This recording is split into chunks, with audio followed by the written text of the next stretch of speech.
Chapter 127. In the end, Jing Qin still stayed on the ship. Yu Shu was afraid that he would bring trouble to the caravan, so she wanted to obtain the birth dates of Bai Qing and Dr. Sun, who had been in contact with Jing Qin. Unfortunately, the birth date was a rather private matter for people. It was fine to tell outsiders the year, month, and birthday, but the birth date was not something that could be easily revealed to outsiders.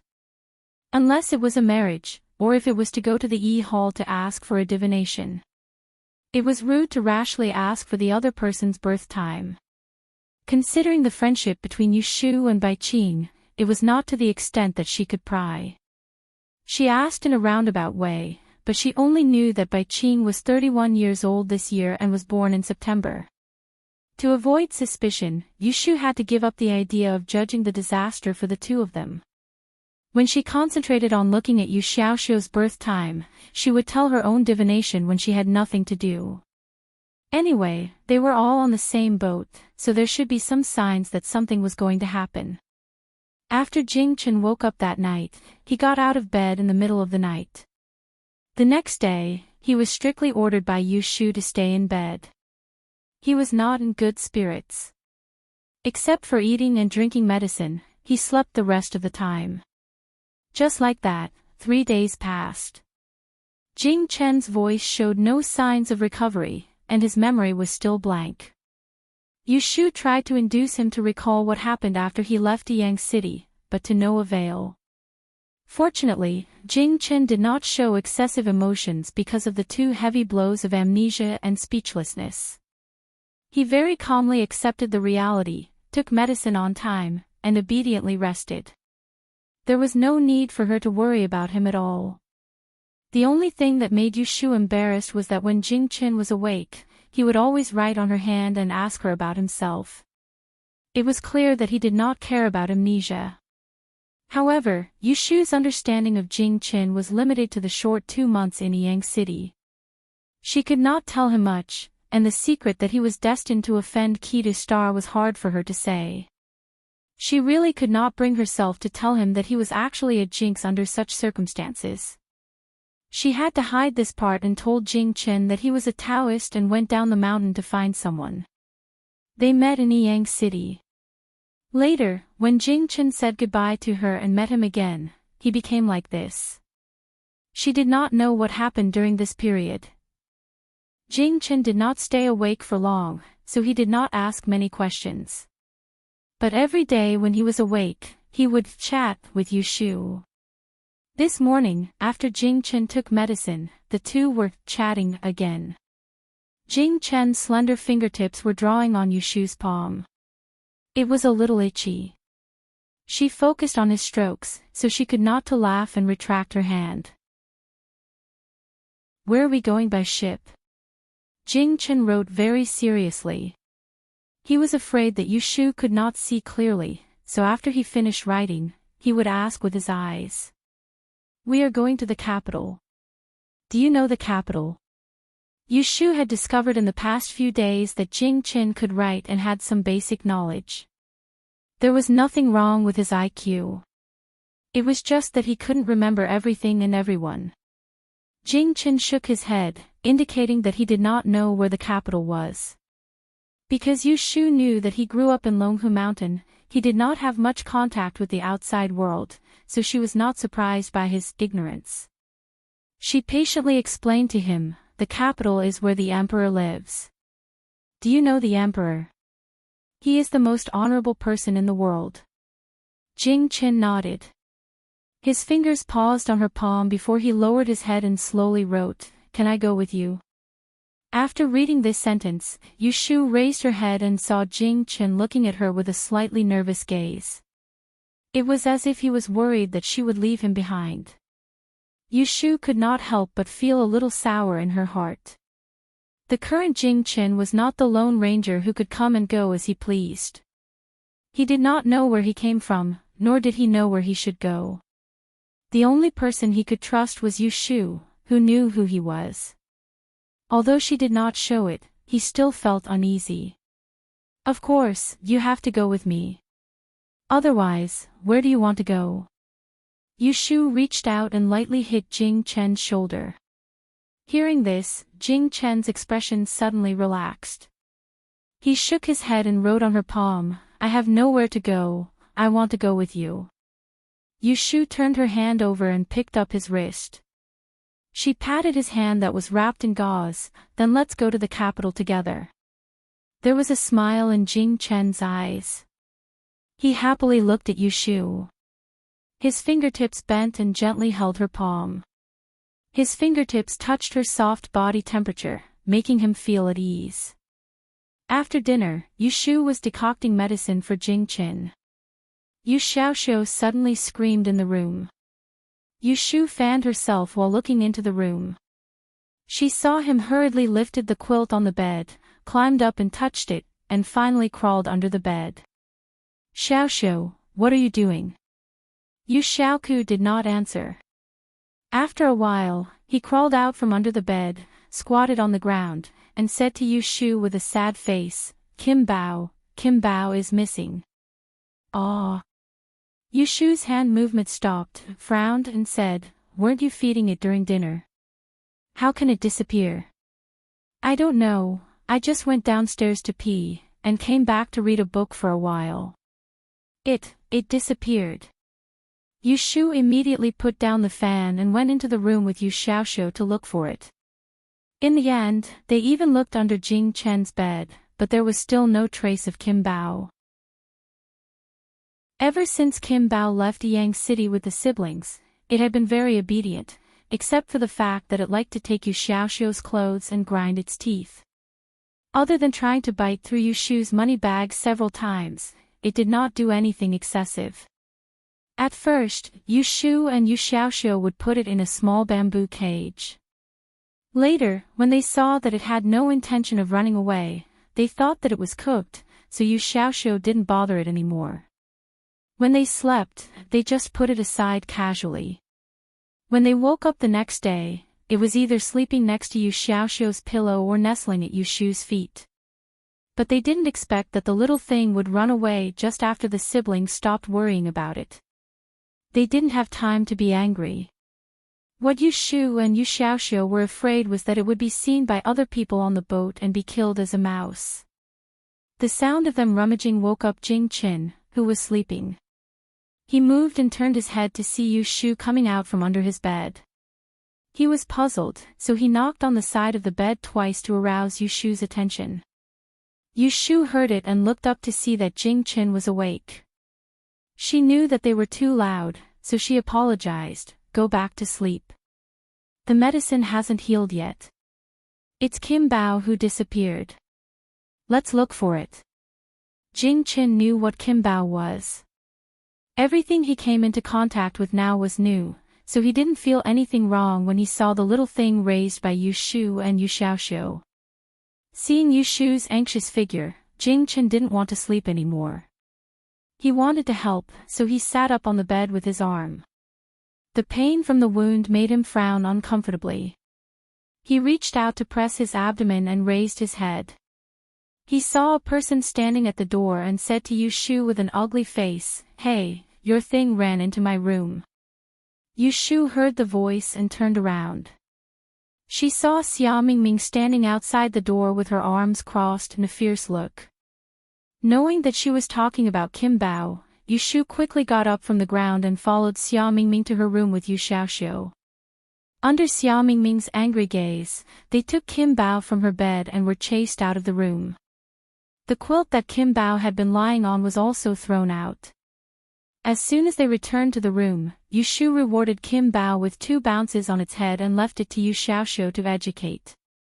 She turned around and saw Jing Chen sitting on the bed. She walked over and asked, "Are you thirsty?" Jing Chen shook his head and looked at the empty door with a confused expression. Following his gaze, Yu Shu looked at the door and said, "That's Xia Mingming. She lives next door. She spent money to hire a caravan to send her to the capital. She's on the same path as us. Don't be fooled by her bad temper. She's not a bad person." Jing Chen's lips moved, but he didn't make a sound. He wanted to tell Yu Shu that when he saw the person at the door, he had a strange feeling. He couldn't tell what it was, but he felt that it was very important. He raised his hand and wanted to signal Yu Shu to come over and write for her to see. But Yu Shu suddenly turned around and rushed to the door, screaming, "My medicine!" She laid on the stove and fanned the fire with a fan. She didn't see Jing Chen's action. Jing Chen looked at Yu Shu's busy back and hesitantly put down his hand. Suppressing the strange feeling, he slowly lay back on the bed. For the past few days, Yu Shu had been busy for him. Every day, she woke up early and went to bed late. He had seen it all. Unless it was necessary, he didn't want to bother her with anything. He wanted to recover quickly so that she wouldn't be so tired. The boat traveled on the river for another 2 days and docked once. Yu Shu and Yu Xiaoxiu didn't get off the boat to stroll. They only asked Bai Qing to bring some fresh fruits back. Jing Chen's wound had scabbed. Dr. Sun allowed him to get off the bed and walk around. Only then did Yu Shu discover a very serious problem.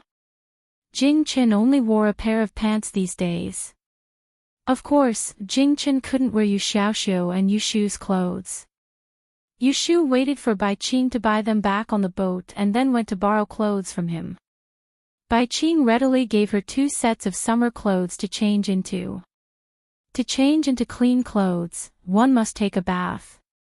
These days when Jing Chen was lying on the bed, it was Yu Xiaoxiu who wiped his body. Although his body didn't smell, his hair hadn't been washed once. It was hard for Jing Chen to never say he felt uncomfortable. Yu Shu asked Bai Qing to borrow the wooden bucket for his bath. She spent some money to hire a boatman to carry it upstairs and had someone boil 2 buckets of hot water to bring up. Jing Chen had Yu Xiaoxiu's sweatshirt draped over him. He obediently sat by the bed and watched as Yu Shu and Yu Xiaoxiu carried buckets of water and poured water into the large wooden bucket. The gauze on his body had just been removed yesterday.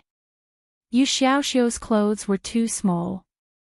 At this moment, his chest was bare and there was a hideous black scar on his lean abdomen.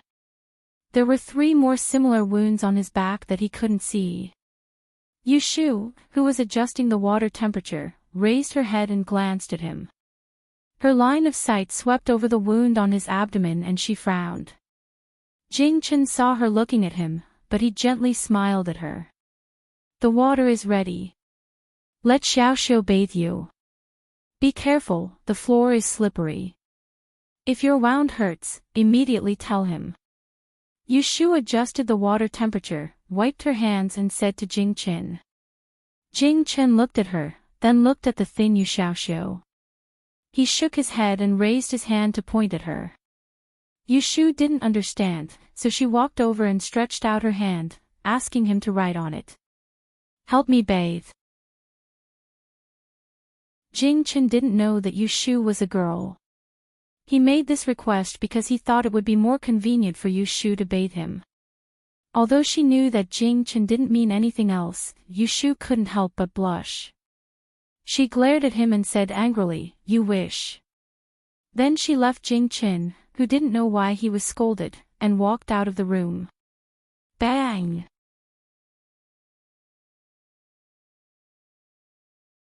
Chapter 128. After Jing Shan took a bath and changed into clean clothes, Yu Shu returned to the house. She called the boatman to carry the wooden bucket away and asked Yu Xiaoku to find Dr. Sun to get the medicine. She found a rag and squatted on the ground to wipe the water, while looking at Jing Chen openly. Jing Chen was sitting on the edge of the bed drinking water. His black hair was tied behind his neck, revealing his fair neck. He lowered his eyes, and the curvature of his eyelashes softened his overly straight facial features. Bai Qing's clothes were a little old-fashioned in both color and style. However, the round collar and wide sleeves of the lotus leaf collared shirt did not look baggy on Jing Chen. Even the tacky embroidery at the collar could not discount his handsome temperament. However, Yu Shu still felt that he was more suitable to wear the white Taoist robe. That kind of spotless appearance was more like Jing Chen. Looking down, Yushu's expression became strange. Bai Qing was about the same size as Jing Qin, but his pants were short on Jing Chen's body, revealing a part of his calf. This made Yushu wonder how long this person's legs were. After drinking the water, Jing Chen let out a sigh of relief. Seeing Yushu staring at him, he looked down to see if there was anything wrong with his body. Finally, his gaze fell on his pants that were half short. He knew that the problem was there, so he pulled his pants, but he could not cover it. He had no choice but to look at Yushu helplessly. His eyes seemed to be saying, "There's nothing I can do." Yushu was amused by his expression and couldn't help laughing. She said, "Make do with it first. When we get off the boat, I'll buy you a new one. You used to only wear Taoist robes. There are 3 identical ones, white with black Taoist patterns embroidered on them. I even washed your clothes." Jing Chen couldn't speak, so he quietly listened to Yushu talk about the past. Occasionally, he nodded in response to her to show that he was listening carefully. Because there was no one to interrupt them, Yushu unknowingly became a chatterbox. She rambled on and complained a lot. When the floor was cleaned, she sat at the table and continued to talk to him. When Yu Xiaoxiu knocked on the door and came back, she realized that she had been talking nonsense for almost an hour, and Jing Chen just sat there and listened to her. Yushu awkwardly said to Jing Chen, "Look at me, I was too engrossed in talking and forgot that you're still injured. You shouldn't sit for too long. Lie down quickly." Jing Chen waved his hand, indicating that it was fine. He was indeed a little tired from sitting, but compared to lying on the bed, he preferred to listen to people talking to him. The merchant ship would stop at the shore every 2 or 3 days to buy goods along the way. It rained last night, so the ship just stopped today. Early in the morning, Yushu frowned and read Yu Xiaoxiu's horoscope again on a piece of paper. The results showed that Yu Xiaoxiu would be in a flood tomorrow. Her law of the time of disaster could be calculated as far as half a year. When she read it a few days ago, there was no sign of this, but today, it suddenly changed. She thought that she had read it wrong, so she used the copper coin to read her own fortune. From the results of the divination, she and Yu Xiaoxiu were both likely to be in trouble in the next 2 days. Flood disaster. Yushu touched her chin and thought about the various causes of the flood. She looked up and asked Yu Xiaoxiu, who was sitting opposite her, "Xiaoxiu, can you swim?" Yu Xiaoxiu didn't raise his head and said, "Yes." "If you fall into the river, can you swim to the shore?" Yu Xiaoxiu said, "Why would I fall into the river?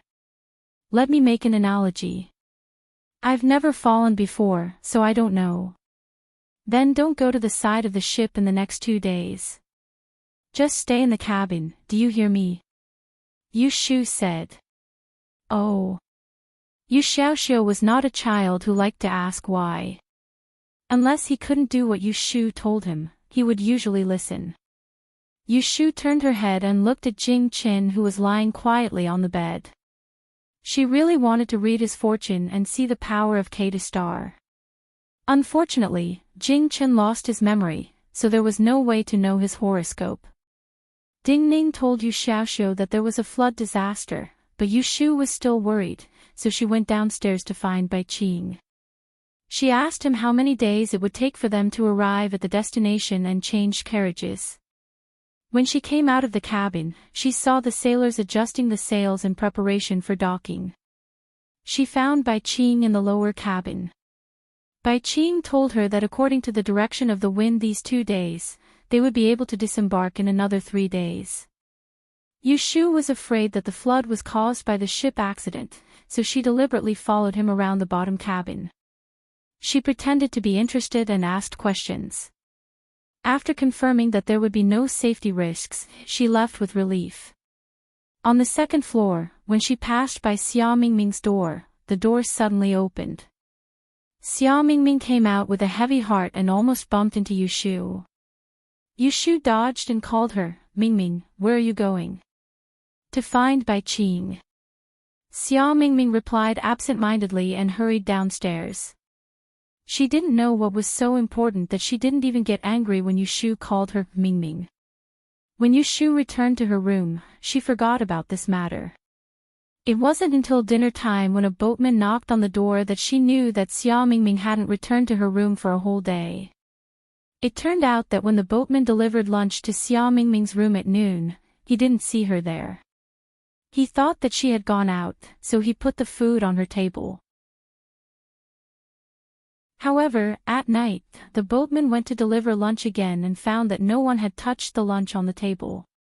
Xia Mingming still wasn't in the room, so he went next door and asked Yushu if she would be with Yushu. She didn't come to find me. Yushu thought of seeing Xia Mingming in the morning and felt that something was wrong. She said to the boatman, "You go downstairs and find her. I'll ask upstairs." The boatman hurried downstairs. There were 9 rooms on the second floor. Other than her and Xia Mingming's room, there were 6 other rooms. Yushu went to ask one by one, but no one had seen Xia Mingming. The boatman also looked downstairs, but he didn't see her. Yushu made a prompt decision and went to find Bai Qing with him. When Bai Qing heard that Xia Mingming was missing, she immediately found Qiu Biao and asked him to send someone to look for her on the boat. However, after an hour, no one found Xia Mingming. Bai Qing realized the seriousness of the matter. In the middle of the night, she asked everyone on the deck of the boat. At this time, a boatman stood up and said that when the boat docked at Qingshui in the morning, he saw Xia Mingming holding a bag and quietly getting off the boat. After listening to this, Qiu Biao said suspiciously, "Could she have left?" Bai Qing said, "Why did she leave without saying goodbye to me?" Qiu Biao said, "How could she have fallen into the river? There are people on the entire side of the boat. She is such a big person.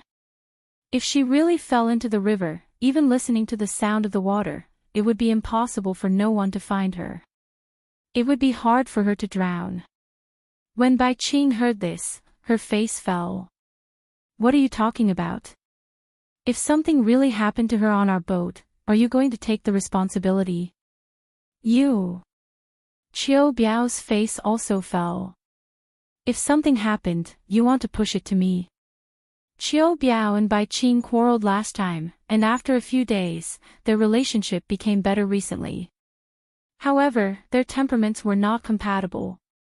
When the two of them talked, it was inevitable that there would be a smell of gunpowder. Seeing that they were about to quarrel again, Boss Su quickly came out to be the peacemaker. "All right, both of you, stop talking. Boss Bai is thinking about our Tihan's reputation.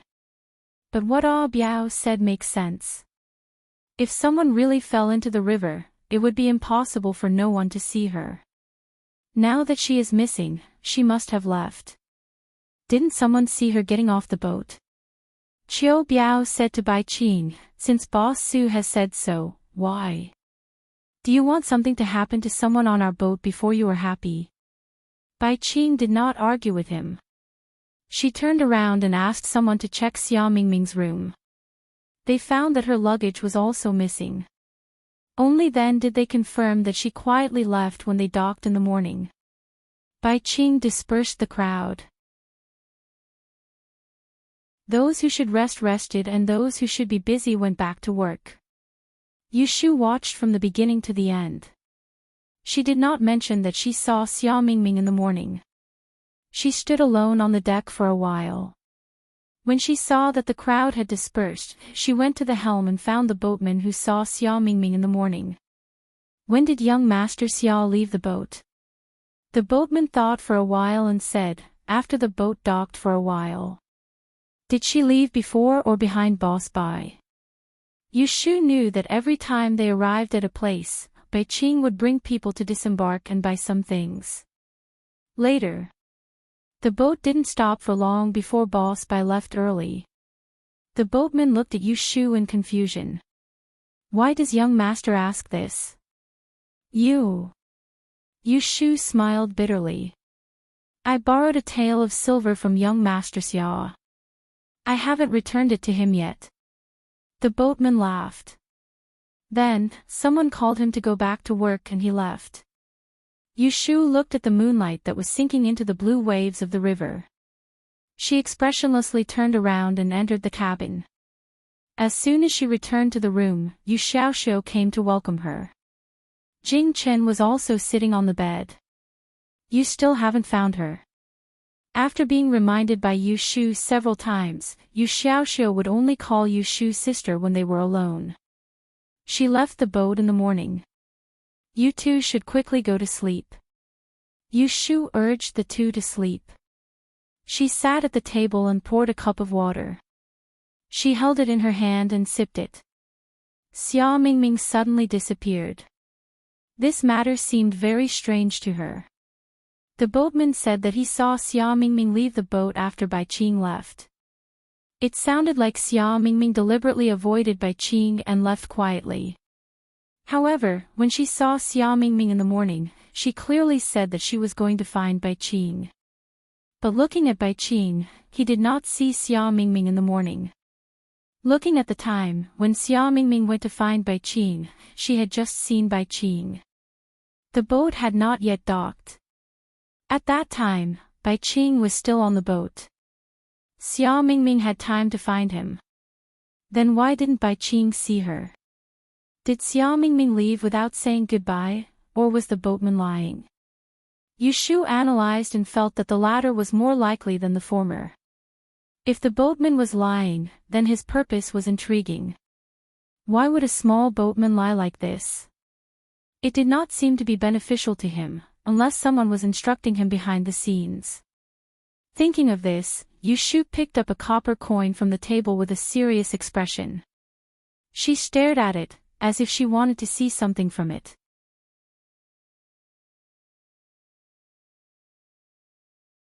Chapter 129. Because of Xia Mingming's sudden disappearance and the two ominous signs in the morning, Yu Shu felt uneasy.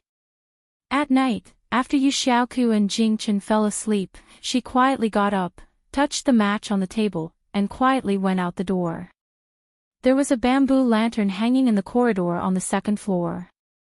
The dim light shone on the place where Yu Shu left her room. The room she chose was the one in the middle upstairs, and Xia Mingming's room was next to hers. The corridor was very quiet, and the guards who were patrolling at night were all downstairs. Yu Shu looked outside to make sure there was no one outside, and then she stepped out, closed the door behind her, and walked next door with the help of the wall. She reached out and pushed the door, and with a soft squeak, she went next door. The room was dark. Yu Shu and Yu Xiaoxiu had come to find Kim Bao a few days ago, so she still had some impression of the furnishings in the room. She felt her way to the table, lit the oil lamp on the table, and the room was instantly lit up. She walked around the room with the oil lamp, trying to find some clues, but to her disappointment, the room was very clean. Bai Qing must have asked the boatman to clean the room at night after she confirmed that Xia Mingming had left. The quilt on the bed was neatly folded, and the stool on the table was placed very orderly. There was nothing unusual. She extinguished the oil lamp in disappointment and put it back on the table. She thoughtfully retreated to the door, opened it, and closed it. When she turned around, she bumped into a wall of people. She was so startled that she took a step back and grabbed the door frame in a panic to not fall to the ground. "What are you doing here?" Yu Shu looked up and saw Qiu Biao's unfriendly face in front of her. Her mind turned quickly, and she giggled, "I came out to pee at night, but went to the wrong room." As she said this, she squeezed past him and reached the door of her room in 2 or 3 steps. She looked back at Qiu Biao, and without waiting for him to speak, she shrank back into the room and closed the door with a bang. Qiu Biao frowned as he watched her disappear. He raised his hand to close Xia Mingming's door and walked to Yu Shu's room. He stood there for a while, his ears twitching. When he heard that there was no movement in the room, he turned around and went downstairs. On the bed, Yu Shu watched as the figure outside the door disappeared before she let out a sigh of relief. She covered her nose with her hand and sniffed, recalling the smell she smelled when she bumped into Qiu Biao. After thinking for a moment, her eyes flashed. Qiu Biao's clothes actually had the fragrance of Xia Mingming's powder. The two of them must have been in close contact today. How could a girl like Xia Mingming get so close to a man, unless it was involuntarily? In this case, Xia Mingming's sudden disappearance made sense. Assuming that the boatman lied and Xia Mingming did not leave without saying goodbye this morning and did not fall into the river, then there was only one possibility for her disappearance: she was still on the boat and was hidden somewhere. Yu Shu was very sure that there was something wrong with Qiu Biao. If Xia Mingming was hidden by Qiu Biao, then she must know something. Lying on the bed with her hands behind her head, Yu Shu frowned. Qiu Biao was the captain of the guards of the caravan. If he had bad intentions, then the people on the boat would be in danger. Maybe the flood mentioned in the divination was this incident. Should she go and discuss it with Bai Qing? No, Bai Qing and Qiu Biao were also a bit impulsive. If she told him now and accidentally caused trouble, then she would beat the grass and alert the snake. Moreover, all of this was just her hypothesis. The probability did not mean that it would definitely happen. It seemed that she still had to find Xia Mingming first. After thinking for a whole night, Yu Shu woke up early the next morning and woke up Yu Xiaoxiu. She put Kim Bao in a bamboo cage and gave him a few words before leaving. Yu Shu wanted to find Xia Mingming on the boat. She was afraid that if she made too much noise, it would arouse Qiu Biao's suspicion. So, she used Kim Bao as a cover and searched upstairs and downstairs. If someone asked, she said that her little pet ran away. Just like that, she felt her way from the second floor to the first floor and wandered around the deck before finally finding the bottom cabin. Yu Shu met Qiu Biao in the bottom cabin. Qiu Biao had already heard from others that Yu Shu was looking for something. Seeing her looking around, he did not stop her and asked her. Instead, he gave a look to his men. After a while, Yu Shu found that no matter where she went, there was someone following her.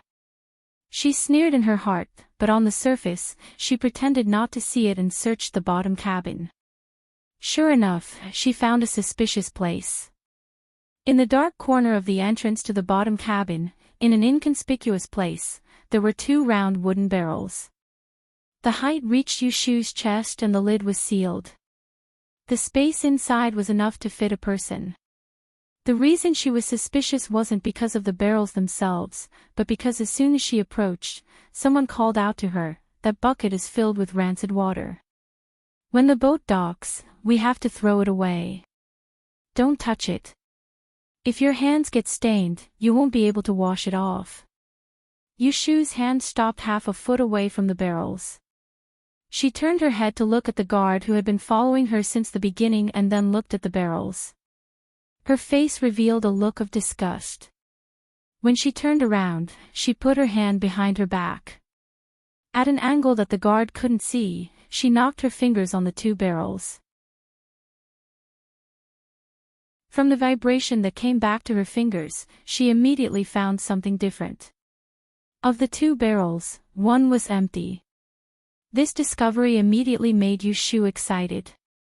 At this time, the guard suggested that she go to the kitchen to look. She took the opportunity to leave the bottom cabin. Before she left, she didn't forget to glance at the two barrels in the corner to remember which one was empty.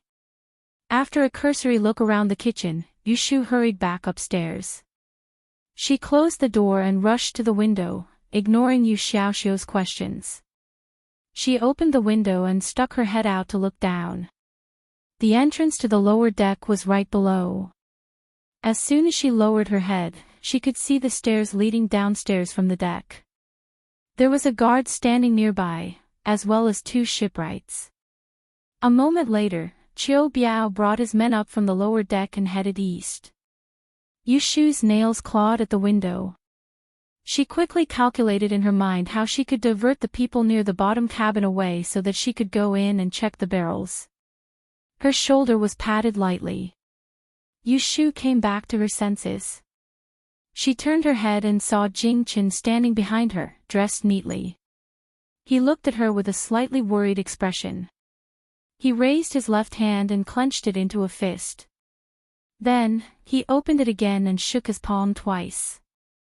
After Jing Chen lost his ability to speak, he always relied on writing on Yushu's hand to communicate with her.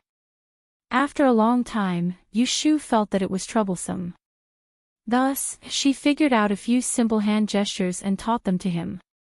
Using them as sign language, it made it easier for him to express some simple meanings. For example, right now, he was asking her, "What happened?" Yushu shook her head. Looking at Jing Chen's weak body, she felt depressed. If Jing Chen was not injured, then things would be much easier. She could swagger to get Xia Mingming out. If Qiu Biao dared to turn against her, she could let Jing Chen beat him to the ground. Thinking of this, she suddenly thought of a question. She hesitantly asked Jing Chen, "Let me ask you, do you still remember that you know martial arts?" Jing Chen tilted his head. His eyes were confused. Yushu understood his expression. Her face fell. Unwilling to give up, she stretched out her hand and gestured. "Martial arts. It's like this. It's used to fight. You were very powerful in the past. You knew Qinggong, you could walk on walls, and you could even use a sword. Do you remember that you have 2 swords?" Jing Chen looked at her expectant eyes. He knew that whether or not he knew martial arts was very important to her. He didn't know why he didn't want to shake his head and tell her that he didn't remember. His lips moved and he lowered his head to avoid her gaze. Seeing this, Yushu understood. Although she was disappointed, she didn't want to see him blaming himself for doing something wrong. She smiled and comforted him, "If you don't remember, then don't remember. You treasure those 2 swords. If you really remember that you lost them, you will definitely be heartbroken. It's better not to remember." Only then did Jing Chen raise his head. Seeing that there was no reproach on her face, the corners of his mouth curled up slightly. He took her hand off his shoulder and wrote in her palm, "I will remember. N. Yu Xiaoxiu was at the side. When he saw Jing Chen holding Yushu's hand, he couldn't stand it anymore. He walked over and forced his way in between them, separating them. He pretended to look outside the window and asked Yushu, "What were you looking at?" Yushu shook her head. She returned to the bed and sat down. After thinking for a long time, she decided to discuss with Bai Qing. Xia Mingming had really been locked in the wooden barrel for a day and a night. If he stayed any longer, she was afraid that his life would be in danger. The most important thing now was to rescue him. "You said that Xia Gongzi is locked in the wooden barrel at the bottom of the cabin." Bai Qing stood up in astonishment and was about to walk out. "Come, let's go see." Yushu hurriedly pulled him back. "Uncle Bai, wait. I haven't finished speaking. If you go there rashly, won't you alert the enemy?" Alert the butterfly. Yushu was afraid that he would be impulsive, so she simply told him her suspicions about Qiu Biao. "Last night, I saw Captain Qiu. I smelled the fragrance of Xia Gongzi's sachet on him. That's why I suspected him. He must have a reason to lock Xia Gongzi up. I just don't know what he wants." After Bai Qing heard this, he angrily slammed the table. "This Qiu Biao, what is his intention?" "No, I have to ask him." He was about to walk out again, but Yushu firmly pulled him back. After a lot of persuasion, she made him sit down again. "Uncle Bai, calm down and think about it. If we go to Qiu Biao now, what can we say? If we really fall out with him, he has 20 guards under him. I'm afraid we'll be the ones at a disadvantage. Why don't we first rescue Xia Gongzi and ask him about the situation? He must know some inside information." After listening to her advice, Bai Qing's face darkened. He thought for a moment and said, "How about this? In a moment, I will gather everyone on the ship to the bow. You take the opportunity to go to the bottom of the cabin to rescue him. After you've rescued him, bring him to your room first. Okay. Yu Shu readily agreed. Bai Qing stood up and said, I'll send someone to gather them. You go back to your room first. Come out when you hear something. The two of them went out one after another. Yu Shu went back to her room to wait. After about the time it took to eat a meal, a boatman knocked on the door and said that Boss Bai wanted everyone to go to the bow. He had something to say. After sending the boatman away, Yu Shu walked to the window and looked down. After seeing that everyone near the bottom of the cabin had left, she quietly led Yu Xiaoxiu downstairs.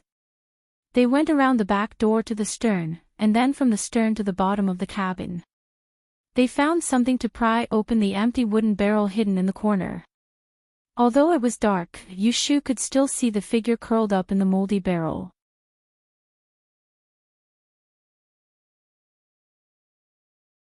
Chapter 130.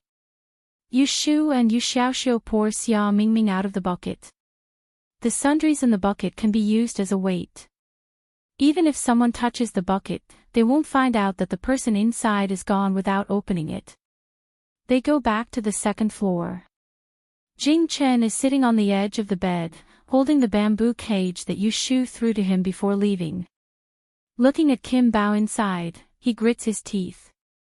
Seeing them carrying a person in, he stands up in surprise. Jing Chen, close the door. Yu Shu is sweating. Although Xia Mingming is not heavy, it is hard to carry a living person who weighs 70 or 80 kilograms upstairs. Jing Chen puts the bamboo cage on the bed and obediently goes to close the door. Yu Shu and Yu Xiaoxiu put the smelly Xia Mingming on the bed. They turn their heads and take a few deep breaths before they feel better. Yu Shu bends down to pull the cloth off Xia Mingming's mouth. She reaches behind her to untie her. She pats her dry face and whispers, Mingming, Mingming, wake up. Xia Mingming has been locked up for a long time. She feels hot and stuffy. Yu Shu pats her face red, but she doesn't wake up. Fortunately, she is still breathing. Unable to wake her up, Yu Shu wrings a wet towel and wipes the dirt on her face so that she can breathe more easily. When she is about to untie her clothes, she looks up and sees Yu Xiaoxiu and Jing Chen staring at her. She says with a straight face, turn around. Turn your head away. Yu Xiaoxiu turns around without hesitation. Jing Chen looks at Yu Shu with confusion and gestures, what's wrong? Looking at his innocent face, Yu Shu explains patiently, this is a girl, and you are a man. A girl's body can't be seen by a man. I'm going to take off her clothes. You can't see it. Jing Chen looks at her as if he understands. Yu Shu's face darkened. You have to marry her after seeing her. Seeing that she was angry, Jing Chen tactfully turned around and did not question her any further. After a while, he realized that something was amiss. Why could Xiaoyu watch if they could not? Wasn't Xiaoyu a man like them? Yu Shu unbuttoned Xia Mingming's shirt, leaving only the undergarment for her to breathe in. She grabbed the fan at the head of the bed and fanned Xia Mingming with all her might, calling her name incessantly. After a while, Xia Mingming's eyelids moved and slowly opened. When Yu Shu saw that she was awake, she fanned even harder and asked, Mingming, how are you? Do you recognize who I am? Yu Shu. When Xia Mingming saw the moving faces in front of him, he knew that he was saved. Tears rolled down his cheeks as he raised his trembling hands and grabbed onto Yu Shu's sleeves tightly. Yes, it's me. Don't cry, it's okay. You're safe now. Yu Shu saw that Xia Mingming recognized him and reached out to wipe away her tears. Did Qiu Biao lock you in the wooden barrel? Qiu. Xia Mingming nodded with great effort. Her throat was so hoarse that she could barely make a sound. Yushu quickly poured a glass of water and helped her sit up. She then fed her a few mouthfuls of water. Why did he lock you up? Do you know anything? After drinking the water, Xia Mingming could speak again. She leaned in Yushu's arms and said weakly, I know the art of disguise. Yesterday morning, I predicted that the cargo ship would be hijacked tonight. Many people would die, so I went to find Bai Qing. I wanted him to be prepared in advance. I met Qiu Biao downstairs, so I reminded him first. He said that he would bring me to see Bai Qing. He brought me to a place where no one was around and knocked me out. She finished her story intermittently. Yushu's mood was a little complicated. As she expected, Qiu Biao hid Xia Mingming. The boatman must have been instructed by him to lie about seeing Xia Mingming get off the ship. The reason why Qiu Biao did this must be because he was guilty. The hijacking that Xia Mingming predicted must have something to do with him. In other words, Qiu Biao was a traitor. But Xia Mingming not only knew the art of disguise, but also could predict in detail that the cargo ship would be hijacked tonight. Wasn't this too amazing? One must know that her law of time of calamity only predicted that Yu Xiaoxiu would be in a flood today. It was definitely not as accurate as Xia Mingming's prediction. What kind of calculation did she use? How did you predict it? Yushu could not help but ask an off-topic question. She was actually a little shocked that she had encountered a disguise technique that was even more powerful than her law of time of calamity. Xia Mingming looked hesitant, not knowing how to answer. Seeing her troubled expression, Yushu immediately knew that she had asked a stupid question. Powerful disguise techniques were usually not leaked. If it was anyone else who asked her about the law of time of calamity, she would definitely not tell them. Now was not the time to think about this. Since she knew that Qiu Biao was a traitor, she had to think of a way to subdue him and avoid this flood. Xia Mingming saw Yushu's expression change back and forth. Thinking that she did not believe her words, she anxiously grabbed her and said, "What I said is true. This cargo ship will be hijacked tonight, and people will die. That Qiu Biao is not a good person.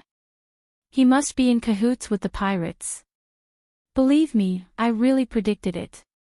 Seeing that she was agitated, Yushu comforted her, "And, I believe you. Don't talk for now. Rest for a while. Come, drink another cup of water." Yushu poured another cup of water and slowly fed it to her.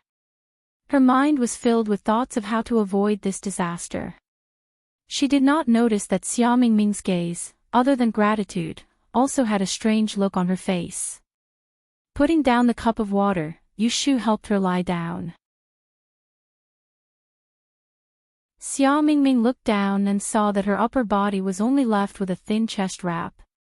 Her face instantly flushed red and she raised her hand to cover her chest.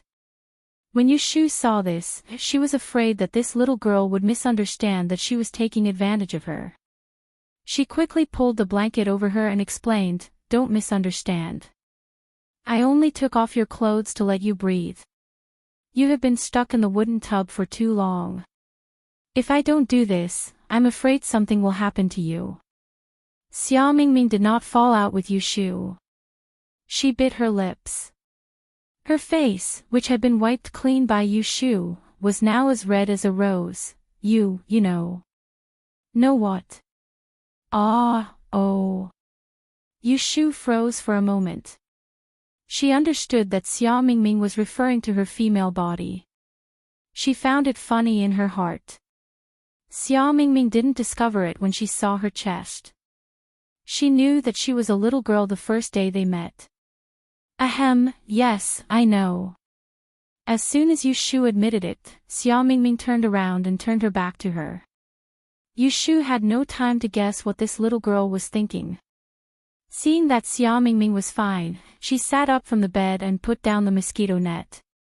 She said to Jing Qin and Yu Xiaoxiu, who had been punished to stand for a long time, "Okay, you can go back."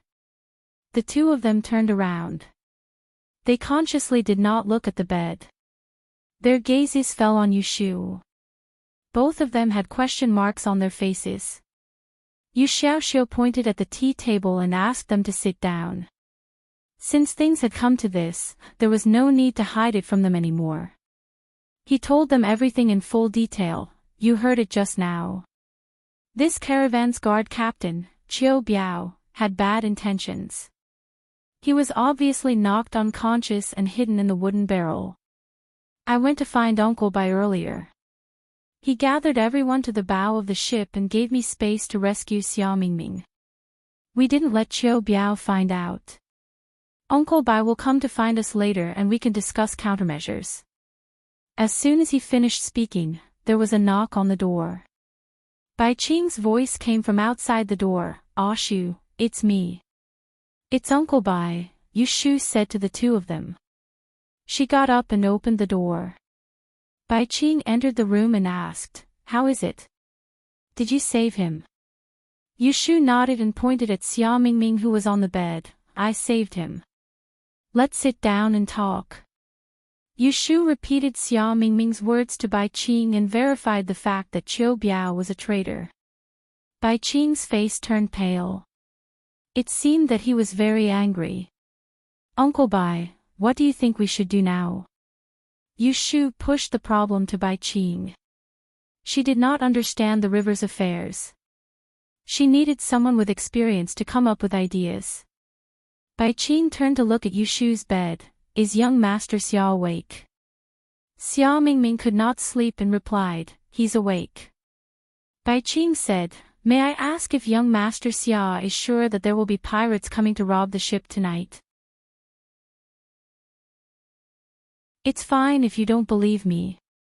Xia Mingming did not have a good temper with him like he did with Yu Shu. From his point of view, this dangerous trip was all because of Bai Qing's incompetence as a leader. Bai Qing said in a good tone, "Young Master Xia, do not misunderstand. I am not doubting your words. Qiu Biao is obviously plotting something. I just want to confirm if they will act tonight." Xia Mingming did not say anything. Bai Qing looked to Yu Shu for help. Yu Shu said gently, "Mingming, talk to Uncle Bai." "Yes, it's tonight. Thank you young Master Xia for speaking up for justice. When this matter is over, I will return young Master Xia's travel expenses. I hope young Master Xia will not take offense." Bai Qing was not as perfunctory to Xia Mingming as before. It was also because she knew that Xia Mingming was a guest and could not be offended. Xia Mingming snorted and did not pay attention to her anymore. Bai Qing rubbed her forehead and thought for a while. She raised her head and said to Yu Shu, "To catch bandits, we must first catch their leader. We do not know how many other traitors besides Qiu Biao are on this ship. We will first subdue him and then counter the others. According to the route, the ship will pass by Dunan Gorge at night. It is the easiest place to hide pirates and pirates. Qiu Biao must have colluded with outsiders to act there. We must first take him down before that, then change the course and avoid the pirates to go ashore." Yu Shu frowned. "I heard that Captain Qiu's martial arts are very high. He originally came from Tongyuan Escort Agency. The few of us may not be able to do anything to him." When Yu Shu said this, she looked at Jing Qin with pity. If this hero still had his martial arts, not to mention one Qiu Biao, even 10 of him would not be a problem. Bai Qing laughed. "Since we cannot defeat him by force, we will defeat him by wits. Qiu Biao loves to drink, especially osmanthus wine. There are a few jugs of 50-year-old osmanthus wine in this shipment. I will take them out to tempt him. I don't believe that he will not be greedy. Get him drunk." Yu Shu shook her head. "He still has things to do tonight, how can he drink so much? Don't let him drink too much. 1 cup is enough." Bai Qing said, "We merchants will secretly carry some knockout drugs when we travel. When the time comes, I will drug the wine and 1 cup will make him drunk." Yu Shu clapped her hands happily. "That will be great. Yu Xiaoxiu and Jing Chen listened to their discussion from the side. They could not interrupt. The difference was that the former could not interrupt and the latter could not.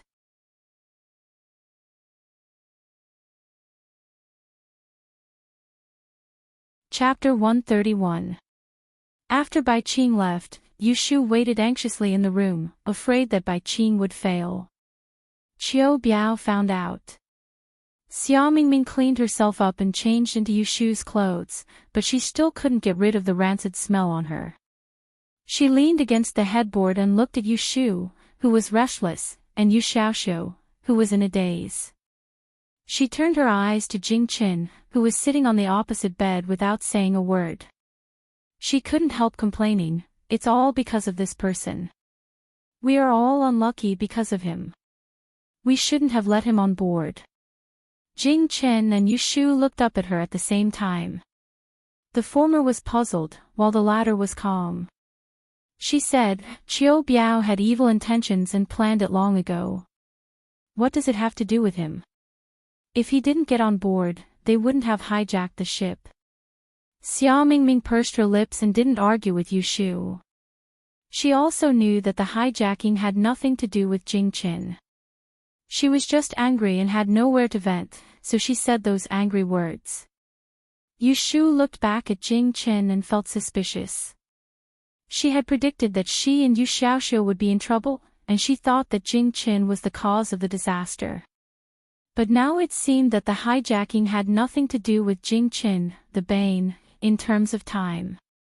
In this case, Jing Chen had been with them for so many days, but nothing bad happened to them. Compared with the disasters that happened after she met Jing Chen in Yang City, this peaceful phenomenon was very strange. Qing Zhang's master once said that the person who offended Qitu Star could only get rid of the bane by finding the bane. Thinking of this, Yu Shu's previous suspicion arose again. Jing Chen had found the bane. Was it before or after the amnesia? If it was before the amnesia, there was no need to say more. If it was after the amnesia, didn't it mean that the bane of Jing Chen was on this ship? Yu Shu's eyelids twitched. She looked around at the people in the room. She and Yu Xiaoxiu had met Jing Chen before, so they were excluded. Xia Mingming and Jing Chen didn't have much contact, so they were excluded. Besides them, the one who had the most relationship with Jing Chen on this ship should be Bai Qing. Jing Chen was rescued from the river because of Bai Qing. It was not wrong to say that Bai Qing was the one who destroyed Jing Chen's life. Mingming, that morning. Yu Shu pointed at Jing Chen. Mingming was the first one who found him that morning. She still remembered that morning. She heard Xia Mingming scream.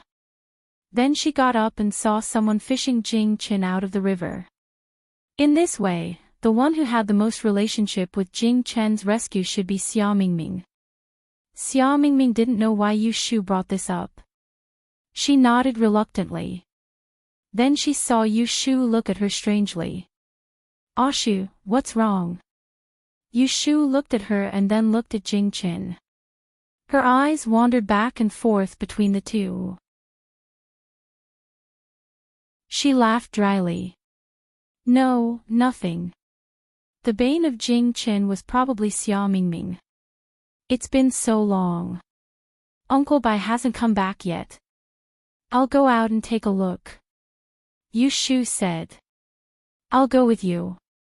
Yu Xiaoxiu said. Jing Chen also stood up.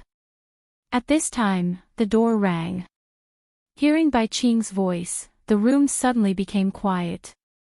Yu Shu went to open the door and saw Bai Qing standing outside in a hurry. Yu Shu quickly let him in and closed the door.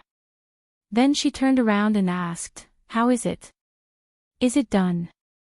Bai Qing touched the sweat on her forehead. Her eyes were somewhat proud. She nodded. "It's done. He's in my room. I've tied him up and stuffed him under the bed." "That's great." Everyone in the room was happy. They all breathed a sigh of relief. Bai Qing didn't relax. She said cautiously, "Qiu Biao must have an accomplice on the boat. I'm not at ease with the people under him. I have to find a way to drag them out. When Qiu Biao wakes up, I'll interrogate him. Yu Shu had an idea. She said, do you remember the boatman who said he saw young Master Xia disembark last night? He must be Qiu Biao's subordinate. Capture him first. If Qiu Biao refuses to talk, we'll start with him. Bai Qing's eyes lit up. He said, I almost forgot about this person. Good. I'll go find a few trustworthy subordinates and prepare to capture them. After we catch them all in one fell swoop, I'll ask the helmsman to turn around and dock at the next ferry. I'm telling you guys first. If a fight breaks out, you must be careful. It's best to stay in your room and not come out. Yu Shu nodded. Okay. Uncle Bai, you be careful too. Bai Qing turned around and left. As he walked to the door, he heard Yu Xiaoxiu's stomach growl. He turned around and saw the awkward expression on Yu Xiaoxiu's face. He laughed and said, you haven't eaten lunch yet, right? I'll have someone send it up. So you don't have to go downstairs. Yu Xiaoxiu rubbed his head. Thank you, Uncle Bai. Bai Qing turned around and went out the door. He closed the door behind him. Listening to Yu Shu's teasing words about Yu Xiaoxiu, the smile on his face instantly disappeared. He glanced back at the closed door and went downstairs. Not long after Bai Qing left, a boatman sent food over. The few of them had been hungry since morning. Xia Mingming had not eaten for a day and a night. Previously, she was worried about the disaster and had no appetite. But now that the situation was under her control, she was starving. Yu Shu thanked the boatman. She took the food from Yu Xiaoxiu and put it on the table. The food on the boat was very good. There were 4 dishes and 1 soup. There were meat and vegetables. There was also a large bowl of rice. Yu Shu handed a bowl to Xia Mingming, knowing that she was hungry. Smelling the fragrance of the food, Kim Bao, who was kept in a bamboo cage on the bed, made a few sounds. Yu Xiaoxiu got up and went to get it. As soon as he was released, Kim Bao rushed to the table. When it was about to jump into the soup bowl, Yu Shu quickly grabbed its tail and pulled it back. Kim Bao struggled in her hands and pitifully cried, "Shut up." Yu Shu was unmoved. She put it on the ground, picked up a piece of meat and threw it to it. Then she ignored it and sat down to eat. When she looked up, she saw Xia Mingming eating in a hurry. Fearing that she would choke, she put down her chopsticks and poured a bowl of soup for her. "Drink the soup first." Xia Mingming blushed. She picked up the soup bowl and embarrassedly turned her head to drink the soup. Compared to her, Jing Chen's leisurely movements when he ate were more pleasing to the eye. Ouch! Kim Bao had been shouting under the table since a while ago. Yu Xiaoxiu bit his chopsticks and bent down to look at it. He saw that it was grabbing the tablecloth and trying to climb up, looking naughty. He was afraid that Yu Shu would teach it a lesson if she saw it, so he put down the bowl and was about to take it down. Suddenly, he felt dizzy and fell forward with the chair on the ground. Xiaoxiu! Yu Shu was shocked. She hurriedly got up to help him, but she heard a clang sound. The bowl in Xia Mingming's hand fell to the ground. His head fell forward and he fainted on the table. Jing Chen was stunned. He put down the bowl and stood up to look at Yu Shu. Mingming. The sudden turn of events and the scene in front of her caused Yu Shu to turn pale with fright. Just as a terrifying thought rose in her mind, she felt a wave of dizziness hit her. She swayed a few times and fell backwards. Jing Chen quickly grabbed her arm and pulled her into his embrace, stepping forward to support her. Jing Chen couldn't speak. He could only shake Yu Shu nervously and stared at her eyes that were closing more and more. Before Yu Shu lost consciousness, she looked at the swaying faces in front of her. Her lips gently opened and closed, in Bai Qing's room on the first floor. Qiu Biao put down the wine glass in his hand and said hatefully, "Damn it. These little rascals almost ruined our plan." Taking away the cup in his hand, Bai Qing coldly said, "You're the one who was careless and allowed others to get hold of your weakness. Fortunately, they trusted me and took the initiative to discuss it with me instead of revealing it. If Su Ming knew about it, our trip would have been in vain." Qiu Biao said gloomily, "How would I know that so many things would happen? First, someone predicted that we were going to rob the ship, and then someone came to catch the thief. If you ask me, you shouldn't have let them follow us. Otherwise, there wouldn't be so much trouble." Bai Qing said, "Letting them follow us was a show for Su Ming. Otherwise, why would he be at ease to smuggle the goods in? The more idlers there are, the safer our caravan is. That batch of goods is more than half of Su Ming's wealth. This is a rare opportunity, we can't miss it." As he spoke, he looked at Qiu Biao resentfully. "I saved that person from the river so that he would be the scapegoat in the end so that we could return cleanly and not arouse suspicion. Who knew that you would throw him off the boat behind my back? Ah, Biao, we have known each other for so many years. When can you use your brain? 3 years ago, when we did that job in Sichuan, you almost leaked the trap. You caused us to be in trouble for the past 3 years. You caused us to be afraid of being caught." Qiu Biao explained, "I was afraid that he would die on the ship and be unlucky and ruin our plan. You didn't tell me in advance." "All right," Bai Qing raised his hand and interrupted him. He stood up and said, "Come upstairs with me to take a look. They should have fallen into the trap." Qiu Biao followed behind him. The two of them went up to the cabin on the second floor. Seeing that there was no one in the corridor, Bai Qing took out a dagger from his sleeve and inserted it into the gap of the door. He pushed the door open and entered with Qiu Biao. He closed the door and turned around to look at the situation in the room with a sneer. Xia Mingming fainted on the table, Yu Xiaoxiu fell under the table, Yu Shu and Jing Chen leaned on each other and fell to the ground. All 4 of them were knocked out by the knockout drug in the food. "Let's take a look," Bai Qing said cautiously. Waving his hand to wipe away the faint rancid smell in the room, Qiu Biao bent down and checked one by one. He opened their eyelids and turned to Bai Qing, "What should we do with them?" "Tie them up and stuff them under the bed. When Ah San and the others come to rob the ship at night, we will throw them into the river to feed the fish."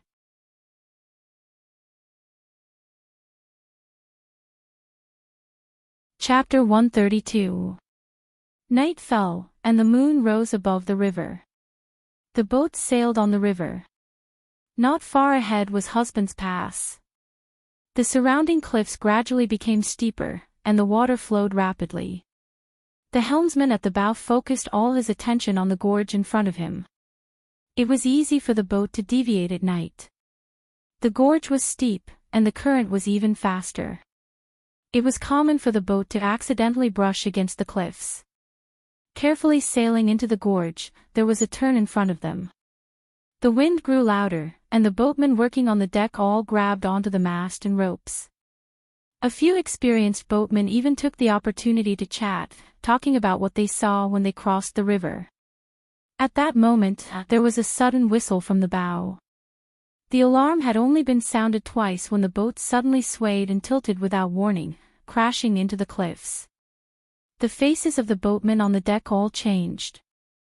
After a moment of panic, someone ran to the helm.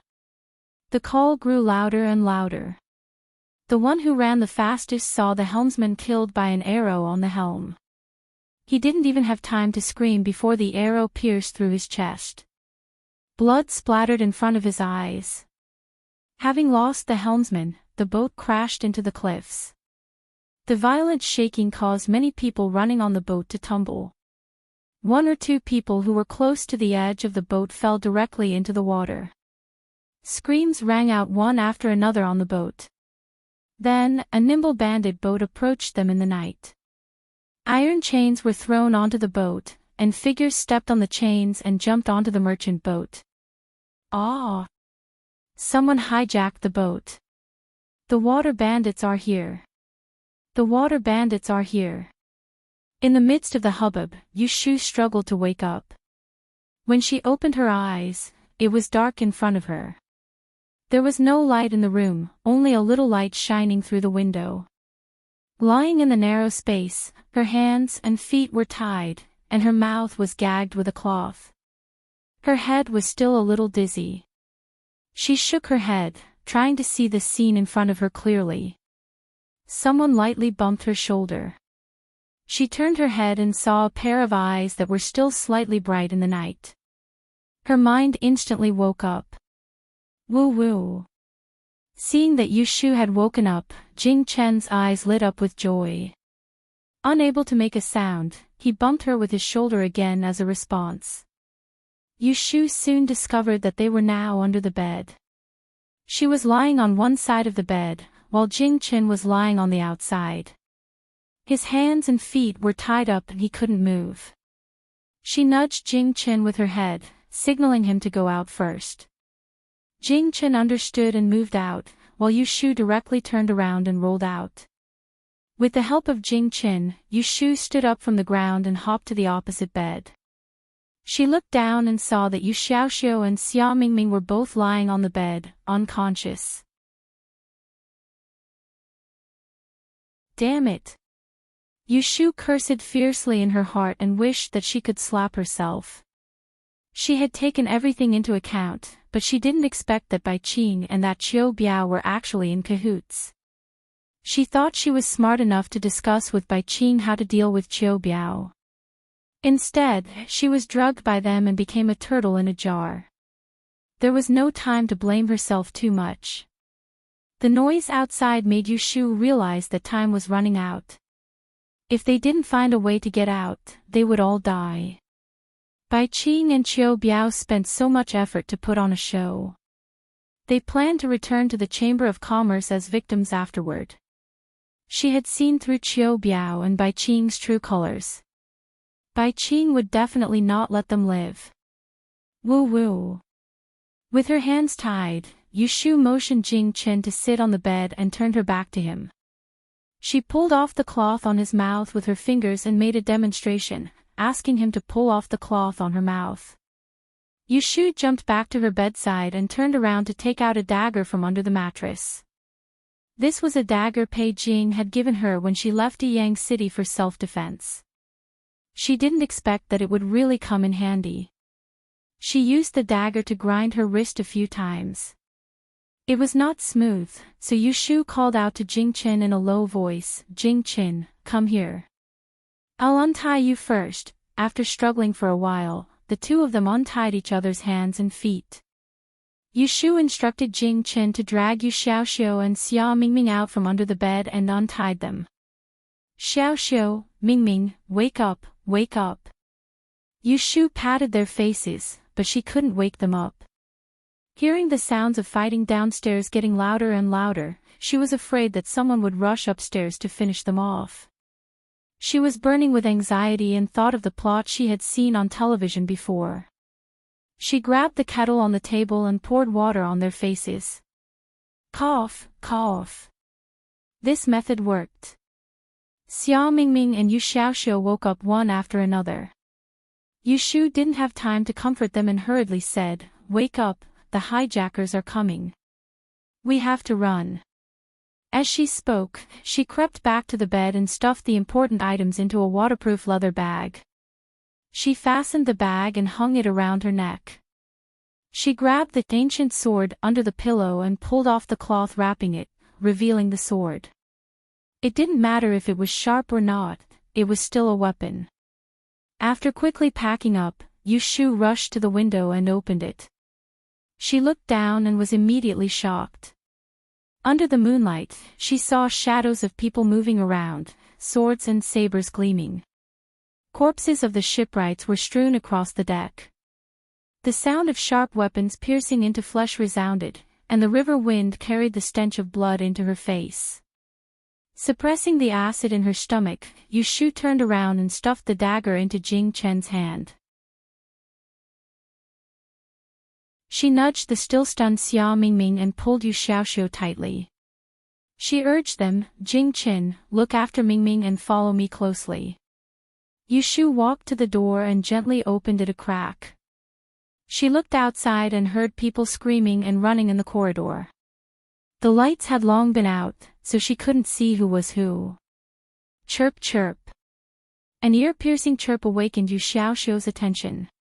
He looked down and found Goldie, who had unknowingly run to the edge of his trousers. He quickly bent down to pick it up and stuffed it into his clothes. "Let's go." Yushu dragged Yu Xiaoxiu out and ran in the direction of the rear cabin. When she was looking for Xia Mingming on the bed yesterday, she had checked the inside and outside of the merchant ship. Aside from the cargo room, she was very clear about the structure of the ship. There was a window in the rear cabin, and they could jump to the roof of the first floor.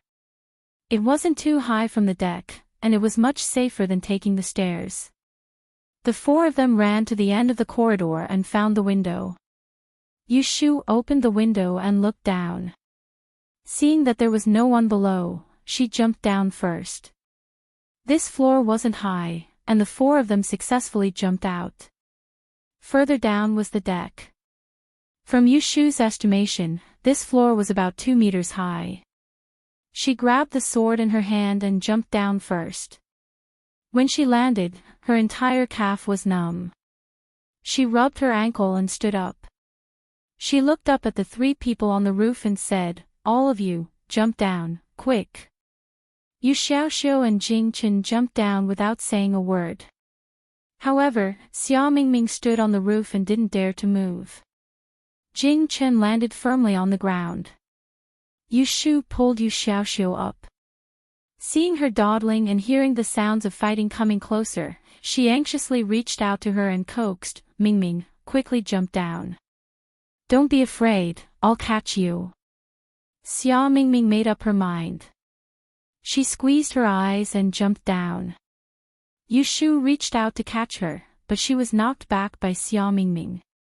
She didn't fall down because of Jing Chen's support. Xia Mingming leaned against Yushu's chest and felt soft. She raised her head and looked at Yushu's calm face under the moonlight. She was embarrassed and didn't notice that Yushu's chest was pushed away by Yushu. "There are people over there." A shout was heard. Yushu heard footsteps on the deck. She turned around and saw 2 figures running towards the stern of the ship. They even cut down 2 boatmen on the way. "Ah!" Xia Mingming also saw the blood and screamed. She trembled and hugged Yushu's arm, hiding behind her. Yushu didn't have the time to comfort her. She quickly looked around and pushed her with one hand and grabbed Yu Xiaoxiu with the other. They ran towards the stern of the ship. Jing Chen followed closely behind them, occasionally turning his head to look at the people chasing them. "Ah, San, kill them. Don't let them get away." An angry roar came from the window on the 2nd floor. Yushu rushed to the stern of the ship and took advantage of the chaos to look back. She saw a figure lying on the window of the rear cabin where they had jumped down from. That voice was a little familiar. It was Bai Qing. Yushu's eyes flashed, and her expression changed drastically. She saw a pirate wielding a long sword and emitting a bloody aura rushing towards them. He came with a menacing aura.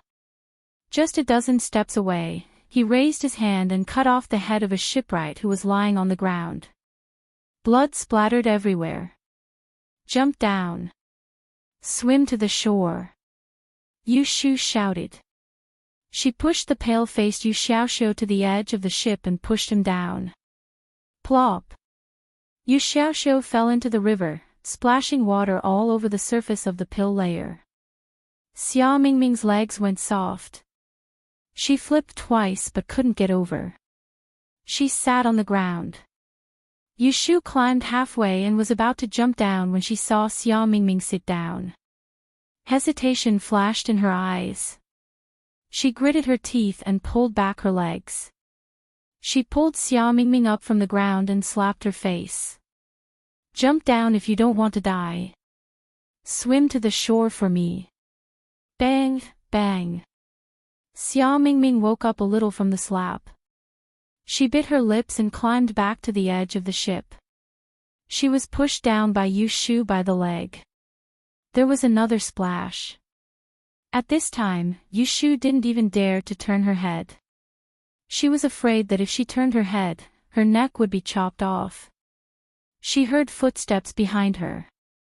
The smell of blood in the air thickened. A strong sense of danger assaulted her. The cold wind blew past her ears. She instinctively shrunk her neck and rolled to the side. She bumped into Jing Qin, and the two of them rolled into a bowl. Jing Qin subconsciously reached out to protect Yu Shu's head. The two of them rolled twice before stopping.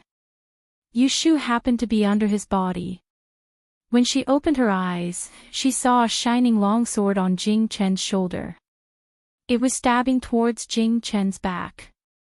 This one move would pierce through the two of them. Her heart stopped for a moment. Her eyes widened in horror. Her throat rolled and she shouted two words, "Dust storm." His ears twitched. Jing Chen, who was lying on top of Yu Shu, instantly tightened his muscles. His pupils contracted. He clenched his fingers and tightly grabbed Yu Shu's wrist that was holding the sword. As fast as lightning, his arm bent at an extremely twisted angle. Ding! Bang! The sound of blades colliding was ear-piercing. Yu Shu widened her eyes and stared at the top of her head in a trance. Jing Chen's hand, which was tightly grasped by Jing Qin, was holding up the prehistoric sword, covered in green embroidery and firmly holding the sword that was dripping with blood above her head. Bang!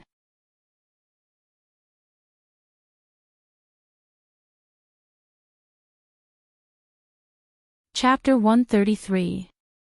Clang, clang. The weapons clashed, and the sound of weapons clashing echoed in Yu Shu's ears.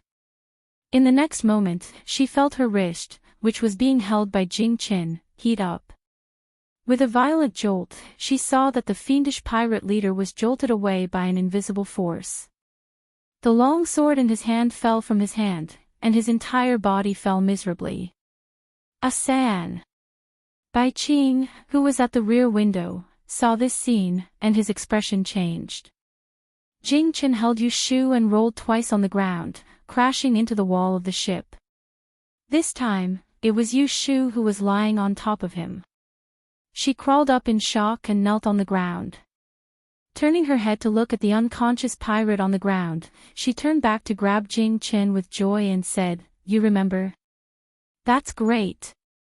If Jing Chen's martial arts recovered, then what did they have to be afraid of?" Jing Chen propped his upper body up and sat up, holding Yu Shu's hand. Raising his head, half his face was covered by his hair that had been blown about by the wind. His dark pupils reflected Yu Shu's safe and sound figure, and the sharpness in his eyes disappeared in an instant. Then, he became docile again. He shook his head at Yu Shu, and his lips moved. Dark red blood flowed out from the corner of his mouth. Seeing this, Yu Shu's heart sank. The joy of escaping from death was instantly washed away. She raised her hand in a flurry to wipe the blood from the corner of his mouth, but the more she wiped, the more blood there was. It dyed his chin red and dripped onto his chest. "There's still someone over there." Shouts suddenly came from the ship, making Yu Shu suddenly realize that they were not out of danger. She hurriedly pulled Jing Qin up from the ground and turned to look at the black figure running towards them from the corner of the cabin. She sheathed the ancient sword that had fallen to the ground on the back of her belt, and pushed Jing Qin onto the edge of the ship. She hurriedly said, Jing Qin, jump down, quick." Jing Qin climbed onto the edge of the ship, but did not let go. He pulled Yu Shu up with him, and wrapped his arm around her waist as they fell into the surging river. The angry shouts of the pirates were immediately drowned out by the sound of splashing water. "Damn it! Bai Qing slammed his palm on the window, and stared angrily at the disappearing figures at the back of the ship. Qiu Biao was standing behind him. He saw the scene and said through gritted teeth, "Do they think they can escape? Jumping off the ship at the mouth of the gorge means death. They just live a little longer." Bai Qing's face was gloomy, and he said, "Go find some people who are good swimmers and search for them. We cannot leave anyone alive." The current at the mouth of the gorge was rapid, and Yushu desperately swam her limbs. She did not know how many mouthfuls of water she had drunk. She swam towards the opposite shore from the cargo ship and pirate ship, and at the same time, she turned her head, searching for Yu Xiaoxiu's figure on the dark blue river. She did not dare to shout, for fear of being discovered by the pirates. Bai Qing would not let them go so easily, and would definitely send people into the water to chase after them. The river was very cold. She was glad that it was summer, and even more glad that there was someone with her at this time. Yushu turned her head to look at Jing Qin, who was swimming beside her. Before jumping off the ship, she had thought that if Jing Qin did not know how to swim, she would drag him ashore even if she had to. Now, it seemed that she had thought too much. Jing Qin had forgotten everything, but his instincts were still there. Just like that frightening sword block just now, if it was not for his sudden display of power, they would both have lost their lives on the ship. On both sides of the gorge, there were steep cliffs and shallow shoals. Yushu slowly approached the river with Jing Qin. Because she could not find Yu Xiaoxiu, she was burning with anxiety. She heard a short, strange sound in the wind. She keenly caught this sound, and delightedly stepped on the water. She turned her head to look, and her hand, which was moving on the water, was pulled by Jing Qin. She turned her head and saw that Jing Qin was pointing in a direction. She looked in that direction and saw a small black shadow floating on the shoal not far away. The strange sound mixed with the sound of the wind came from there. "It's Xiaoxiu, let's go there quickly." Yushu pushed Jing Qin's shoulder, and the two swam in that direction. The water was getting shallower and shallower, and slowly reached their waist. Yushu staggered out of the water, dripping wet, and ran towards the two black shadows. Jing Qin also stood up from the water, clutching his abdomen, and slowly followed her. That small black shadow was indeed Yu Xiaoxiu. He fainted in the shallow water, and Kim Bao stood on his chest. His light yellow fur clung to his body, making him look bald, and looked very funny. He jumped towards Yushu, Gigi, Gigi. Xiaoxiu, Xiaoxiu. Yushu ran over and helped Yu Xiaoxiu up. She touched his chest, felt his heartbeat, and felt relieved. She turned around and looked, and saw Xia Mingming's unconscious figure not far away. Gigi. Kim Bao jumped up and down, trying to get Yushu's attention. Yushu reached out and pressed its head, and praised it with a low smile. "Good job, Kim Bao." Yushu handed Yu Xiaoxiu to Jing Qin to support him, and ran to Xia Mingming's side. She bent down to check.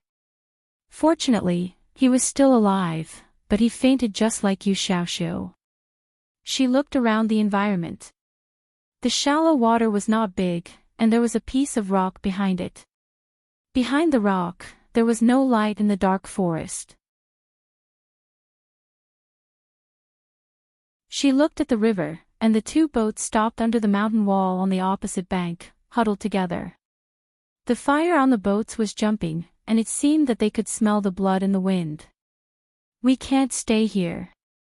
Yushu wiped the water on her face, and looked at Xia Mingming in her arms. After a moment of hesitation, she struggled to pull him up from the ground and carried him on her back. She walked towards Jing Qin.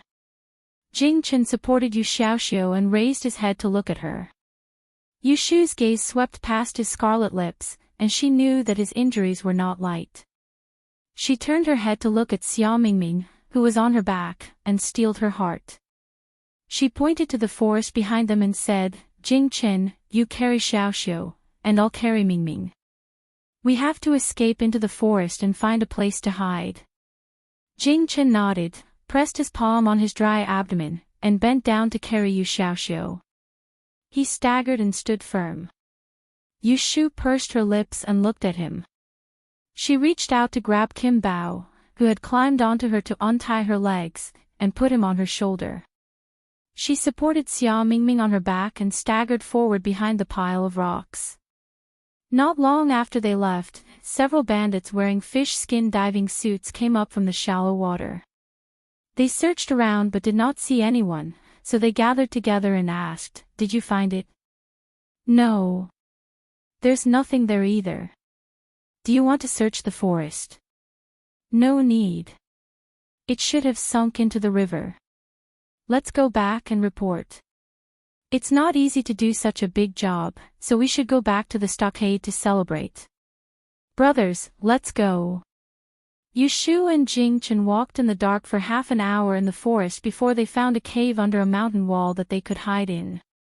There was no smell of animal urine inside. "Come in quickly." Yu Shu and Jing Chen walked in one after the other. They put Yu Xiaoxiu and Xia Mingming down. Kim Bao jumped down from Yu Shu's shoulder and rolled on the ground. It was very dark in the cave, so they could only see vague figures. "Jing Chen, you stay here. I'll go out and pick up some branches to make a fire." She got up and was about to go out, but Jing Chen grabbed her arm and stood in front of her, not letting her go out. She asked in confusion, "What's wrong?" His expression could not be seen clearly, and he could not make a sound. Yu Shu was worried that she did not know what he meant, but she felt her hand being pulled by him. She opened her palm and carefully felt the strokes on his hand. "Oh, I'll go. You're here." The silent words were very soft, and Yu Shu's heart warmed. She followed his arm to his wet shoulder and pressed him down to sit down. She coaxed, "Don't worry, I'll be outside. I won't go far." Jing Chen wanted to stand up, but as soon as he moved, he fell back down. He pressed his wet abdomen and watched Yu Shu come out of the cave. He helplessly leaned against the stone wall and wiped the taste of blood from the corner of his mouth. He slightly gasped for breath. The pain came wave after wave, and his vision became darker. He opened his mouth, wanting to make a sound, but he could not even make a sound. Yu Shu was outside the cave. She picked up some branches and leaves, and carried them back into the cave. She took off the leather bag around her neck, and rummaged through it for a while. She happily fished out 2 flints. She bought them in a small town by the river when the merchant ship first docked, and spent 5 copper coins. She also learned how to light a fire from the villagers. When she was escaping, she did not forget to pack them up. The flints were not afraid of moisture. Yu Shu rubbed them a few times, and sparks appeared. She spent some effort to light the fire, and the cave was instantly lit up. She excitedly raised her head, and said to Jing Chen sitting opposite her, "Jing Chen, look after the fire. I'll go out and pick some hay." Jing Chen sat there motionless, and hung his head. His loose hair hung wet on his chest. Under the weak light of the fire, the back of his hand, which was pressed against his abdomen, was glaring to the eye. Yu Shu was stunned, and crawled closer to him. She reached out her hand to take away his withered hand, and what came into view was his abdomen that was dyed deep red. Her eyes became hot, and she fiercely shivered. She could not help but raise her hand to slap herself. She did not know that he was so heavily injured, and that he still had to carry Xiaoxiu for such a long distance. This fool, he did not cry out in pain because he did not know how to speak. Yu Shu supported Jing Chen to lie down, and unbuttoned his shirt. Seeing the long wound on his abdomen, her heart trembled. She frantically rummaged through the leather bag, and found a small bottle of medicinal powder. She did not care what was inside, and sprinkled it on the wound. Only then did the bleeding stop a little. Looking around, she could not find anything to bandage the wound. She touched her body, and her face turned slightly red. She reached into her clothes, and unwrapped the cloth around her chest, and roasted it over the fire for a while. Then she tore it off and used it as a gauze, and tied it over the wound. Fortunately, Jing Chen's waist was thin enough, and after 3 or 4 rounds, the bleeding stopped. After doing this, Yu Shu was already sweating, but she could not rest. She went out to pick up some dry branches and leaves to make the fire bigger. She moved Yu Xiaoxiu and Xia Mingming to the side of the fire. While they were all unconscious, she took off their wet clothes and hung them over the fire to dry.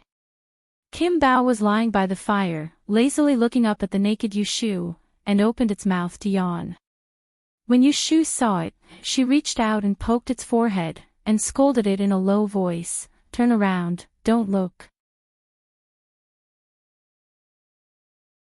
No one knew if Kim Bao understood, or if he was afraid of the evil power of Yu Shu, but he twisted his butt and lied in another direction.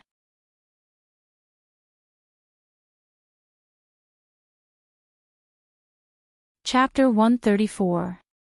After dawn, Yu Xiaoxiu and Xia Mingming woke up one after another. Only Jing Qin was still unconscious and had a fever.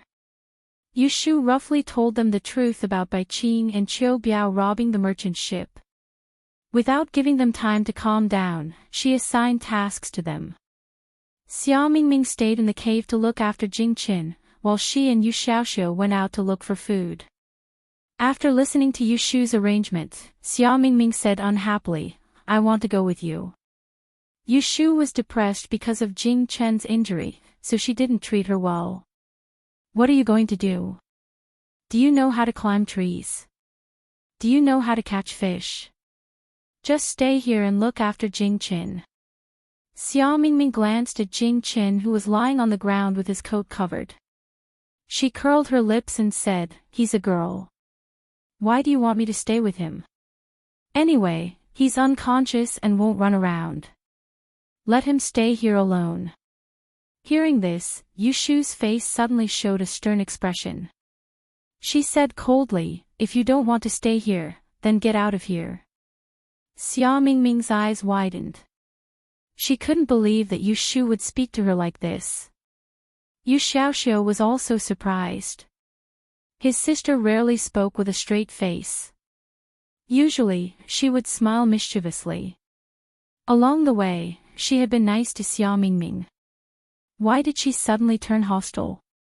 Xia Mingming was a little willful, but fortunately, she knew how to read people's expressions. Seeing that Yu Shu was really angry, she suppressed her grievances and stomped her feet. She gritted her teeth and said to Yu Shu, I'll look after him, okay?" Yu Shu snorted coldly. She picked up the empty leather bag on the ground and hung the ancient sword on it. Then, she dragged Yu Xiaoxiu away. Kim Bao wagged his tail and followed. Xia Mingming angrily sat on the ground. She picked up a tree branch and poked the ground. With a slight cry, she cursed, "Smelly Oshu, bad Oshu, idiot, fool." Yu Xiaoxiu had lived a hard life since childhood. Climbing trees to fish for bird eggs was nothing to her. Yu Shu found a few pomegranate trees in the forest. She plucked some and placed them in Yu Xiaoxiu's coat. Then, she carried it on her back. Then, she found a small stream in the forest. The two drank a few mouthfuls and washed their faces. Then, they took a leather bag and filled it with clean water. Yu Shu originally wanted to catch a fish and roast it. But when it came down to it, she realized it wasn't so easy. There were fish in the stream, but each one was more slippery than the last. The siblings busied themselves for half a day but couldn't catch a single one. They could only pack up and go back. When Xia Mingming saw them return, she didn't say a word and angrily scratched the ground with a tree branch. Yu Shu ignored her and gave the flint to Yu Xiaoxiu to start a fire. She helped Jing Qin up and let him rest on her lap. Then, she used the leather bag to feed him water. After that, she broke open the pomegranate and washed her fingers. She pinched the pomegranates one by one and dripped them into his mouth. Then, she placed her other hand on his burning forehead, wanting him to feel better. Xiao Mingming stole a glance at her and saw how attentively she took care of Jing Qin. Thinking of how Yu Shu scolded her because of Jing Qin, she felt upset. She couldn't help but ask, "Why are you so good to him?" Xiao Mingming didn't know that Yu Shu and Jing Qin knew each other before. She only thought that he was a passerby who was fished out of the river. He didn't even know her and Yu Shu for a long time. Yu Shu broke the pomegranate seed and said without raising her head, "If you have nothing to do, go gather firewood." Xiao Mingming broke the tree branch in her hand and stood up to leave. When Yu Xiaoxiu saw her leave, he whispered to Yu Shu, "Sis, what should we do with our nose?" "Leave this place and find a way to the capital." "We're still going to the capital?" "Why not?" Yu Shu asked. Yu Xiaoxiu said with a righteous face, "Uncle Bai, Boss Bai and Captain Chiu are bad guys. They killed so many people. Mr. Pei and the others don't even know about it. Shouldn't we go back and expose them?" Yu Shu shook her head and smiled. She raised her head to look at him and lectured, "My silly brother, do you think that right and wrong can be explained with just a few words? We have neither power nor influence, so how can we expose them? That Bai Qing is the younger brother of another deputy manager of Tai Hing Commerce. His big brother might be aware of all the bad things he has done. Who knows if there are other people mixed in here? The few of us being able to escape is already very lucky. If we deliver ourselves to their doorstep, won't we just be asking to be silenced?"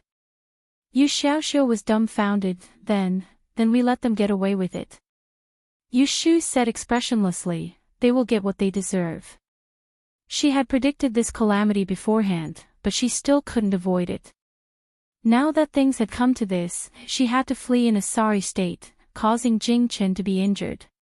The reason for this was that her greatest mistake was that she only cared about calculating the calamity, but didn't accurately calculate people's hearts. On this point, Bai Qing had taught her a solid lesson. He let her know what it meant to know a person's heart. Bai Qing had done a good job on the surface. She had never suspected anything wrong with him. Now that she thought about it, it was all because of her first impression. Bai Qing was polite to her, so she thought he was kind. Bai Qing saved Jing Qin, so she thought he was a good person. Bai Qing quarreled with Qiu Biao several times, so she thought they were not on good terms. She wanted to use Bai Qing to deal with Qiu Biao, but in the end, she got herself into trouble. Before this, she always thought that she could avoid the disaster by controlling the time of the disaster. Now it seemed that she thought too simply. Qing Zhang and Shi Wen's words were right. Disaster could be avoided but not eliminated. If there was one less disaster today, who knows if there would be a retribution in the future. This time, she wanted to get rid of the disaster instead of avoiding it. That was why she suffered such a big loss. If she found out about Qiu Biao's conspiracy, she decisively chose to avoid it. If he had decisively chosen to avoid him instead of stubbornly staying behind to deal with him, he would be in a different situation now. She thought too highly of herself and the result was a terrible fall. She should lower herself and look up to see what she was going to face. However, it was not for nothing. At least she was able to reunite with Jing Qin. Otherwise, with his silly look, if he fell into other people's hands, it would be hard for her to be at ease. Yu Shu lowered her head and stroked Jing Qin's messy hair. She gradually revealed a bitter smile. She could now be sure that Jing Qin had not met the person who destroyed his life. This time, the disaster of the hijacking had nothing to do with him. However, this did not mean that he did not destroy others. The first person to bear the brunt should be Xiao Mingming. Although she did not want to admit that it was Jing Chen's Kata star that caused mischief, the matter was clear. After Jing Chen boarded the ship, Xia Mingming calculated that the merchant's ship was robbed. He looked for Bai Qing but was knocked out by Qiu Biao. He was placed in a wooden barrel with rancid water and almost suffocated to death. From this, it could be seen that not only was Xia Mingming not the person who destroyed Jing Chen's life, he was also the one who was affected the most by Jing Chen this time. Next, it would be her and Yu Xiaoxiu. If they did not jump off the ship at the last moment to escape, what awaited them would be death. Yu Shu's eyes darkened. Looking at Jing Chen's sleeping face, she felt very complicated. On one hand, she treated Jing Chen as a friend and could not bear to leave him. On the other hand, she clearly knew his fate and was really worried. Emotionally, she really could not bear to leave him in this situation. But rationally, for safety's sake, she should choose to stay away from him. She was not alone. She still had Xiaoxiu to take care of. Thinking back, when Jing Chen told her the secret of him destroying the Kata Star in Yang City, she still boasted shamelessly that she did not care. It was really ridiculous.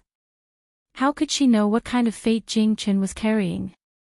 The closer he was to someone, the more he would harm that person. He did not do anything wrong, but he had to bear the blame. He was so innocent, but he could not do anything about it. How sad it was.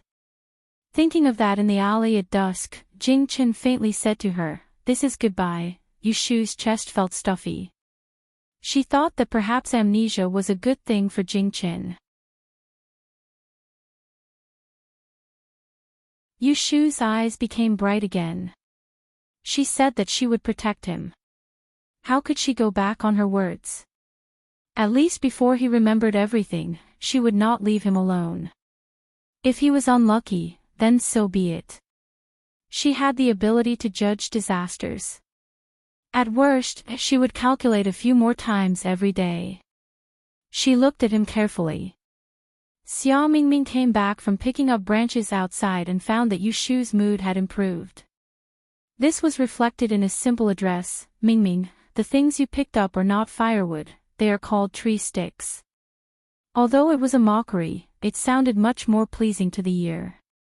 Xia Mingming put the things in his hands on the ground and said, "Aren't they all wood? What's the difference? Then you and I both have the same nose and two eyes, so there's no difference between the two of us."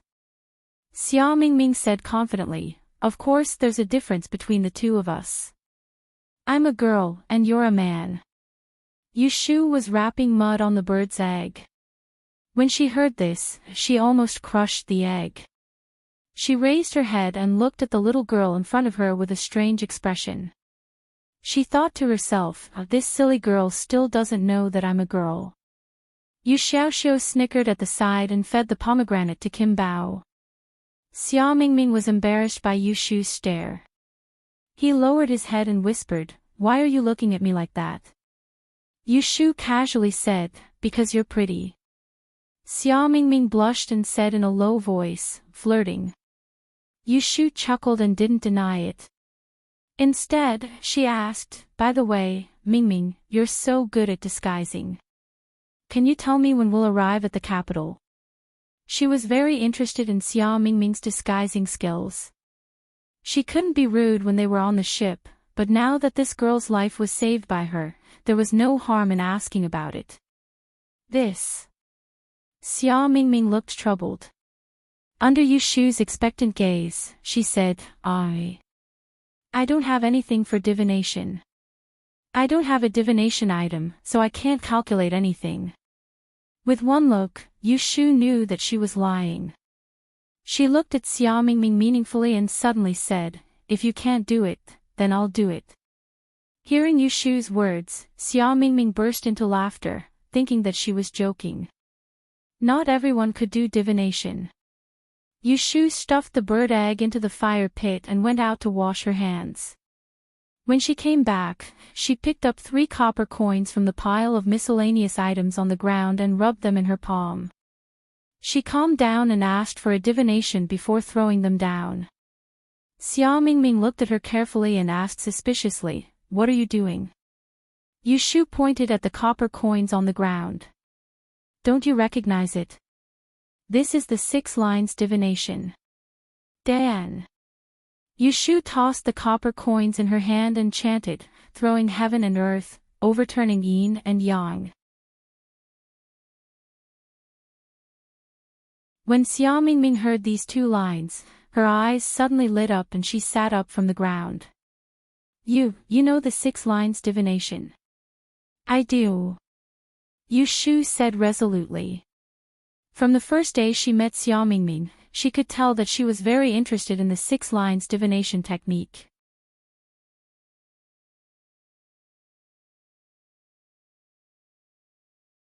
Chapter 135. Yushu showed her hand in front of Xia Mingming. She originally wanted to get information from her, but she didn't expect Xia Mingming to ask her to teach her. She really dared to say anything. Yushu looked at Xia Mingming with a smile that wasn't a smile and said, "Why should I teach you?" Hearing this teasing, Xia Mingming knew her request was too much. She opened her mouth and after a while, she said, I will give you money, okay? Yushu said, "Your luggage has already been searched by Qiu Biao. Do you have money on you?" Xia Mingming's face froze. She really didn't have a single copper coin on her. I will owe you first, okay? Yushu burst out laughing. She raised her hand and pulled her sleeve back from her hand. She waved her hand and said, "Then we will talk about it when you have money." This was clearly a refusal. Xia Mingming said, I really want to learn the 6 lines. Ashu, teach me. I promise, I won't tell anyone. How about I write you an IOU? No matter how much money you want, I will give it to you in the future. Seeing her persistent attitude, Yushu suddenly became suspicious. She could understand that people would be tempted by the superior art of disguise. But Xia Mingming's behavior was not only tempted, but also eager. First, tell me, why do you want to learn the 6 lines? Yushu's question was a little tricky. Apart from those who already knew the art, there was no one who didn't want to learn it. This question was like asking, why do you want to eat? The answer was obvious. But when Xia Mingming heard this question, she hesitated. Yushu suddenly understood. It seemed that the 6 lines had a more important meaning to Xia Mingming. So much so that she was thick-skinned enough to make such an excessive request. This was easy. The more she wanted it, the easier it would be for her to control her. It's not that I can't teach you. This sentence made Xia Mingming's face light up. Yushu kept her in suspense, but this art of disguise is passed down by my master. I definitely can't teach it to someone who doesn't know anything. First, tell me, where did you come from? She had always been curious about Xia Mingming's background. She didn't ask much before because there was no need. But now that they were going to the capital together, she couldn't keep an unknown person and take care of her. When Xia Mingming heard Yushu's question, she revealed a difficult expression. Yushu didn't give her time to think, it's fine if you don't want to say it. It's not that I can teach it to outsiders. Anyway, I can't teach it to outsiders. It's not that I don't want to say of it. Xia Mingming lowered her and said. Xia Mingming doesn't want to of me. Xia XT want to say of Xia of Ming Shui. This time, Xia Mingming answered straightforwardly, I want to participate in the Grand Yen examination. Every 3 years, the capital would hold a Grand Yen examination. It was the best way for the world's traders to rise to the upper class and become famous overnight. This year was the 3rd year. Yushu asked suspiciously, isn't the Grand Yen examination in the 12th month? Why are you going to the capital so early? What? Don't you know? Xia Mingming looked at Yushu strangely. In every year where the Grand Yen examination is held, the masters of Yi Shui will appear in the capital every August. Any trader who wants to take a look will visit them and ask for advice. This is a rare opportunity. Of course, I have to go early. Yushu knew she asked a silly question. She rubbed her nose and changed the topic. You're so good at Yishui. I'm sure you'll be able to pass. This compliment sounded like sarcasm to Xia Mingming. She laughed at herself. What's so good about me? Yushu glared at her. You can even predict the time of the cargo ship's disaster. Isn't that good enough? Xia Mingming shook her head with a bitter expression. Yushu saw something wrong with her expression and used her elbow to nudge her. What's wrong? I didn't predict it. Yushu laughed in spite of herself and said, if it's not calculated, then how could it be imagined out of nowhere? Xia Mingming bit her lip and hesitated for a moment before softly saying, I dreamed it. Yushu rolled her eyes and changed into a, who are you trying to fool, expression. Xia Mingming saw that she did not believe her and angrily said, I really dreamed it. The night before the ship's disaster, I dreamed that we would encounter water bandits the next night. Many people died. You, me, and Xiaoxiu. I dreamed that we all died. That's why I went to Bai Qing and asked him to go ashore. Yushu saw that she did not seem to be lying and was shocked. She asked without batting an eyelid, how can you be sure that what you dreamed will happen? What if it is just a normal dream? Lu Mingming said at the same time, I can be sure. Yushu said with an exaggerated expression, then you still say that you are not powerful. You can know whether it is a blessing or a curse. Isn't this prophecy? Interesting. Qing Zheng's master had told her before that there were very few talented people in this world who were born with abilities that others couldn't learn. She didn't expect that she would meet one so soon. It was really infuriating to compare oneself with others. Prophecy. If I have that kind of ability, I don't need to. Xia Mingming hugged her knees and laughed at herself. Do you think that everything in my dream will happen? Let me tell you, my dream will only come true if someone dies in my dream. Yushu was stunned. She digested Xia Mingming's words and was stunned.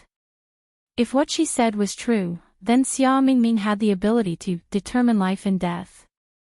An idea flashed through her mind. She thought of something and was about to think about it carefully when she heard a choking sound.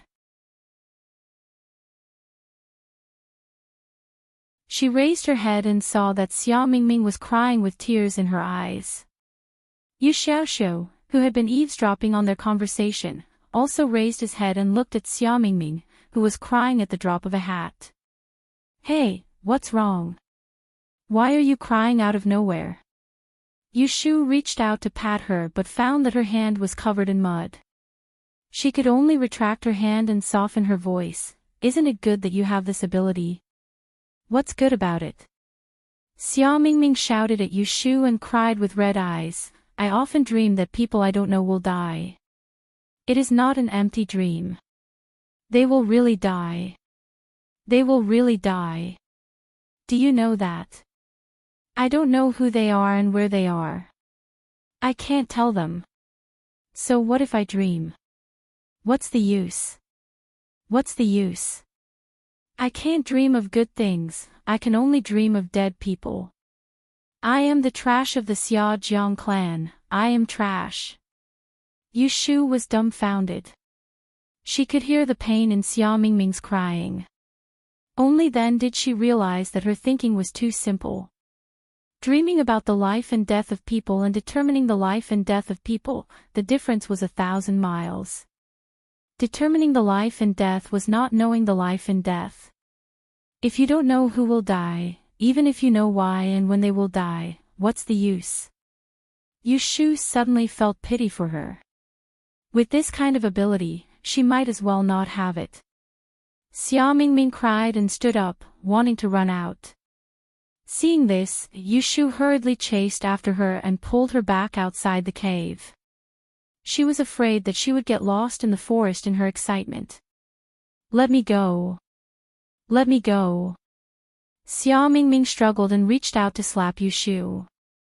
Her strength was quite painful. Yushu frowned and endured it. She didn't get angry at her.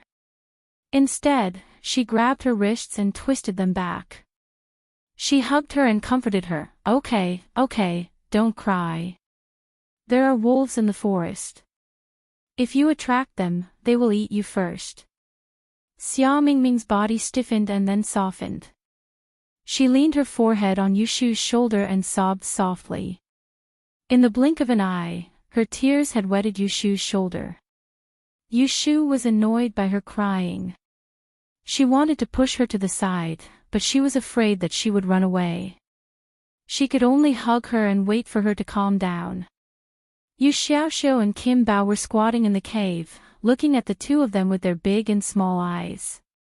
After a while, when Yushu couldn't help but lose her temper, Xia Mingming finally stopped crying. She sniffled and raised her head from Yushu's shoulder. Because the two of them were hugging each other, her face was red. She twisted her body and said in a small voice, "Let me go." "Not crying anymore?" Yushu asked. "Not crying anymore." Xia Mingming bit her lips. Her face was red like blood. Yushu immediately let go of her. She rubbed her ears and took a step back. She looked at her shoulder that was wet with tears and snot. She pointed to it and teased Xia Mingming, "You have to wash my clothes." Xia Mingming raised her head and looked at her. She was born beautiful with a pair of bright eyes. At this time, she was shy and full of tears. Even a woman like Yushu couldn't take her eyes off her. "I'll wash them. Take them off later." After saying this, Xia Mingming turned around and ran into the stone cave. He had completely forgotten about learning the 6 Yao lines. Yushu stood outside the cave with her back turned. She rubbed her chin and whispered, "Xia Zhang's family." What kind of family was that? It sounded like a very impressive feat. Yu Xiaoxiu and Yushu were busy for the whole morning. They found 2 nests of eggs, which were the size of a crow's egg. They ate 2 eggs each and fed one to Kim Bao. Although it wasn't good, at least it didn't hurt his stomach. Jing Chen's fever didn't subside and he was still unconscious. In order to cool him down, Yushu tore her clothes into strips and wet them with water. She asked Yu Xiaoxiu to wipe his body. When she cleaned his wounds, she found that pus flowed out of his wounds. This worsening condition made Yushu extremely worried. She handed Jing Qin over to Yu Xiaoxiu to take care of while she took her sword and went out to see if there were any useful herbs in the forest. Xia Mingming could see that Yushu was in a heavy mood. He didn't pester her to learn the 6 lines, but he didn't give up the idea. In her previous life, after Shou Lei had been paralyzed, he had taken a lot of traditional Chinese medicine to nourish his body. Yushu had found a Chinese herbal medicine for him, so she had more or less heard of several kinds of medicinal herbs. At this time, she racked her brains to recall and wandered around the forest for an hour. As a result, she really did find some wild forget-me-nots near the stream that had fruits growing on them. The flowers were purple. Forget-me-nots were often seen in flower shops. Few people knew the real forget-me-nots. Its scientific name was blood-nourishing grass. Although it was often drunk as a flower tea, and Yushu didn't know if it could be applied externally, she couldn't care too much at this time. Yushu excitedly plucked a handful and washed them one by the water. She ran back to the cave and wrapped them up with a cloth. She squeezed them and used the juice to wash away the pus on Jing Chen's wounds. Finally, she pasted the crushed herbs on his wounds and used a dry cloth to wrap it up again. She didn't know if it was the right cooling or the effect of the forget-me-nots, but at night, Jing Chen's fever slowly subsided, but he still showed no signs of waking up.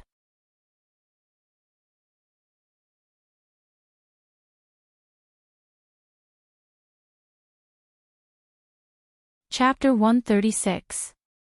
As soon as night fell, Yushu started a fire in the cave to drive away the beasts nearby. Secondly, it made people feel more at ease when they saw the fire. Xia Mingming and Yu Xiaoxiu had already fallen asleep. They curled up next to the fire, covered with the grass collected from the forest during the day. Yu Shu guarded Jing Qin. Every once in a while, she would touch his forehead to prevent him from getting hot again. There was a small pile of sundries beside her. She used the leather bag to hold things and filled it with water. She counted the things that she brought down from the boat. She wanted to cry and laugh at the same time. She wanted to cry because the precious manuals that she sorted out when she was learning from Qing Zheng were all lost on the boat. She wanted to laugh because she remembered all those things in her mind. She wanted to cry because she couldn't bring the 2 bags of silver given by Zhao Hui and the things she bought on the road. She wanted to laugh because the inner pocket that Zhao Hui sewed for her was still there, with 500 taels of silver notes in it. When they left Yang, Zhao Hui gave her 1,000 taels of silver notes. On the day of her wedding, Yu Shu secretly stuffed half of the notes under the mattress of her wedding bed and only took the 500 taels of silver she was supposed to get. But the 500 taels of silver were not as useful as a pair of flints for her now. From yesterday to tonight, they almost didn't earn any money. They only ate a few bird eggs to fill their stomachs. They couldn't survive in the forest for more than 2 days. They couldn't leave Jing Qin like this. What was the use of having money? 500 taels of silver couldn't even buy half a sesame seed cake. She had to find a way to get something to eat. Yu Shu touched the bumpy bao dong in her hand. She turned over the branches on the side and found a branch in the shape of a girl. She untied the leather band on her hair and tested its elasticity. She tied it to the 2 ends of the branch and made a slingshot. She picked up a stone from the ground and tested its power against the outside of the cave. After adjusting the angle for a long time, she could barely bounce it 10 feet away.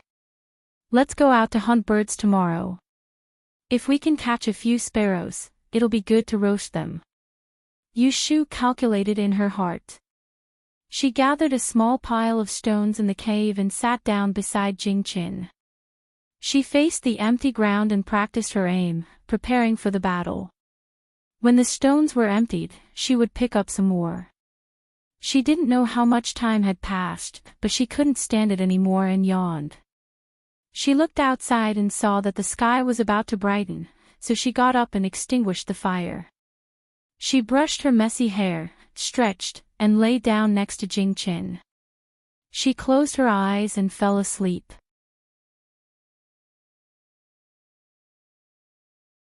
Not long after Yu Shu fell asleep, Jing Qin, who was lying beside her, moved.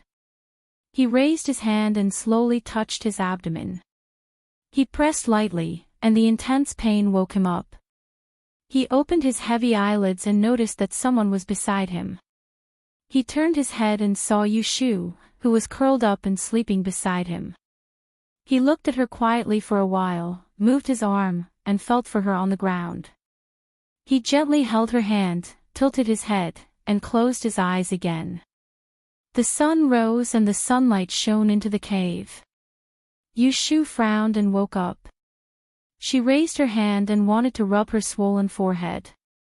But as soon as she moved, she found something wrong. She got up from the ground and looked down at her hand that was firmly held by Jing Qin. Her eyes widened in surprise. Jing Qin, Jing Qin. She stretched out her other hand and gently shook Jing Qin's shoulder.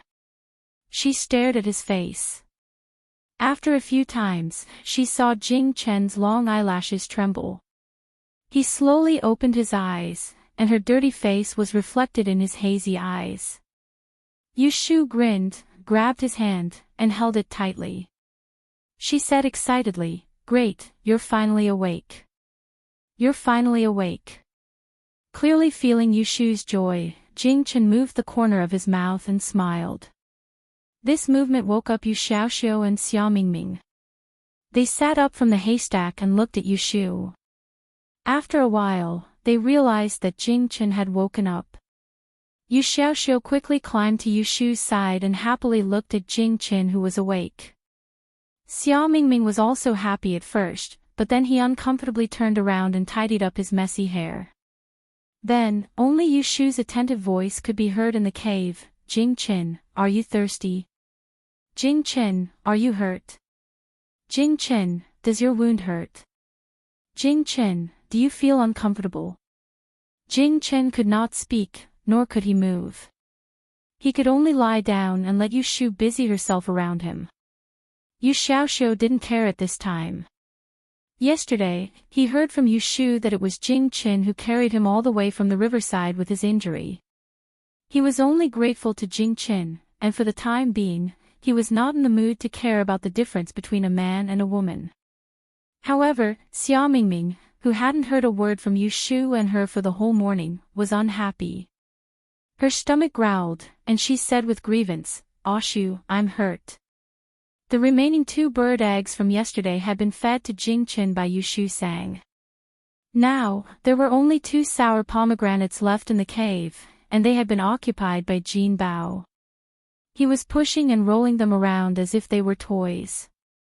It was time to go out and find something to eat. Yushu said to Jing-chin, "I'll go out and get something to eat. You go back to sleep. If there's anything, you can ask Xiaoxiu for help." Jing-chin nodded and pulled her palm, writing on it, "1 Be careful." "Okay." Yushu turned to Yu Xiaoxiu and said, "1 Xiaoxiu, you stay here and take care of Jing-chin. I will go out with Mingming to find something to eat." Xia Mingming heard her arrangement, and immediately asked, "I'll go with you." Jing-chin woke up, and Yushu was in a good mood. She smiled and said to her, "Yes, why? Don't you want to go?" Xia Mingming hurriedly shook her head, "Go, go." After saying that, she felt a little anxious, and said, I'm so bored in the cave. I want to go out for a walk." Yushu asked Yu Xiaoxiu to stay and take Xia Mingming away because she had her own considerations. Jing-chen had been unconscious for a day and 2 nights. Now that he had woken up, he must have some physiological problems to solve. It was not convenient for her and Xia Mingming to stay here. Yushu quickly packed up. She brought along a change of cloth, a sword for chopping firewood, and the crude slingshot she made last night. Then, she led Xia Mingming out of the cave and into the forest. Although Yushu had no experience in surviving in the wild, she could be considered to be experienced and knowledgeable. She was also meticulous enough to walk in the forest. She was very careful not to go too deep. Once she found traces of wild beasts on the ground, she would stay far away. Moreover, she had the 6 lines in her hand. She could roughly judge which direction was safe and which was dangerous at any time and place. Xia Mingming followed her closely.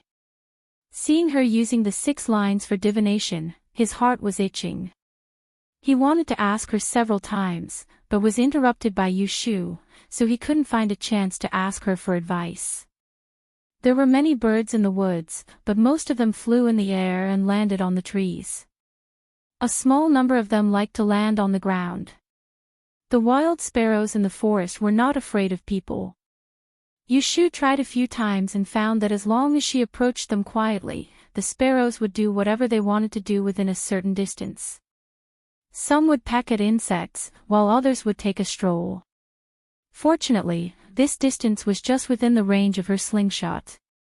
However, because her equipment was not ideal, she scared away several groups of sparrows. After changing 4 or 5 places, Yushu finally succeeded. Xia Mingming was ordered by Yushu to stand to the side and not make a sound. He saw a fat sparrow not far away hit by Yushu's slingshot. It flopped back half a foot and lay on the ground. He jumped up excitedly and clapped his hands. "Hit it! Hit it! Ashu, you are amazing!" Yushu went forward to pick up the struggling sparrow. She took a torn piece of cloth and tied its legs. She gave it to Xia Mingming and smiled. "Take it. This one is yours." Xia Mingming took it with a blush and said, "N." Then, Yushu seemed to have found the feeling. She hit a few sparrows in succession and tied them all with ropes for Xia Mingming to carry. After counting 20 sparrows, she took him to the stream. Yushu taught Xia Mingming how to recognize the forget-me-nots. Then, she handed the task of gathering herbs to her and went to the stream to record and wash the sparrows. Xia Mingming gathered a bag of herbs and excitedly ran to Yushu to show off.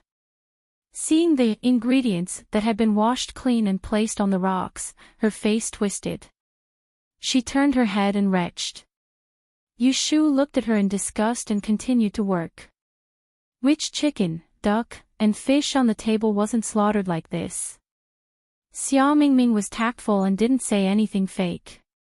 Otherwise, during lunch today, Yushu would definitely kill her.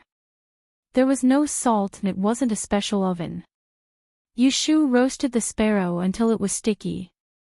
However, the fragrance of the meat wafted out. Xia Mingming and Yu Xiaoxiu swallowed it. Water. Is it edible? Yu Xiaoxiu asked. It should be, Xia Mingming said. Yushu took the branch away from the fire, bowed her head, and smelled it. She gave it to Xia Mingming, picked up another skewer, and continued to roast it. Xia Mingming saw that Yushu gave the first skewer to him. He happily said thank you and blew on it a few times. He couldn't wait to lower his head and take a bite. He burned his tongue, but he was reluctant to spit out the meat in his mouth. Yu Xiaoxiu, on the other hand, looked at his sister unhappily and pouted.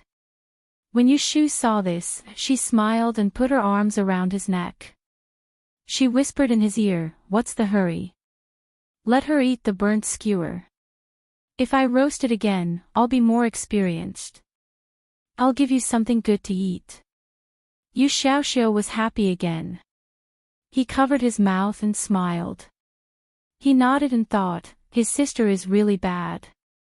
Yushu's second skewer was indeed much better than the previous one. It was only a little burnt, so she gave it to Yumen. She gave it to Yumen and Xiu to eat. She gave it to Yumen and roasted another skewer. After it was cooked, she washed it with water, scraped off the oil on the outside, and tore the tender meat inside. She turned her head and fed it to Jingqin. "Open your mouth." Jingqin cooperatively opened his mouth and let her feed him. He couldn't sit up due to the injury on his abdomen, so he could only lie down. Although he was awake, he still needed help to drink water and eat. "Is it delicious?" Jingqin nodded. When she fed him again, he held her wrist and brought it to her mouth, using his eyes to signal her to eat. Yushu smiled and brought the piece of meat to her mouth. She chewed it. The meat without salt was sweet, but it had a faint fragrance. It really didn't taste bad. She licked her fingers, savoring the taste, and then tore it to feed Jingqin. The roasted meat that was brought to his mouth was still hot. When it entered his mouth, her wet fingers brushed his lips, slightly itching.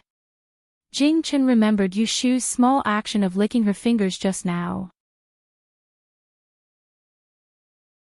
For some reason, his throat was a little dry. Ahem. When Yushu heard Jingqin's soft cough, she hurriedly asked, "Did you choke?"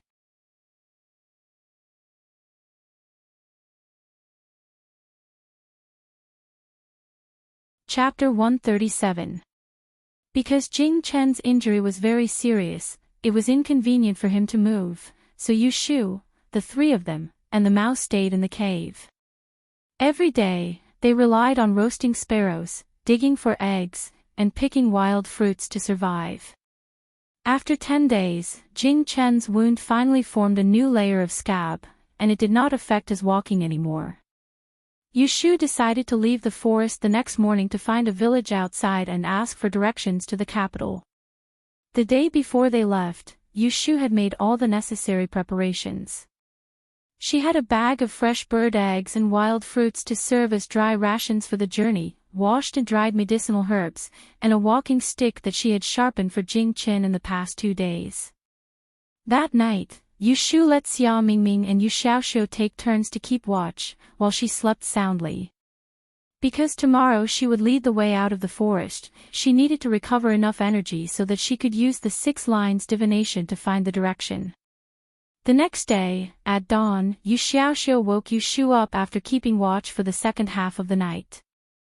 They packed up, and Yu Shu led them out of the cave to the stream. After freshening up, they filled a leather bag with water, and according to Yu Shu's divination, they moved towards the east where the sun rose. Jing Chen's body was weak, so Yu Shu and Yu Xiaoxiu took turns to support him. Every time he slowed down, Yu Shu would take the initiative to stop and find a shady tree to rest. When Jing Chen recovered his strength, they would continue to move forward. Only Kim Bao was the most relaxed. He sat on Yu Xiaoxiu's shoulder and looked around effortlessly. It was easy to get lost walking in the forest. Fortunately, Yu Shu was good at divination. They walked and stopped from time to time. They slept in the forest for one night. Another day passed. On the third day, at dusk, they climbed over a small hill and finally saw the smoke of a distant field. Yu Shu and the others were overjoyed and quickened their pace to the village. When they passed by the ridge, they saw the villagers working in the field.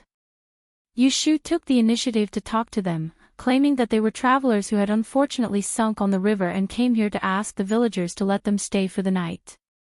The small village, which was far away from the city, was self-sufficient and simple. When they heard about what had happened to Yu Shu and the others, they were very sympathetic. At that time, a warm-hearted villager picked up the farm tools and led them back to discuss with the village chief. Although the 4 of them were dressed shabbily and looked shabby, they all looked neat and tidy. They talked and behaved politely. The village head was older and had some experience. When he saw them, he asked people to clean up the empty house and let them stay for the night. He also provided them with a meal. Yu Shu and the others had eaten in the wild for more than 10 days. Their tongues were almost rotten. Finally, they had a hot meal. Except for Jing Qin, everyone ate until they were full. After dinner, Yu Shu and Xia Mingming went to the village head's house to thank him and ask for the way to the capital. The village head couldn't tell them where the capital was, so he suggested that they go to a nearby town to ask. Under Yu Shu's request, he agreed to send someone to send them there tomorrow. At night, sleeping was a problem. There were only 2 wooden beds in the house, but there were 4 of them. Jing Chen couldn't sleep on the floor, Xia Mingming couldn't sleep on the floor, and Yu Shu was tired to death. She finally saw a bed, so of course, she didn't want to sleep on the floor, and she wouldn't let Yu Xiaoxiu sleep on the floor. There's no other way. Let's squeeze. Yu Shu said. Xia Mingming hesitated and said, that bed can't sleep the 3 of you, right? Because of Yu Shu's calm and strong performance these days, Xia Mingming didn't doubt her gender and always treated her as a boy. In her view, she was the only girl in the house. If there was to be a squeeze, it could only be the 3 of them. Yu Shu glanced at her with a smile and walked over to sit on an empty bed. She patted the space beside her and said, Mingming will sleep with me. Xia Mingming, who was still considering whether the bed could fit 3 people, blushed when she heard this. She said to Yu Shu angrily, you baddie, who wants to sleep with you? After saying that, she opened the door and ran out, not giving Yu Shu a chance to finish her sentence. Yu Shu rubbed the space between her eyebrows and got up to chase after her. Seeing this, Jing Chen stood up from the bed and wanted to follow Yu Shu, but Yu Xiaoxiu stopped him. Brother Jing, don't go. You've been walking for the whole day, you should rest early. Yu Shu found Xia Mingming by the well in the village. She was leaning against a tree and kicking the pebbles under her feet with her head down. Yu Shu thought for a while and walked up to her. Mingming, I have something to say to you. Yu Shu had to admit that she had deliberately hidden the fact that she was a girl from Xia Mingming during their stay in the cave. Firstly, it was because she had to take care of Jing Qin, and she felt that it would make them feel uncomfortable if she told them about it. Secondly, it was because she was worried about Xia Mingming, who came from an unknown background, and she had always been on guard. However, after spending some time with her, Yushu realized that Xia Mingming wasn't as spoiled and headstrong as she appeared to be. She would follow her to hunt sparrows in the forest for the whole day without complaining about being tired. She wouldn't even wipe her tears when she cut her hand while picking herbs, and she wouldn't sit around waiting to eat for free just because she was a girl. Other than taking care of Jing Qin, she would obediently listen to everything that Yushu asked her to do. It was quite rare for her to be able to do this at her age. Yushu admired strong people, and Xia Mingming had won her respect in this aspect. Yushu wasn't blind, and she could more or less sense this little girl's attentive attitude towards her. She didn't want Xia Mingming to misunderstand, so that she wouldn't unintentionally hurt her heart in the future. Thus, when they left the cave, Yushu planned to find a suitable opportunity to make things clear to her. Thus, when they were distributing the beds, Yushu took the opportunity to bring it up. Xia Mingming quickly raised her head and glanced at Yushu, thinking about what she would say to her. A young girl's imagination couldn't help but have some fantasies. She suddenly felt shy and pouted. "What do you want to say?" Seeing her like this, Yushu secretly had a headache. The words that were at the tip of her tongue rolled twice before she finally said, "Actually, I am Miss Hua." She enunciated her words clearly, not missing a single word. Xia Mingming, who heard every single word, was stunned. The flush on her face did not fade, but a layer of stiffness appeared on her face. She slowly widened her eyes and stared at Yushu, stuttering, You said you are. Yushu bitterly smiled. "I'm sorry for hiding it from you on the way here. Xiaoxiu and I are brother and sister. I am not his older brother, but his older sister." Afraid that Xia Mingming didn't believe her, Yushu took a step forward and pulled Xia Mingming's hand. She pressed it on her chest that wasn't moving up and down, but still existed. "I am the same as you." What her palm touched was real. Xia Mingming's face alternated between red and white. She raised her hand to cover her mouth, shaking her head, and stared in disbelief at Yushu's delicate and pretty face. Her eyes gradually turned red, and when she blinked, 2 crystal-clear tears fell. Seeing this, Yushu actually didn't know how to deal with it. She thought that after telling Xia Mingming, she might be angry, or even annoyed, but she didn't expect that she would cry. Mingming," Yushu stretched out her hand, wanting to comfort her, but was slapped away by Xia Mingming. Xia Mingming pushed her away and ran away from her. Yushu turned around and chased a few steps. Watching her rush into the hut where they were staying tonight, she slowed down her pace, walked to the door, and quietly stood for a long time before entering. Inside the hut, Xia Mingming was lying on the bed, with her back facing the direction of the door, motionless, as if she was crying to sleep. Jing Chen and Yu Xiaoxiu were looking at her in confusion. When they saw Yushu coming in, they turned their puzzlement to Yushu. Yushu didn't have the energy to explain to them, so she waved her hand and said to them, "Sleep early." After saying that, she went to get the straw mat behind the door and spread it on the floor. She shook off the thin quilt that was piled at Xia Mingming's feet and gently covered her body with it. She turned around and laid down on the hard mat, using her arm as a pillow, and closed her eyes. After a moment, she heard the sound of footsteps on the floor. She opened her eyes a little and saw Jing Chen spread another mat beside her, slowly sitting down, and slowly lying down. He turned his body to face her and copied her, using his arm as a pillow, and looked at her with his dark and bright eyes. Yushu couldn't help laughing in a low voice. She stretched out her finger and poked his shoulder, whispering, "What are you doing? Quickly go to bed and sleep." Jing Chen held her finger, opened her palm, and wrote, "I want to sleep with you."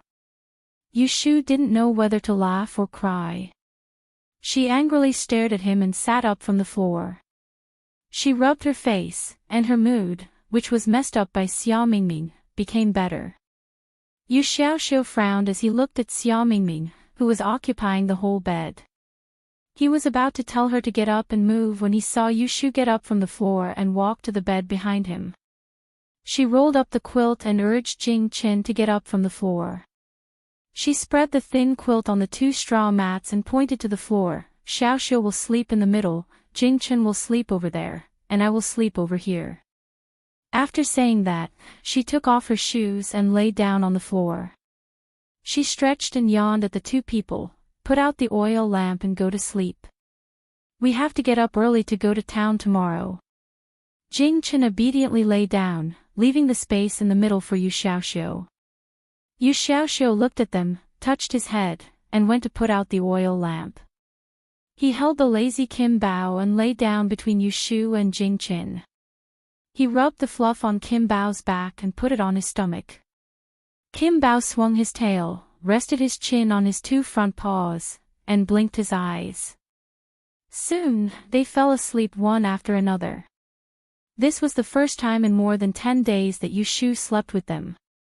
She didn't need to stare at the fire, think about what to eat tomorrow, and wait alone until dawn. It was a quiet night.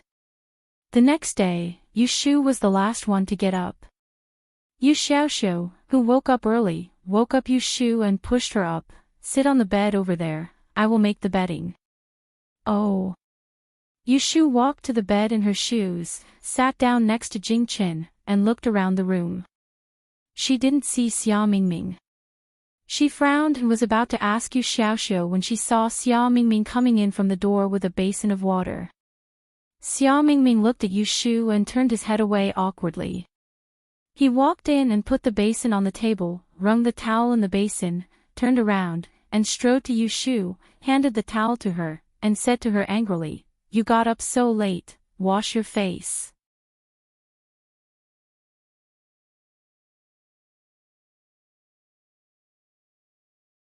Chapter 138.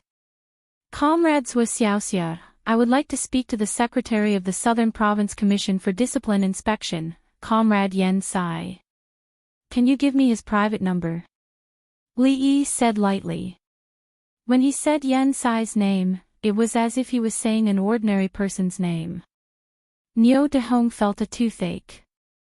He thought to himself that this guy was really good at acting so well. Yan Sai. Oh, the Provincial Commission for Discipline Inspection Secretary was really called Yan Sai. This guy really had some tricks up his sleeve. Zhuo Xiaoxia laughed. Yo, Director Li, what's the matter that made you so angry? You even want to disturb our Secretary Yan. Tell me, who made you angry? I'll help you vent your anger. Li Yi roughly explained the situation and then said seriously, Comrades Zhuo Xiaoxia, this matter is very serious. You must inform the Liang City Commission for Discipline Inspection, and ask them to come and deal with it. Zhuo Xiaoxia knew that Li Yi was really angry. He used an official tone throughout the call. Please rest assured, Director. I'll inform the Liang City Commission for Discipline Inspection Secretary Zhu. Liang City Commission for Discipline Inspection Secretary Zhu was watching TV with his wife and son at home. His phone suddenly rang. It was another unknown number. It was very strange. Just as he was about to answer, his wife snatched the phone from him.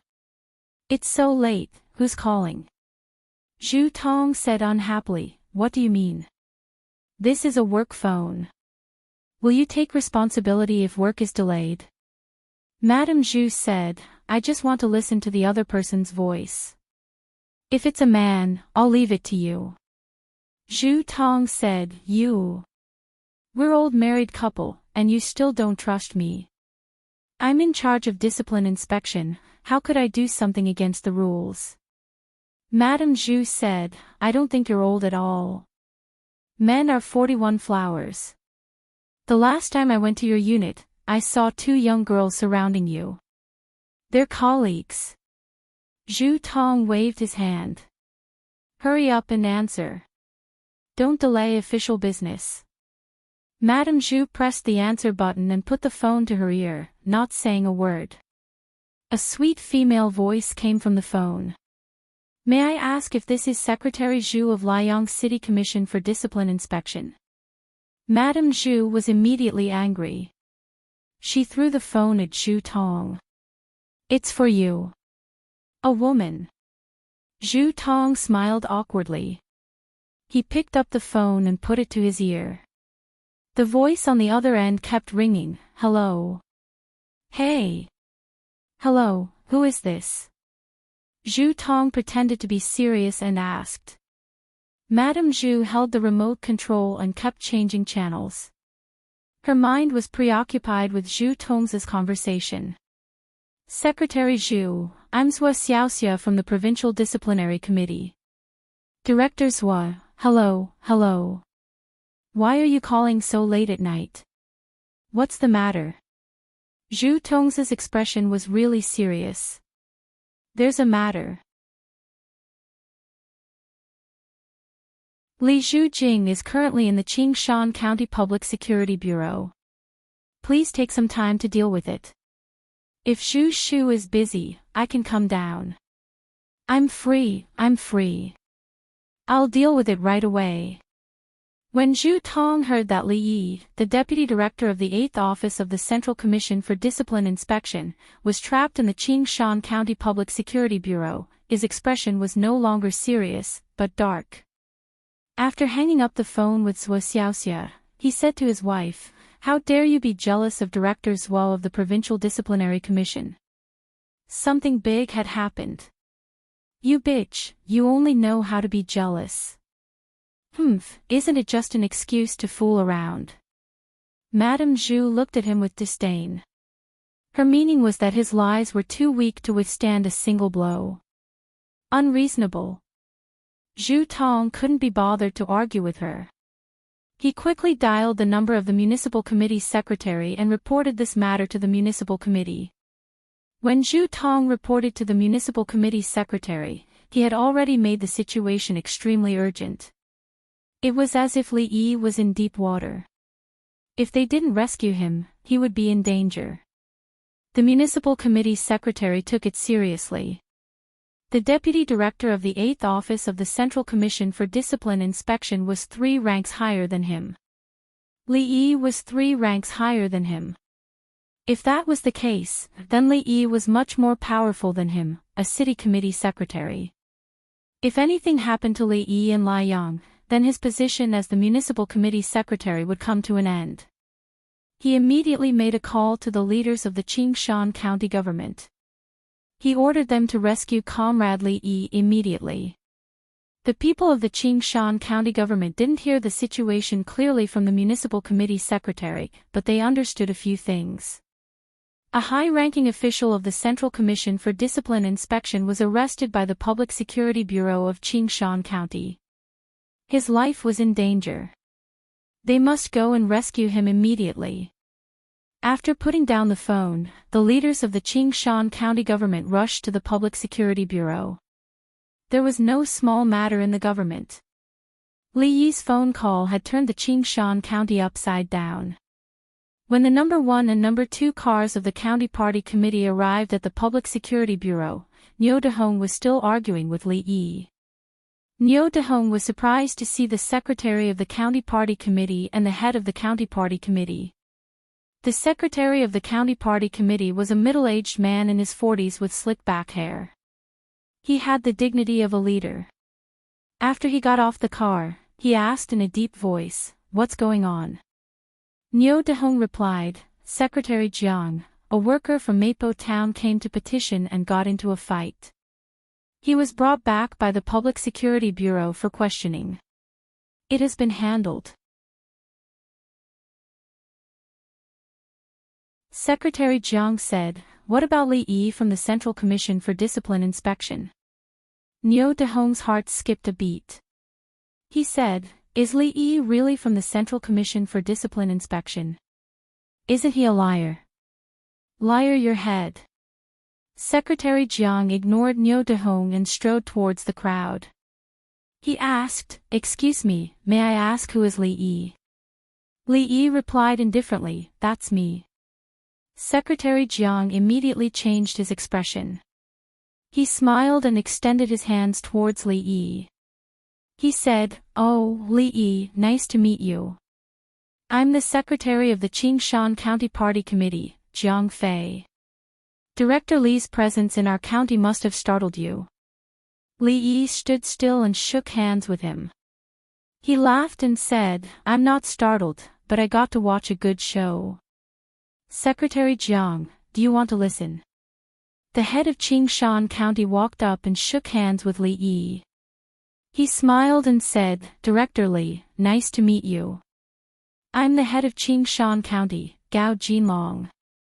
"Nice to meet you." Li Yi replied indifferently, "Hello, head Gao." Gao Jinlong glanced at the scene and asked, "Who can tell me what's going on?" Niu Dehong stepped forward and said, "Secretary Jiang, head Gao, the situation is like this. The workers of Mapo Town are not satisfied with the restructuring of the township enterprises. They came to the county government's residence to cause trouble. They had a conflict with the guards." Gao Jinlong said, "I'm not asking about that. I'm asking you, why is Director Li in the Public Security Bureau? What's going on here?" Niu Dehong said, "I don't know. When I came, he was already here." Li Yi said, "I came with the workers." "Head Gao, how can you mess with the restructuring of the township enterprises in your county? If this goes on, there will be a big mess." Gao Jinlong said, "The restructuring of the township enterprises, we copied the experience of Lini County in Shizhou City. For this, we even organized an investigation team to learn from Lini County." Li Yi frowned and said, "Head Gao, do you know what Lini County is doing? Are you sure you learned the essence of the Lini model?" Gao Jinlong laughed and said, "Of course. Isn't it just taking back the enterprise and asking the workers to buy shares? This way, the government will have the money to revitalize the enterprise. It's such a simple method, and it's easy to learn. The person who came up with this method is really amazing. Not only did it solve the financial problems of the county and town, but it also revitalized the enterprise." Li Yi said in a deep voice, "Since you have been to Lini County for an investigation, then do you know who proposed the restructuring of the township enterprises?" Jiang Fei laughed and said, "I know this. It's the former Lini County Party Committee Secretary Li Yi." "Li Yi? Could it be that you are the former Lini County Party Committee Secretary Li?" Li Yi nodded and said, "Yes, it's me." Is the Lini model what you think it is? What did you learn from the investigation? Jiang Fei saw that the direction of the situation was not right and quickly said, "Director Li, I am in charge of the party's affairs. County head Gao is in charge of the government affairs." Gao Jinlong wiped the cold sweat off his forehead. He thought to himself that Jiang Fei had escaped really quickly. Without your approval, do you think the government would dare to do this? But now that the situation is pressing, he had no other way out. He could only brace himself and said, "Director Li, if there's anything wrong with our work, please advise us." Seeing how the county's secretary and the county's mayor were afraid of Li Yi, the onlookers were all very surprised. Lu Ruosi also did not understand what was going on. She had no concept of the positions and departments in the system. She only knew that the position of the Public Security Bureau chief in the county was already very high, but the position of the county mayor was even higher, and Li Yi's position seemed to be even higher than the county mayor. But how high is Li Yi's position, what department is the Central Commission for Discipline Inspection, and how high is the director, she does not know. If she does not know, then the rest of the workers are even more confused. But they can see that Li Yi intimidated the county party committee secretary and county head. "Cici, didn't you say that he is your boss? Why is he a high-ranking official?" Lu's mother asked softly. Lu Ruosi replied, "I also do not know. Mom, Li Yi said that he will help us." Lu Qing said, a high-ranking official is good. With a high-ranking official helping us, we will have a chance. Sis, what is brother-in-law's position? You are still hiding it from us. Really, although we are a family, you married a high-ranking official. We should also enjoy our lives. Lu Ruosi said, don't talk nonsense. I am really not his girlfriend. Lu Qing laughed, I understand. Are you two still in the early stages of love? You two have not entered the real stage of love yet. Lu Ruosi rolled her eyes and ignored him. Li Yi said to Gao Jinlong, County Head Gao, let me ask you. What is the purpose of this restructuring?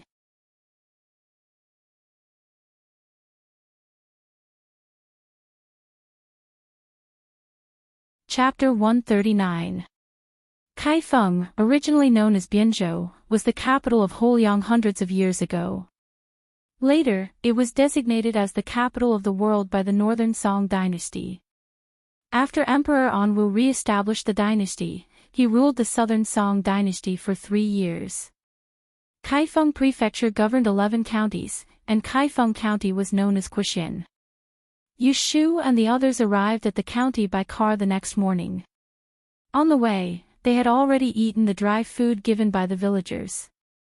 They were now hungry and tired.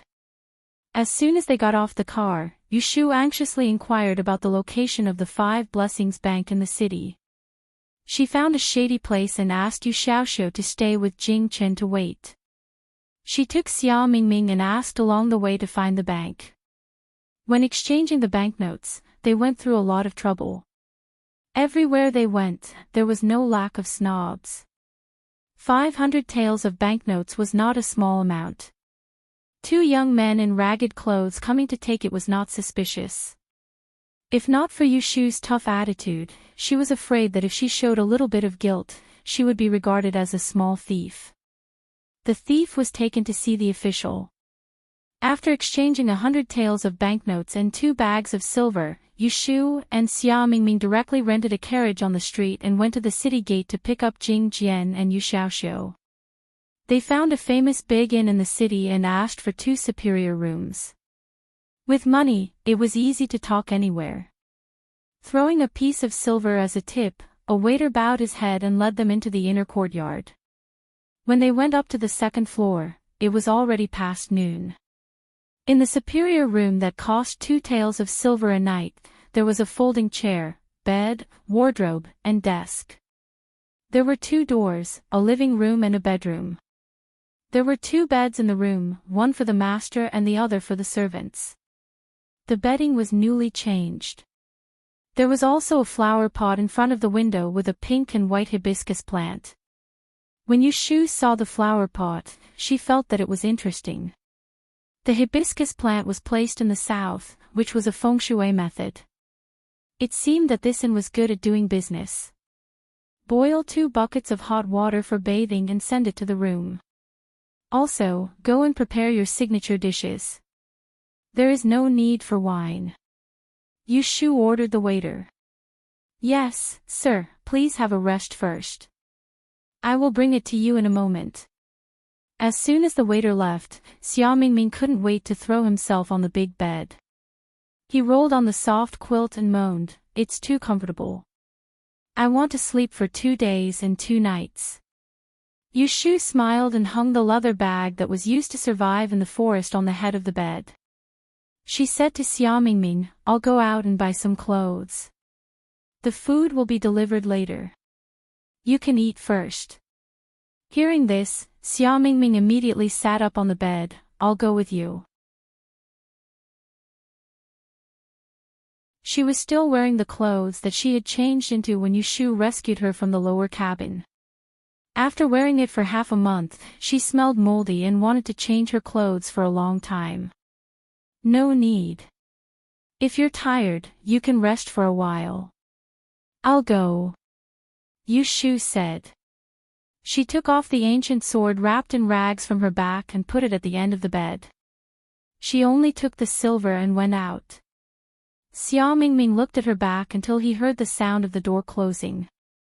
Only then did he reach out to cover his wildly beating heart. He turned around and lay back on the bed, punched the pillow, and whined in a low voice, "Ah, why is she a woman?" Yu Shu asked the innkeeper of the inn. In an alley across the street, she found a ready-made clothing store. She bought a few sets of new clothes. She didn't even forget her shoes and socks. Under the smiling face of the innkeeper, she carried the big and small bags back to the inn. She kicked the door. The person who opened the door was not Xia Mingming, but Yu Xiaoxiu. Not long after Yu Shu left, Yu Xiaoxiu came to the next room to find her. The waiter came to deliver the food.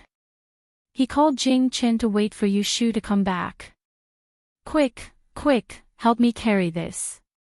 Yu Shu stuffed half of the things in her hands into Yu Xiaoxiu's hands. Xia Mingming also came to help. The three of them piled the clothes on the couch in the living room and spread them on the bed. Xia Mingming excitedly rummaged through the clothes, only to find that there wasn't a single skirt. She turned to Yu Shu with an unfriendly expression and said, "Why didn't you buy my clothes?" Yu Shu bent down and rummaged through the clothes. She took out 2 pieces of clothing and handed them to her. "Here, they're yours." Xia Mingming frowned. "Why are they men's clothes?" "Of course it's for the convenience of the journey," Yu Shu said. Xia Mingming pouted. "I don't care. I want to wear a skirt." In the end, she was still a girl. Dressing up as a man was just a novelty. She had no choice but to do so. Now that she had a chance to wear a beautiful skirt, she naturally didn't want to dress up as a man with rough hands and feet. Either you change it, or you don't. Yu Shu didn't want to spoil her. She stuffed the clothes into her hands and took the wet towel that Yu Xiaoxiu handed to her. She wiped the sweat off her face and sat down at the table to eat. The food was a little cold, but it was perfect for summer. Yu Shu picked up a bowl of plain white rice. Seeing that Jing Chen hadn't moved his chopsticks, she tore open a fragrant chicken drumstick and placed it in his bowl. "Hurry up and eat. Once you're done, go take a bath and sleep. I'll find a doctor for you." Jing Jian nodded and picked up his chopsticks. He tore open the remaining chicken drumstick and placed it in Yu Shu's bowl. When Xia Mingming saw this, she hurriedly threw down her clothes and ran over. "I want to eat chicken drumsticks too." "There's no more." Yu Shu stuffed the chicken drumstick into her mouth and said with a lisp, "Woo-woo, you can have the chicken neck." Xia Mingming turned to look at the chicken drumstick in Jing Chen's bowl. She held out the bowl and threatened, "Give me the drumstick." Jing Chen looked up at her and picked up the chicken drumstick that Yu Shu had just placed in his bowl. He lowered his head and took a bite of it. Then he looked up at Xia Mingming. His innocent eyes clearly said, "This is mine." Xia Mingming was so angry that her teeth itched. She silently said in her heart, "Don't bother with the mute." She turned around and wanted to tear the chicken wings. However, she found that the 2 wings had been occupied by Yu Xiaoxiu. In addition to the breast frame, there was only the chicken butt and the chicken neck left on the oily roasted chicken. "You ganged up to bully me." Xia Mingming sat down aggrievedly and picked up the chopsticks to eat the rice. She was full of resentment. Yu Shu and others were not affected by her mood at all. When they were hungry, they didn't talk so much nonsense. They swept up the delicious food on the table and leaned against the back of the chair with their bellies sticking out. Under the table, Kim Bao was lying on an empty plate with his belly sticking out like them. Yu Shu saw Xia Mingming was unhappy because she didn't eat the chicken drumstick, so she said, "Well, it's just a chicken drumstick.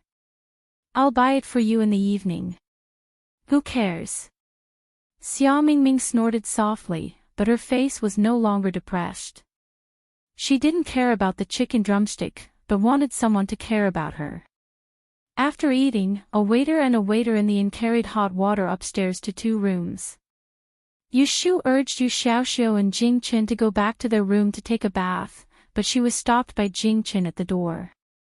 Seeing that he had something to say, Yu Shu stretched out her hand and saw him right. Do you want to marry Miss Yao? Cough. Yu Shu almost coughed up blood. Why would I marry her? Jing Chen looked serious, lowered his head and continued to write on her hand. Last time, you said that a girl's body can't be seen by a man, and if you see her, you must marry her. If you take a bath with her and sleep with her, won't you marry her? On the ship, when Yu Shu rescued Xia Mingming from the bottom of the cabin, in order to let her breathe, she took off her clothes. At that time, she asked Jing Chen and Yu Xiaoxiu to leave. At that time, Jing Chen didn't know what marry meant. Later, after a few days in the forest, he remembered that Yu Shu went out to hunt birds and wasn't in the cave, so he asked Yu Xiaoxiu. Yu Xiaoxiu was only a child, so how could he explain it clearly? He told him that marry meant that a man and a woman got married, and the man would support the woman. They would eat together, sleep in the same bed, and sleep under the same quilt. They would have children and live together for the rest of their lives. After Jing Chen lost his memory, although he didn't understand the affairs of the world, he roughly understood from what Yu Xiaoxiu said. Marry was a very important matter. It was a very important matter. During the half a month in the forest, they slept outdoors without a bed or quilt. Now they stayed in an inn and were assigned rooms with a bed and quilt. Jing Chen saw that Yu Shu and Xia Mingming slept in the same room and even took a bath together, so he asked this question. This was a very simple question, and Yu Shu could answer him with one sentence, but she was stumped. She looked at Jing Chen with a complicated expression, not knowing how to answer. Whether before or after losing her memory, she never told Jing Chen that she was a woman. She deliberately hid it before, and then she took advantage of the situation. At first, it was to make it convenient for her to take care of him. There was always a difference between men and women, and there were too many people on the boat. Later, in the forest, she got in the way of Xia Mingming. She finally made it clear to Xia Mingming, but she was busy on the road, so she didn't have a chance to explain it to Jing Chen.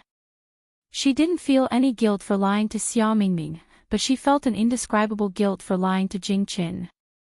It wasn't toward the Jing Chen after he lost his memories, but toward the Jing Chen before he lost his memories. When they were still in Yang City, Jing Chen was very honest with her. Not only did he not hide his origin, but he even told her the secret of him committing the crime of Ji Du Xing. But she hid it from him. Compared to Jing Chen's sincerity, she seemed hypocritical.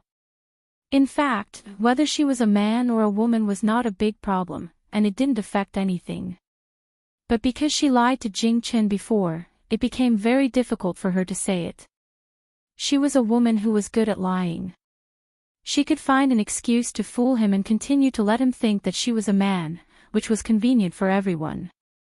However, facing Jing Chen who trusted and relied on her, looking at his clean and bright eyes, she just didn't want to lie to him. Jing Chen, actually I am. Brother. A shout interrupted Yu Shu's words. Yu Xiaoxiu, who had been standing at the door listening to their conversation, reached out and grabbed Yu Shu at this time. I have something to say to you. Jing Chen saw Yu Xiaoxiu pulling Yu Shu away in front of him. He wanted to follow them, but Yu Xiaoxiu turned his head and stopped him. Brother Jing, don't come over. We need to whisper. Jing Chen stopped and watched them run away. Xia Mingming divided the clothes and came out of the inner room to look for Yu Shu. Seeing Jing Chen standing at the door, she asked, Where is Ashu? Jing Chen raised his finger and pointed to the front.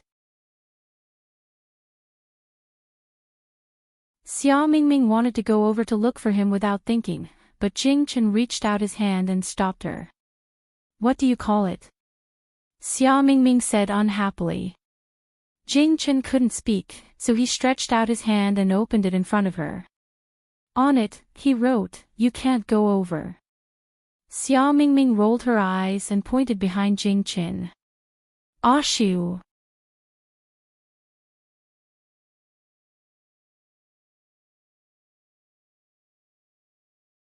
Chapter 140. Yu Xiaoxiu pulls Yu Shu through the stairs to the courtyard. He looks around and sees no one. He turns around and asks Yu Shu, "Sister, are you going to tell Brother Jing that you are a woman?" Yu Shu nods. "I didn't tell him before because we were on the boat. Now that he knows that I am a woman, there is nothing I can't tell him." Yu Xiaoxiu braces himself and says, "I think you'd better not tell him first." Yu Shu asks in surprise, "Why?" Yu Xiaoxiu bows his head guiltily and picks his fingers. Yu Shu raises her eyebrows and puts her hand on his shoulder. She says patiently, "Xiaoxiu, tell me, why can't I tell Jingqin?" "Because." Yu Xiaoxiu whispers. Yu Shu leaned forward and tilted her ear. "What did he say?" "Because I'm afraid that he'll pester you." Yu Xiaoxiu put down her hand resentfully and said, "I've told Big Brother Jing before that when a man and a woman have physical contact, they have to get married. Big Brother Jing is a stubborn person now. He'll believe whatever you say. You've been taking care of him these past few days, and if he finds out that you're a woman, he'll definitely think too much. I'm afraid that he'll pester you then." Yu Shu straightens up and looks at her brother strangely. She begins to blame herself. Did she not pay enough attention to Yu Xiaoxiu's education recently? Otherwise, how could he have the time to think about these adult things? Is this something he should worry about at his age? Listen carefully, Xiaoxiu. Listen up, little Xiu. I'm taking care of Jingqin for 2 reasons. Firstly, it's out of righteousness, and secondly, it's out of friendship. A person should know how to repay a debt of gratitude. Jingqin saved us once in Yang City, and later on, he did me a huge favor. He treats me with sincerity, and I view him as a friend. Even if I overstep my boundaries when he's heavily injured, it's only a matter of convenience. Just like what you said about skin contact, we can't talk without consent. As for what you said about being afraid that he'll pester me, do you think Jingqin is that kind of person?" Yu Shu explains to Yu Xiaoxiu seriously. Yu Xiaoxiu blushes and feels that what he said just now is too much. When he is about to admit his mistake, Jingqin changes the topic and continues, "However, you are right about one thing. Jingqin is a little stubborn now. He believes whatever you say. What I said to you just now is reasonable, and he may not understand it. Well, just hide it from him for now. When he knows more about the world, then tell him." Yu Xiaoxiu raises his head and says in a daze, "So you don't want to tell him first?" Yu Shu nods. She changes her mind at the last minute because she thinks that Jingqin asked her if she wants to marry Xia Mingming at the door. His seriousness is the same as before he lost his memory. Yu Xiaoxiu's words remind her that if he really knows that she is a woman, it may be a troublesome thing. Instead of making everyone feel awkward at that time, it is better to be muddle-headed. There is another point that Yu Shu doesn't want to admit. When she is about to confess to Jingqin just now, she is pulled away by Yu Xiaoxiu. The emotion that has been brewing with great difficulty is gone. It is really not easy to ask her to speak again. Thinking about how she will explain to Jingqin that she is changed from a man to a woman, she has a headache.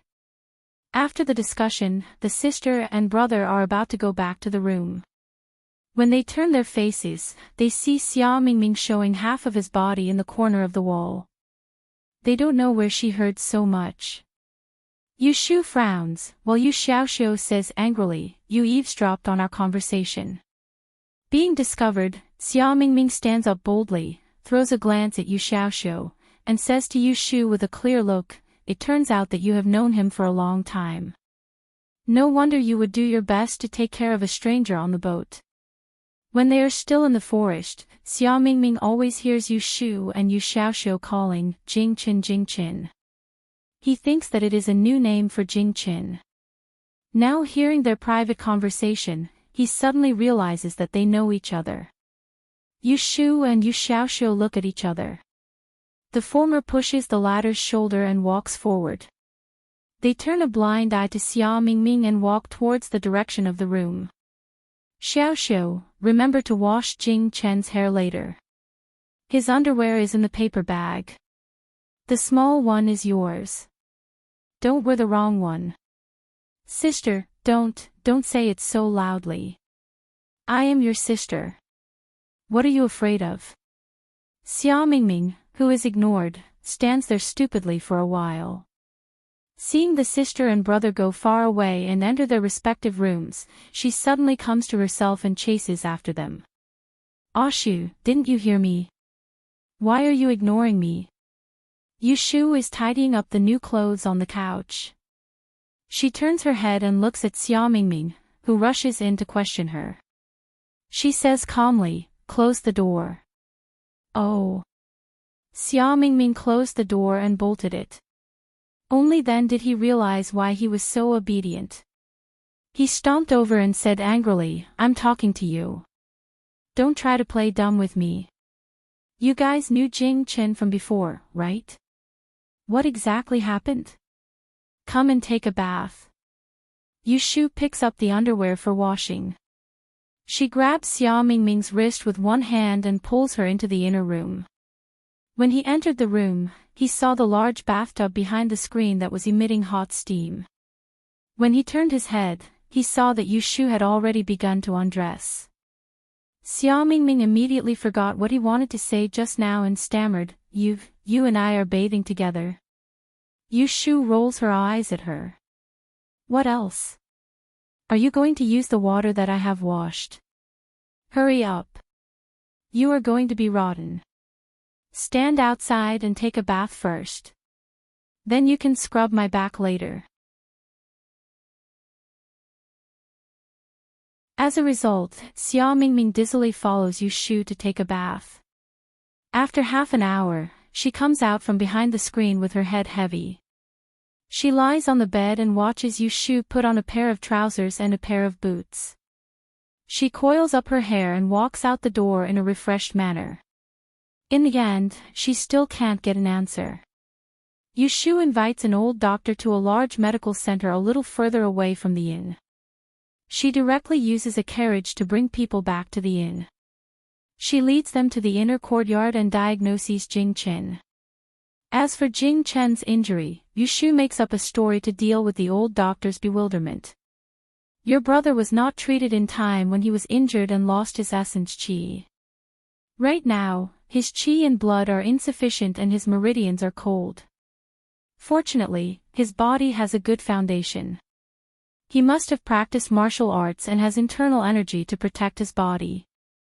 Otherwise, his internal organs and meridians will be damaged. As for this internal injury, this old man is powerless. I can only prescribe a nourishing prescription and slowly nurse his body back to health. After listening to this diagnosis, Yushu lets out a sigh of relief. She looks at Jing Chen after his bath. Although there is some color in his complexion, it is difficult to hide his weak appearance. She suddenly remembers the first time they met. He came walking on the moon, graceful and free, untainted by the mortal world. Suddenly, her heart becomes heavy. In the past, he could come and go as he pleased. Now, he can't even move an inch. Every few steps he takes a breath. Yushu leads the old doctor to the side and quietly asks, "Are you saying that he also has internal injuries?" The old doctor slowly says, "This old man has practiced medicine for many years and has met some Jianghu people. I heard that martial artists have strong bodies. Just a superficial injury will not cause this. It must be an internal injury that causes a deficiency of qi and blood and a weak body. If young master knows other martial artists, there is no harm in asking them to treat your brother's injury. With medicine, it will be twice the result with half the effort. I believe that in less than 3 months, your brother will be completely healed." Yushu continues to ask, "What if we can't find someone to treat his injury? How long will it take for him to recover?" The old doctor thinks for a moment and says, if he is nursed well, at least half a year to a year. At the longest, it will take 3 to 5 years to recuperate. Moreover, he cannot easily use martial arts again. Yushu thinks for a moment and thanks him. She says, thank you, doctor. Please write me a prescription. I will send you back later and get the medicine on the way. After writing the prescription on the spot, Yushu inquires about the effects of the medicine. Jing-chen sits on the bed and looks in her direction. His ears move slightly and his eyes dim. Yushu personally sends the old doctor back to the medical hall. After getting the medicine, she buys some things on the street. By the time she returns to Kufu, it is already evening. After the four of them have dinner, Yushu asks Yu Xiaoxiu and Jing Chen to rest early. She and Xia Mingming light the candlesticks and sit side by side at the desk. She takes out a handful of copper coins, spreads out paper and ink, and begins to teach Xia Mingming the basics of the 6 lines. Xia Mingming already has a good foundation in Yi Quan, even better than Yushu. Yushu does not spend much effort teaching her. After an hour of teaching her the basics of divinatory eyes, she lets her ponder on it herself. She tells Xia Mingming to sleep after the night watch, and then she goes back to her room and lies on the bed. Xia Mingming finally gets to learn the Yi Quan that she has been dreaming of.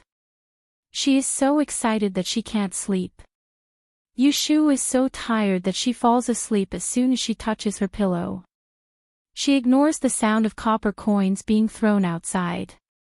When she wakes up the next day, she opens her eyes and sees that the bed opposite her has not been moved. She puts on her clothes and goes out. She sees Xia Mingming sitting at the table with red eyes. She frowns and asks, "You didn't sleep last night?" Xia Mingming rubs her eyes and grasps the copper coins in her hand. She says to her excitedly, "Ashu, this is really interesting. I understand what you taught me yesterday. Can you continue to teach me something else?" Yushu says unhappily, "You go to sleep first. We will talk after you have a good rest." They took an overnight bus from the small town to Kaifeng Prefecture. Yesterday, they stayed at the inn. Calculating the time, this girl has not slept for 2 nights. Xia Mingming purses her lips and says, "I don't want to sleep. Quickly teach me." Seeing that she does not listen to her advice, Yushu's face darkens. She says, "It is good to be diligent, but it is not good to be eager for quick success. To understand the 6 lines, the most important thing is to be quiet and calm. You must guard against arrogance and rashness. If you are like this, even if I teach you, you will not be able to use it. Then why should I waste my time to teach you? Don't learn." Xia Mingming's face changes when she hears this. She quickly stands up from the chair. She has sat for too long and her lower body is numb. She shakes her body and stands firm. She slowly moves towards the room and says pitifully, "I will go to sleep, okay? Why are you scaring me?"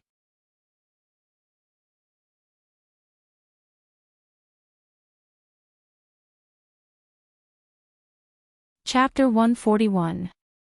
After breakfast, Yushu asked the waiter to bring her to the kitchen at the back. She found a waiter who was free to boil the medicine she had bought for Jing-chen yesterday. After it was done, she brought it back upstairs. Jing-chen was lying on the couch in the living room. When he saw Yushu enter the door, he sat up. Yushu gave him a steaming bowl of medicine and asked Yu Xiaoxiu to move a chair to sit next to him and watch him drink the medicine. "Drink it while it's hot. Be careful not to burn your mouth." Nodding his head, Jing-chen stirred the soup in the bowl with the spoon and drank it in one gulp. The strong taste of the medicine rushed into his mouth. "Is it bitter?" Yushu took the empty bowl and handed a towel to him to wipe his mouth. Jing-chen shook his head. Yushu sniffed and smiled, "Liar, the smell of this medicine is bitter. Yesterday I saw a watermelon on the street. I will go out and buy one and we can eat it. Do you know what a watermelon is? It's this big. It has green skin and green clothes. The inside is red and there are black seeds. It tastes sweet. She turned her head to ask Yu Xiaoxiu, has Xiaoxiu eaten watermelon? No. Yu Xiaoxiu listened to Yu Shu's story and felt his mouth was dry. He scratched his head and said, I have only seen people eat it. Yu Shu said, then I will go buy one now and ask the waiter to put it in the well. We can eat it when Mingming wakes up. Jing Chen's eyes moved as he thought of something. He reached out and pulled Yu Shu's sleeve. Yu Shu habitually reached out and asked him with her eyes. Jing Chen wrote on her palm, you want to marry Miss Xia, right? It was the same question from yesterday. After a night, it was brought up again by Jing Chen. Yu Shu had a headache. She worded her words in her heart and said to Jing Chen, did Xiaoxiu tell you that a man and a woman must marry after they have had physical contact? Jing Chen looked at Yu Xiaoxiu who was standing awkwardly at the side and nodded hesitantly. Yu Shu put on a straight face and lectured him in a serious manner, let me tell you, what he said is wrong. For a man and a woman to get married, they must first be in love with each other and both parties must be willing. Only then can we talk about marriage. Mingming and I don't have any feelings between a man and a woman, and neither do we have a matchmaker, so of course we can't get married. Now that I'm in the same room with her, it's because of the situation. The two of us are innocent. Even if there are some disrespectful actions, it's not because we're in love. Jing Chen was confused for a moment and nodded. He did not really understand what Xiaoyu said, but he knew that she would not marry Miss Xia. Yu Shu saw Jing Chen's eyebrows move and he smiled. He had delicate features and was so handsome that it dazzled people's eyes. She asked inexplicably, what are you smiling at? Jing Chen's face was blank for a moment. Did he smile? Oh, that's right, Yu Shu suddenly remembered and pointed a finger at Jing Chen seriously. In the future, other than my words, no matter what anyone else says to you, you must not believe them easily, lest you get deceived. Do you understand? Jing Chen looked at her without blinking and confirmed the meaning of her words. He nodded obediently. Yu Xiaoxiu, who was hugging Kim Bao, secretly rolled his eyes. Don't think that he did not know that the someone else his sister was talking about was not him. Looking at Jing Chen's docile look, Yu Shu felt an itch in her heart. She reached out and wanted to rub his head. Halfway through, she felt that it was inappropriate. No matter what, they were of the same generation. If Jing Chen were to remember this, he would definitely fall out with her. Thus, she landed on his shoulder and patted, it's good that you remember. You lie down and rest, I will go out and buy you good food. The four of them stayed in the inn for 5 days. After recovering their energy, Yu Shu found an escort agency in the city and inquired about the route to the capital. She paid 30 taels of silver as a deposit and hired a horse carriage to send them to the capital. After preparing their rations and clothes, they divined their fortune before leaving. The next morning, they set off for the capital of the De and dynasty, Anling City. Because of the trauma from their previous trip with the caravan, Yu Shu specially found an escort agency and paid a high price to escort them. The four of them set off, pretending to be close friends and family. There were 3 escorts with them, each carrying a sword on their back. One of them drove the carriage while the other 2 followed on horseback. Along the way, food and lodging, as well as other expenses, were all paid for by Yu Shu. The escorts of the escort agency were very experienced. Not only did they recognize the route, they were also able to find good restaurants and inns along the way. Yu Shu wanted to settle down in the capital as soon as possible, so they did not stop along the way. They traveled during the day and stayed at the inn at dusk. Finally, after half a month, they arrived at the capital region. Near the capital, there were many cities and farms. On the way, the people they met were dressed differently from the people in the south. Their accents were straight and more lively than the Wu language. After traveling for half a day, they finally arrived outside the capital. It was the middle of August and it was scorching noon. As soon as the curtains were lifted, a gust of hot air rushed in. Yushu looked at the line of travelers and horses waiting to enter the city. She heard the escort say, "Mr. Yu, we have to get off the carriage before we can enter the city. Do you think you should get off first?" "All right." Yushu and Xia Mingming each carried their luggage and let Yu Xiaoxiu help Jing Qin get off the carriage. The escort who was driving the carriage drove to another place and parked the carriage. The remaining two followed behind Yushu and the rest, sending them into the city. Only then would their escort mission be considered complete and they would be able to collect the money. In front of the city gate, there was a 10-foot-long line. There was a hubbub of voices. Yushu looked up and saw a magnificent scene. The 3-foot-high wall was like a dragon lying on the ground. You could not see the head or the tail of the thing. On the top of the gate, there were 3 large red words, Wanxing Men. "It's so hot." Xia Mingming used one hand to fan her ear and the other to wipe the sweat off her forehead. She complained. Yushu took off the bamboo hat on her back and put it on her head. "Drink some water when it's hot." On the other side, Yu Xiaoxiu opened the water bag and gave it to Jing Qin. Seeing Jing Qin wave his hand, she took 2 big gulps to quench her thirst. Didn't they say that carriages are not allowed? Then how can they enter in a carriage?" Xia Mingming pointed to the front and asked.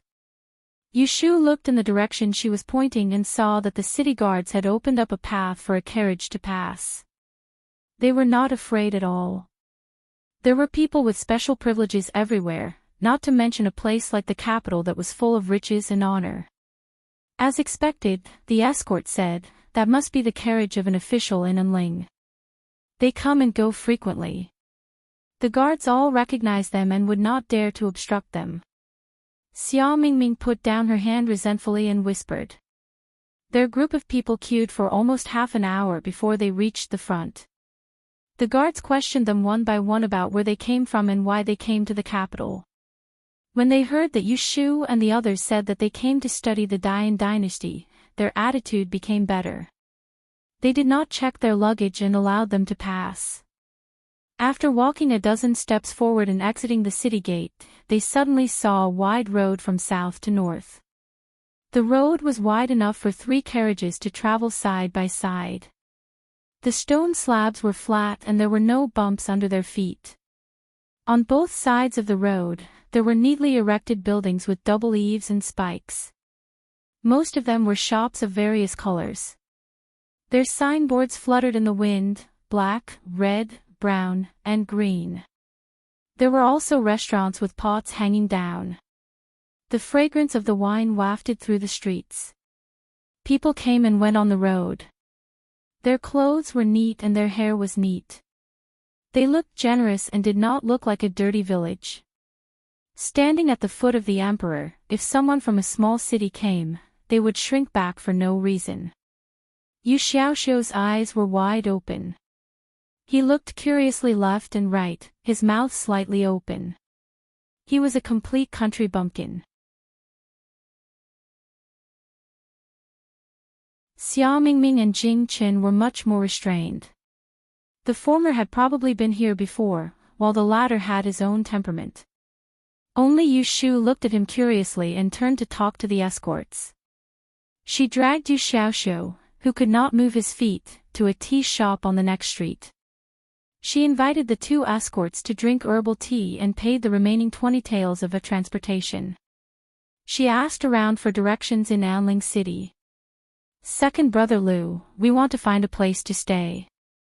Where can we find a good and cheap shop in this city?" Along the way, Yushu calculated. After eating and drinking at Kaifeng Prefecture, plus the travel expenses, her 500 taels had almost been used up by half. The remaining 300 taels could be spent carefully. It would be best if she could use the money to buy a house. I remember there is a Yunlai Inn on West 4th Street. It has food and accommodation, but the cheapest one night costs 1 tael of silver. The head of the escort who was asked by Yu Shu sighed. Even the cheapest one costs 1 tael of silver. Yu Xiaoxiu said with a distressed expression. Xia Mingming laughed at the side. Where do you think this is? Can Anling City be compared to other places?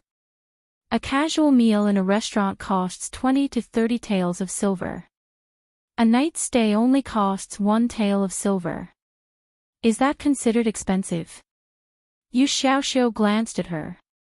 It's not like I'm spending your money. Probably because the first impression was too bad, Yu Xiaoxiu could not see Xia Mingming as a girl. Thus, he did not have much tolerance. You. Luo. Xia Mingming turned her head away in embarrassment.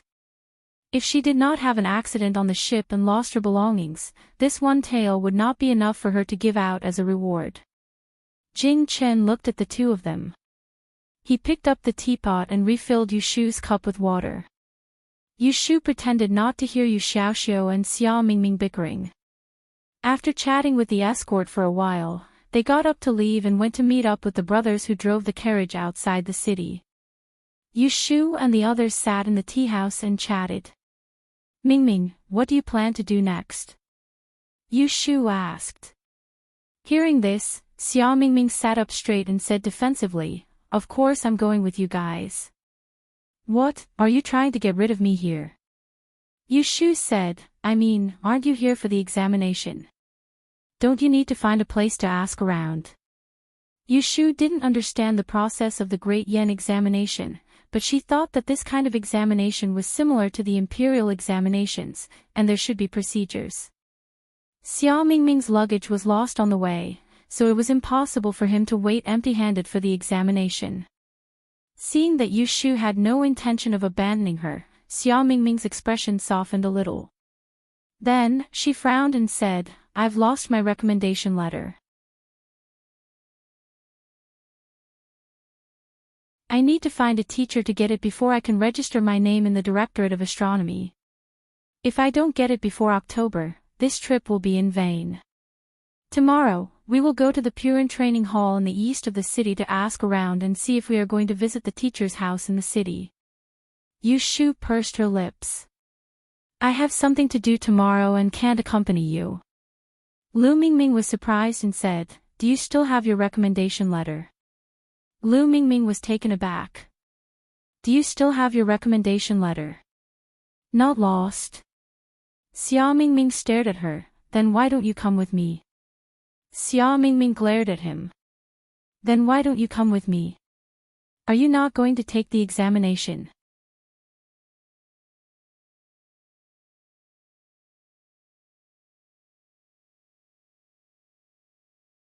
Chapter 142. After wandering around the southern part of the city for a while, Yu Shu and the others found the Yunlai Inn recommended by the escort. This inn was slightly old and not as spacious as the place they stayed at in Feng Prefecture. However, considering the price, Yu Shu was taken to the second floor of the back to look at the rooms. In the end, they chose 2 third-class rooms next to each other and paid 5 days' rent. Similarly, Yu Xiaoxiu and Jing Chen shared a room, while Yu Shu and Xia Mingming shared a room. There were 2 beds in the room and the layout was not particular.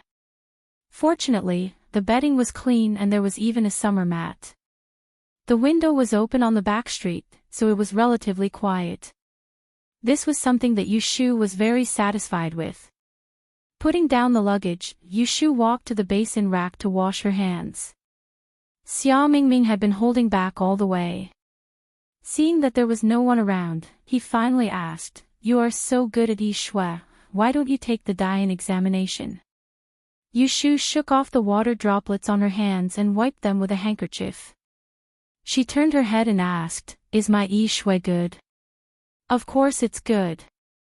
Xia Mingming was a little excited. You know the art of 6 lines. I dare say that with this, you will definitely make a name for yourself in the Dian examination. Yushu smiled and said, "It's true that I know the art of 6 lines, but have you ever seen me use it to tell the fortune of others?" This. Xia Mingming thought about it carefully. It seemed that she really had not seen her use the art of 6 lines to tell the fortune of anyone. Even when Yushu was teaching her, she did not use the art of 6 lines to tell the fortune for her. But, why? Seeing the confusion on Xia Mingming's face, Yushu immediately explained to her, "My aptitude is not good. I can barely learn the art of 6 lines, so I can only tell the fortune for myself. It's not accurate for others." Ah! Xia Mingming's mouth was wide open. With a stunned expression, he blurted out, "Isn't this a waste?" Yushu snorted softly. She thought to herself, "Don't be calculative with a child. Anyway, of course she has poor aptitude. So what if her aptitude is rotten? Who is in the way?" She did not rely on this to make a living. Seeing the change in Yushu's expression, Xia Mingming realized that he had said something wrong. Blushing, he rubbed his hands and said, I didn't mean that. Don't be angry. I just wanted to say that it's a pity that you can't use the 6 lines. Yes, it's a pity. Of course, Yushu wouldn't get angry just because of one sentence. Xia Mingming was just being straightforward. Moreover, even Yushu herself felt that she had ruined the 6 lines. However, she had no choice. Her horoscope was not reliable, so she could only use the 6 lines to make up for it. Seeing that Yushu was not speaking, Xia Mingming thought that she was really angry. Feeling anxious, Xia Mingming sat down beside her, held her hand, and said, "Ashu, don't feel bad. Aptitude and talent are born with it. It's not up to us to decide. Look at me, aren't I the same? I can read dreams, but I can't use it at all. My 4th sister has always laughed at me for being a good-for-nothing since I was young, but I'm still the same. What's the big deal?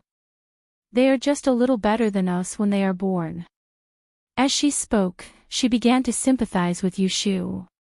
She put one arm around Yushu's shoulder and said in a tough voice, "There are several subjects in the Great Yen examination. You can't use the 6 lines, so don't go for the uncanny techniques. If you pass the other subjects, you will still have a chance to enter the Imperial Historian's Library. Oh right, isn't there a Ji family in Yang City? I heard that there is a young lady in the Ji family who is very talented. 3 years ago, she was chosen to enter the Imperial Historian's Library only by relying on astrology. How's your feng shui? You don't know physiognomy, so what do you call it?" Seeing that Xia Mingming was talking energetically, Yushu poured herself a cup of tea to drink. The Great Yen examination that was held once every 3 years was indeed an opportunity for a carp to leap over the dragon's gate. At first, she had thought of taking the exam, but on second thought, she felt that it would be inappropriate. The Great Yen examination was organized by the Celestial Commissioner under the Imperial Decree and was linked to the Imperial Historian's Library. The top students of each subject would definitely be reviewed by the Celestial Commissioner before being selected to study in the Imperial Historian's Library. If she remembered correctly, the old master of the Ji family was currently holding a position in the Celestial Commissioner's office, and it wasn't a low position either. That Ji Xingxuan was a famous, top student in the Imperial Historian's Library. As for her, her predecessor was a pitiful person who died in the Ji family's household. She had been chased out of the Ji family twice, and had almost replaced Ji Xingxuan as someone's concubine. It could be said that she and the Ji family had a deep hatred for each other. If she were to participate in the Great Yen examination, she would definitely spare no effort to fight for a ranking. She didn't dare to guarantee anything else, but at least in feng shui, she would definitely enter the top 3. But what would happen after that? If the Ji family didn't find out, then it would be fine. But if they did, based on the Ji family's character, she didn't believe that they would let her wander. If they found out that something was wrong, they would definitely crush her to death in her infancy. She was afraid that when the time came, she would be too busy supporting the Ji family. Not to mention studying, even finding a place to live would be a problem. Success wasn't something that could be achieved overnight. She was still too inexperienced. The Great Yen examination was a shortcut, but it wasn't suitable for her. Or rather, it wasn't suitable for her right now. In a situation where she couldn't protect herself, exposing herself prematurely would only bring her danger and obstacles. In comparison, the temptation of leaping through the Dragon's Gate wasn't enough for her to gamble. As a reference for this year's Great Yen examination, she had previously used the 6 lines to make a divination for herself several times. Each time, there was danger hidden within the good fortune. This made her even more determined to not advance rashly. Mingming, you don't need to comfort me. I won't go to this year's Great Yen examination. Yu Shu interrupted Xia Mingming's words. Her attitude was very firm. She removed the hand that was on her shoulder and placed it on the table. She patted it and said, "Prepare yourself well." Yu Shu got up and left the excited Xia Mingming behind. She went to her bag and took out a small abacus, a stack of banknotes and half a bag of silver fragments. She sat on the edge of the bed and calculated. The more she calculated, the more worried she became. Right now, she only had about 310 taels of silver left. 2 rooms in the inn cost 2 taels a day. The food expenses for the 4 of them would be 200 taels a day. 10 days of food and lodging would be 22 taels. In addition to the money for Jing Chen's medicine, they would have to live on the streets in 2 months. Xia Mingming followed Yu Shu to sit on the bed. After a moment of silence, she couldn't help but ask, "Shu, can you accompany me to Peiren Hall tomorrow?" Yu Shu fiddled with her abacus. Without raising her head, she said, "Didn't I say that I have something to do tomorrow? You can go by yourself. You're already a grown man.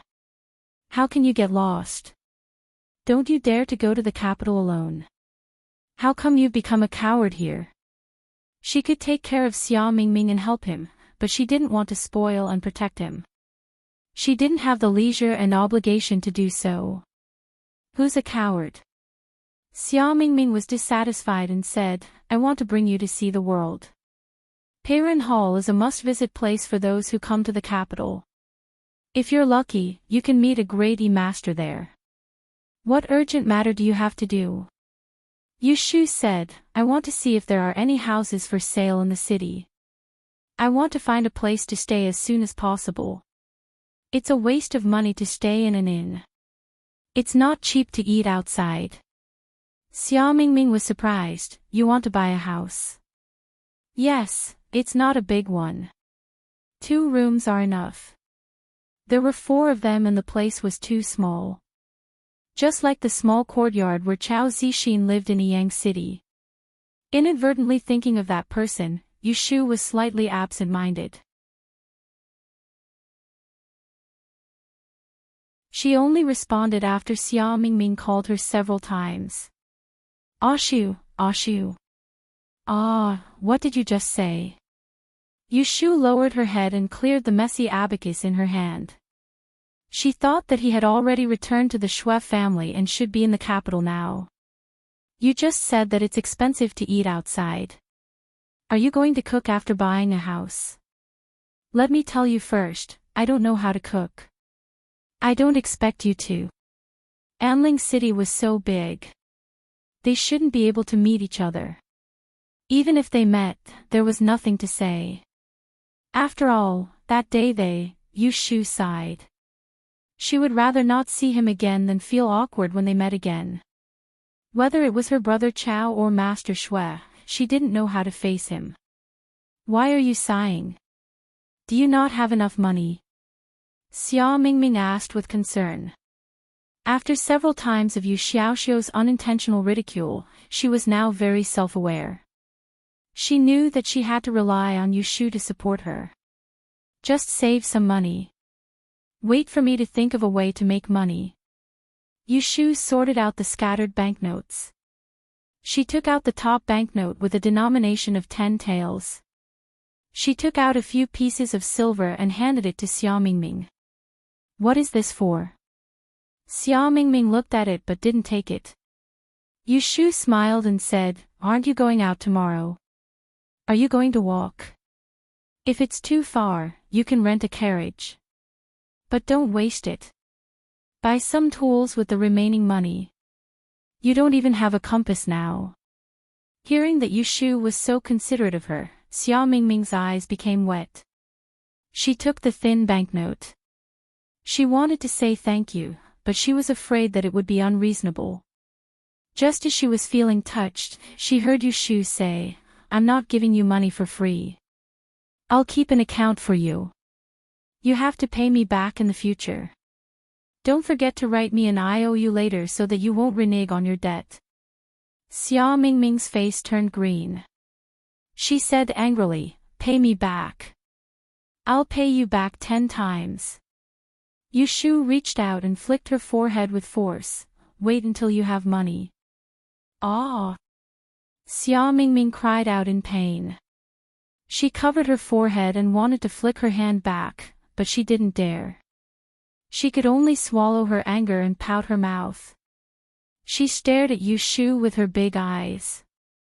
Her interruption made Yushu forget the depression she felt when she thought of someone just now. She laughed and put the banknote away. She went next door to see if Yu Xiaoxiu and Jing Qin had finished packing. Then she asked them to go downstairs to eat together. They didn't put fish and meat on the table. They only ordered 4 bowls of soy sauce noodles.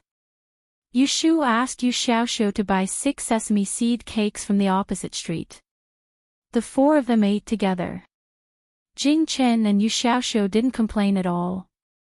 Although Xia Mingming was dissatisfied, she was too embarrassed to say it. Kim Bao was also dissatisfied with Xia Mingming. Yushu asked Yu Xiaoxiu to take half a sesame seed cake back to the room to feed it. Kim Bao had been fed a while ago. When it smelled the sesame seed cake, it turned around and raised its butt to face Yu Xiaoxiu, silently protesting. It was only after Yushu poked its forehead and warned it to be obedient. It trembled its ears and ate a small piece of sesame seed cake.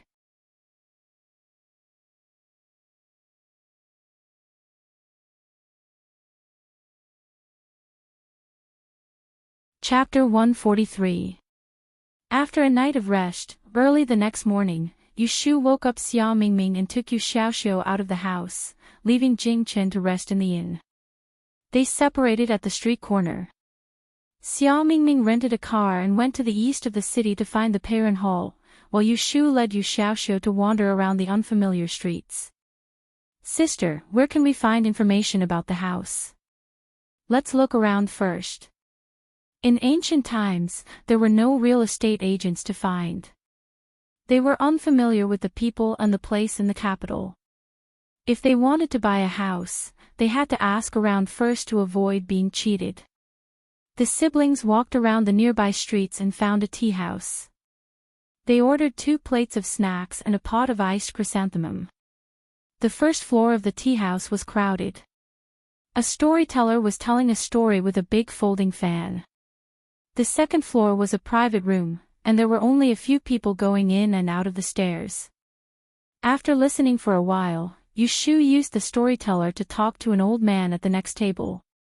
She went out this morning and deliberately combed her hair until it was smooth. There was no hair on her forehead, so she looked more mature. The older generation always liked mature young people. The old man heard that she was polite and looked kind, so he was happy to talk to her. After the time it took to drink a cup of tea, Yushu naturally led the topic to the houses. The old man's surname was Bai, and he was a local in the capital. When he heard that Yushu wanted to settle down here, he enthusiastically helped to give her advice. He told her about the prices of the land in the south and north of the city. Finally, he pointed her to Huixing Street in the west to ask around. There were many houses there, and many people were renting and selling them. Yu Shu thanked him and immediately led Yu Xiaoxiu to Huixing Street. It went smoothly. After asking around on the street, she heard that there were several houses renting and selling houses. She was also led to those houses by a warm-hearted aunt. There were more than a dozen alleys on Huixing Street, and most of the alleys were residential houses with single doors and courtyards. The houses were old, and many of the courtyard walls had traces of being rebuilt. Yu Shu originally thought that the price would be cheaper, but she didn't expect that after asking a few houses, the cheapest one would cost 150 taels of silver to obtain the title deed. The two houses that Yu Shu was interested in only rented and didn't sell, and it cost 8 taels of silver a month. Yu Shu and Yu Xiaoxiu both thought that it was expensive. They bought an empty house without furniture. If they bought more, they wouldn't even have money for food next month. As a last resort, Yu Shu and Yu Xiaoxiu changed another place. From the warm-hearted aunt, they found another street. They went to take a look, but it wasn't as clean as the houses on Huixing Street.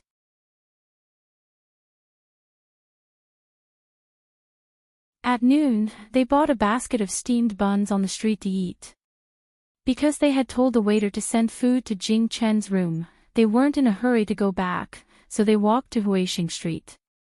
They wanted to say that they could rent the house that cost 8 taels of silver a month first. It was better than wasting it by staying in an inn. Back on Huixing Street, Yu Shu wanted to find the two houses that they had seen before, but she was stopped by someone at the entrance of an alley. Little brother, the two little brothers in front, a slightly plump young man ran up and walked in front of Yu Shu. He said with a smile, "You were looking for a house to buy this morning, right?" Yu Shu nodded. They had wandered around this street for half a day in the morning, so it wasn't strange for people to hear that they were buying a house. "That's good. I have a courtyard here that was built just a few years ago. The place is quiet, and there are plants in the courtyard. I think little brother looks like a scholar, so this house is perfect for you to live in." The man opened his mouth and praised himself. He wanted to entice Yu Shu to follow him to see the house. Yu Shu asked and found that it was on the street behind. Seeing that it was broad daylight, she wasn't afraid that he would do something bad, so she went with him. When they arrived, they knew that the fat man wasn't lying. This small house with a sihiyuan was indeed not bad. There was a house on the east, west, and north sides. There was also a kitchen in the corner of the courtyard. A row of fences surrounded a small circle of land. Although there were only some wild flowers and weeds growing inside, without anyone taking care of it, it looked a bit bleak. It was rare to see a little bit of interest.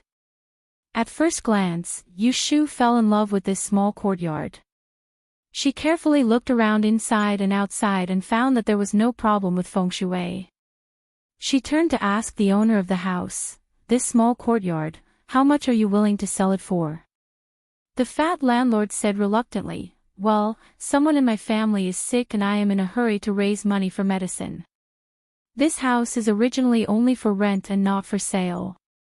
If you can buy it now, I will only charge you 200 taels of silver." The price was not expensive. Compared with the house itself, it was considered cheap. If it wasn't in urgent need of money, it couldn't be sold for less than 300 taels of silver. This made Yu Shu very tempted. "Is the deed of the house and the land complete?" In the morning at the tea house, Yu Shu asked Mr. Bai about the procedures of buying a house in Enling City. She was afraid that she would meet a swindler. The fat landlord immediately took out the deed of the house and the land and handed it to her. "Here, I have it with me. I will take you to the magistrate's office and put your fingerprint on it. After you give me the money, this house is yours."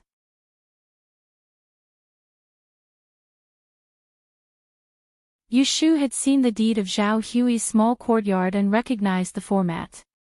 She saw that the deed in his hand was a few years old and didn't seem to be fake. Moreover, she had to go to the magistrate's office and pay the money last. she wasn't stupid. If she found out that he was cheating, she could just refuse to buy it. Yushu had an idea in her mind. She asked the landlord a few more questions and made an appointment with him to go to the magistrate's office tomorrow. The landlord was naturally overjoyed and happily sent them away. After the group of people left, a few women poked their heads out of the alley. They gathered together and whispered, pointing at the house that Yushu intended to buy.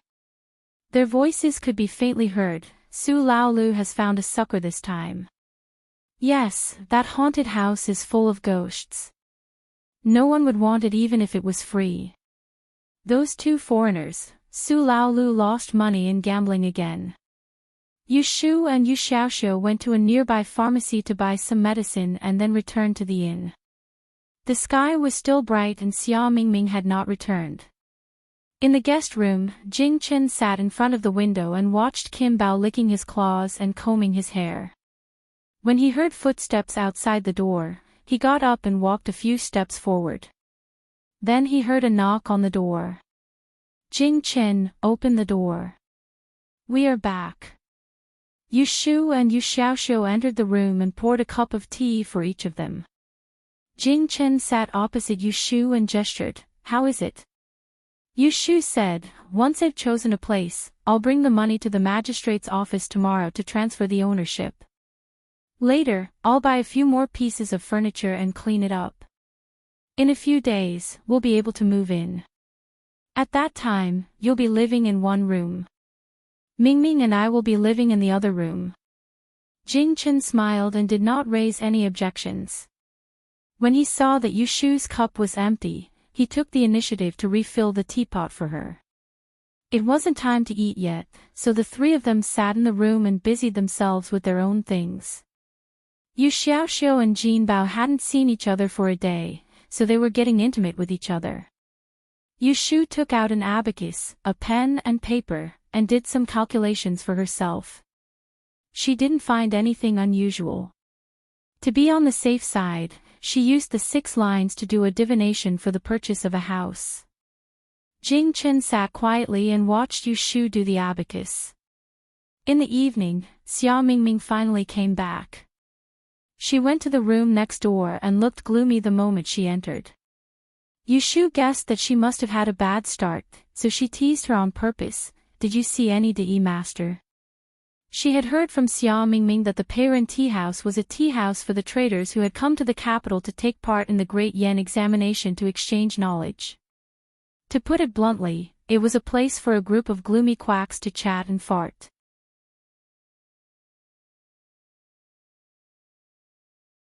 In that kind of place, the most important thing was not whether one had the ability, but having a mouth. With Xia Mingming's bad temper, Yushu had predicted last night that she wouldn't be able to get anything out of today's trip. Sure enough, Xia Mingming angrily sat down next to Yushu, slapped the table, and angrily said, those snobbish bastards. I'm talking to them because I respect them, yet they still dare to put on airs in front of me. Who do they think they are? I've been learning Yi since I was 4 years old. I can even recite the 8 trigrams backwards, unlike those half-baked people. If I hadn't lost my recommendation letter, I wouldn't have paid attention to them. The more Xia Mingming said, the angrier she got. Her saliva flew out. She grabbed the teacup in Yushu's hand and gulped it down. Then she slammed the teacup on the table, making a loud noise. Yu Xiaoxiu looked at Yushu. Jing Chen looked at Yushu. Yushu held back her laughter. After she vented her anger, she stood up as if nothing had happened. You must be hungry. I will go downstairs to see if there is anything to eat. Yu Xiaoxiu also stood up. I will go with you. Jing Chen also wanted to go, but he got up too late. Yu Xiaoxiu had already dragged Yushu out of sight. He had to sit back down. Xia Mingming puffed up her red cheeks. She couldn't find anyone to talk to, so she glared at Jing Chen. Jing Chen looked back at her innocently. It was hard to get angry with his handsome face. After a while, Xia Mingming felt embarrassed. She pushed the empty teacup in her hand forward and ran out of the room with her head down. She whispered, "What a waste of a good appearance. Unfortunately, he is dumb and stupid. He is a freeloader." Jing Chen turned his head and looked at the figure who disappeared at the door. He closed his eyes and slowly clenched his fists on the table. His knuckles made a crisp sound, and then he loosened his fists. No matter how Xia Mingming begged at night, Yu Shu didn't agree to go to the training hall with her. She kicked her out early the next morning. It wasn't that Yu Shu was purposely making things difficult for her. From a certain perspective, Yu Shu was doing this for Xia Mingming's sake.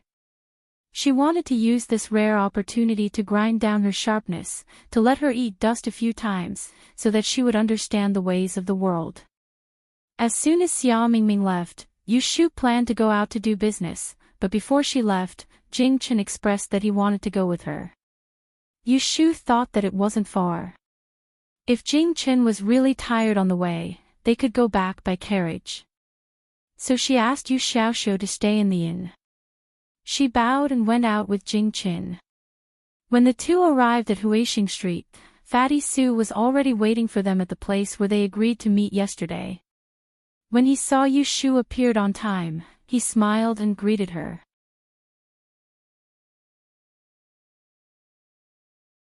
Originally, Yu Shu planned to go directly to the government office to do the formalities.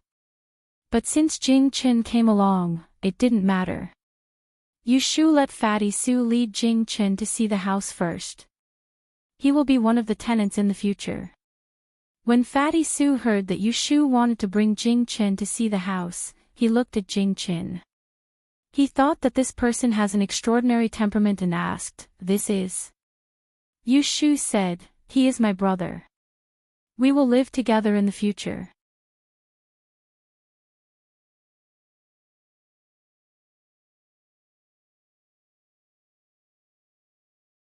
Chapter 144. It was the same house as yesterday. Fatty Su unlocked the door and stepped aside to let Yu Shu and Jing Yu in. "Let's go in first." Jing Yu followed behind them. Yu Shu led Jing Chen around the small courtyard. She pointed at the small fence against the wall and told him in a low voice that he could plant some peppers and coriander at the back of the fence. Jing Chen did not know what peppers and coriander were, but he was happy that Yu Shu was willing to discuss it with him. The layout of the house was similar to that of a Sihiyuan. There were 3 rooms in the house. The one in the north was large, with a living room and a bedroom.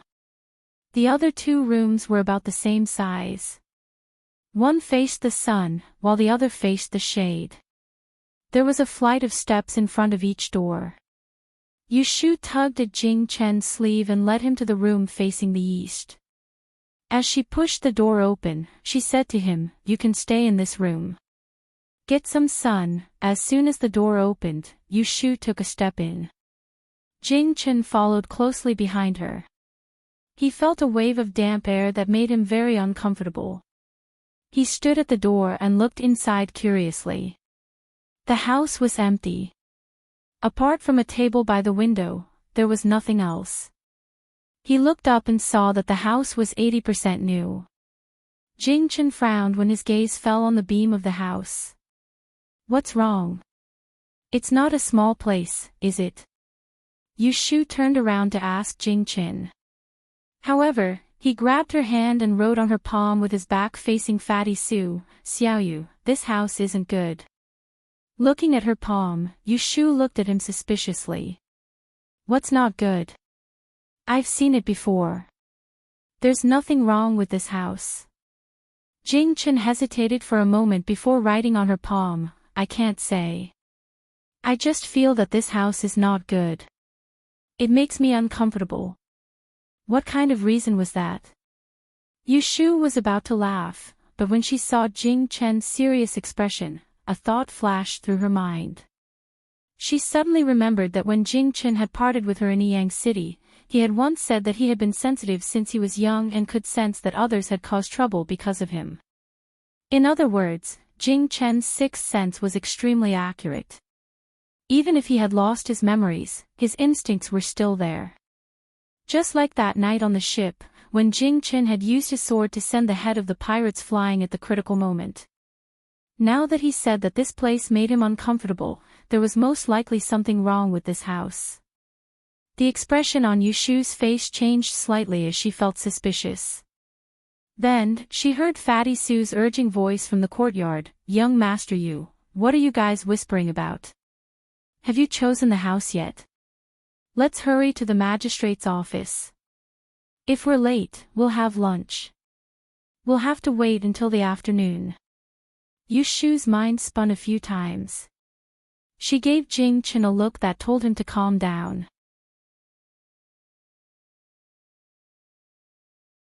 She grabbed his wrist through her sleeves and pulled him towards Fatty Sue. She frowned and said coldly, "I'm not buying any more." After saying that, he pulled Jing Qin and walked out. Fatty Sue was stunned for a moment and hurriedly said, "Wait." Crimson 3 steps appeared in front of them and blocked their way. He said angrily, "Didn't we already agree? Why did you change your mind at the last minute? I've already shown you my house. Little brother, you shouldn't go back on your word, right?" He was angry, but Yushu was even fiercer. She pointed at him and said, "There's a killer in your house, and you lied to me first. I'm already forgiving you by not reporting you to the authorities." Fatty Sue's expression immediately became weak. He rolled his eyes and forced himself to maintain his imposing manner. "Don't talk nonsense. How is my house dangerous?" Yushu was initially trying to trick him. Seeing that his face was even more convinced, she became angry. She was originally a beginner, but now she couldn't even see through feng shui. If she really bought this haunted house for 200 taels of silver, she would lose all her face. Jing Qin sensed that Yushu was angry. He worriedly raised his hand and gently placed it on her narrow shoulder. This light touch made Yushu regain her rationality and quickly calm down. "I'll tell you the truth. My brother and I are beginners who came to take the Great Yen examination. My brother specializes in feng shui. Whether your house is dangerous or not, we can tell at a glance. You still want to deny it? Why don't we go to the magistrate's office to judge? Let's see if you'll be punished with a board." Yushu didn't back down and continued to pursue the matter. Fatty Sue had a guilty conscience, so when he heard this, his face fell. He hastily raised his hands and bowed, Don't. I'm not deliberately deceiving you. It's just that you didn't ask, so I didn't tell you. Brother Yu, please don't argue with me. I won't sell this house, okay? Do you think you won't sell it if you don't want to?" Yushu put on an unforgiving expression and pointed at the house facing the sun. "Tell me clearly, what's going on with that house?" As soon as this matter was brought up, Fatty Sue repeatedly sighed. If he didn't explain himself clearly, Yushu didn't plan on letting him go. She took a few steps back, lifted the hem of her clothes, and squatted down in the sun. She said in a muffled voice, "It's all my bad luck. My father destroyed the old walls to build a new house for me to marry a wife. Not even a year after the house was built, he passed away and I didn't manage to marry a wife. I saw that there were a few families nearby who were living quite well off rent, so I thought it would be a source of income. So I moved this house out and moved it to live with a few friends. Unfortunately, during the imperial examinations that year, a scholar came to the capital with a child and rented my house.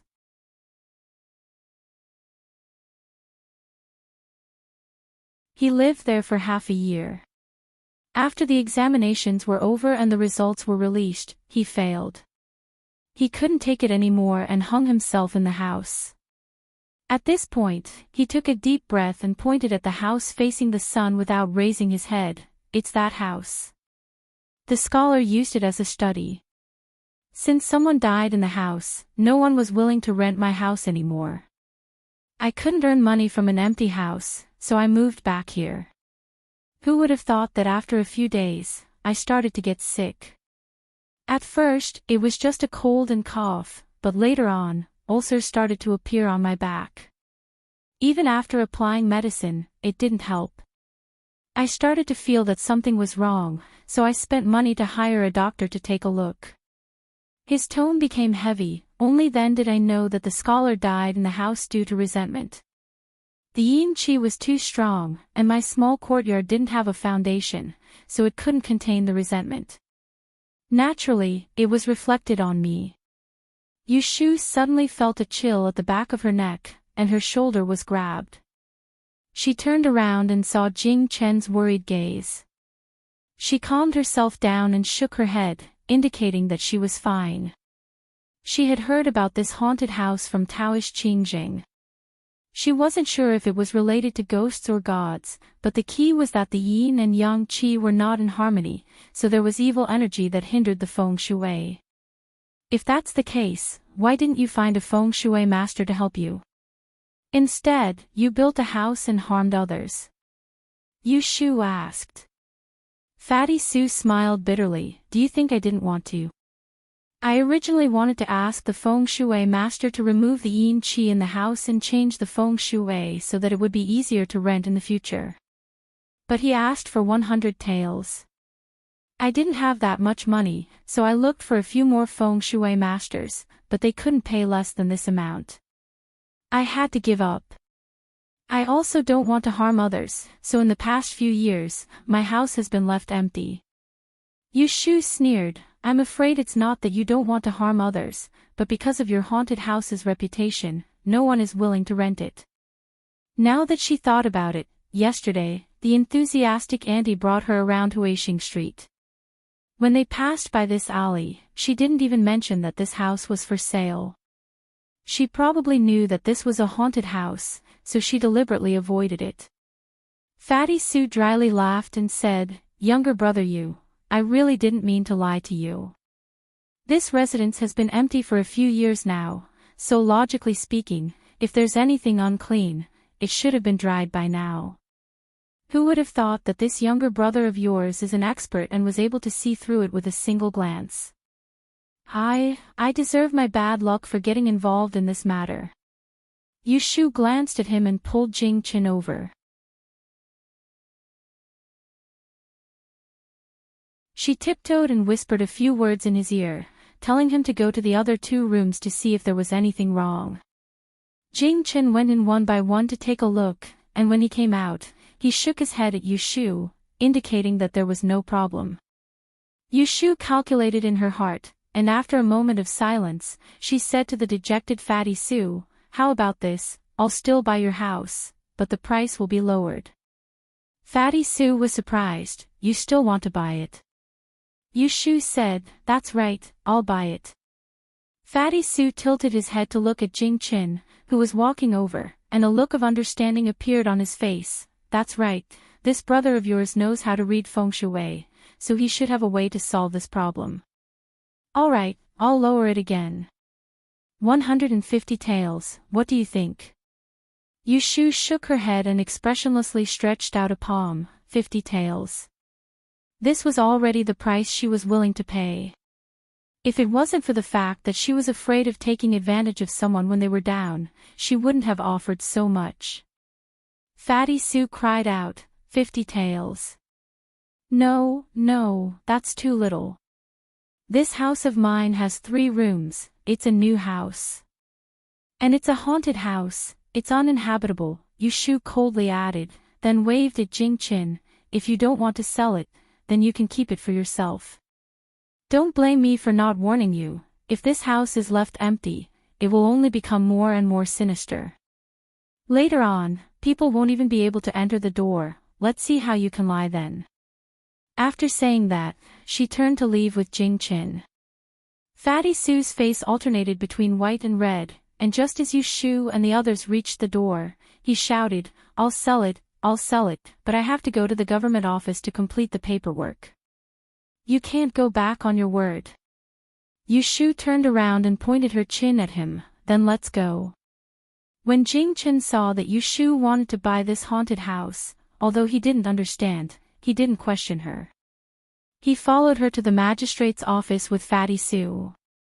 After the transfer procedures were completed, they signed and received the deed of the house, the land, and the lock. Only then did he give the 50 taels of silver to Fatty Sue. At this time, it was already noon.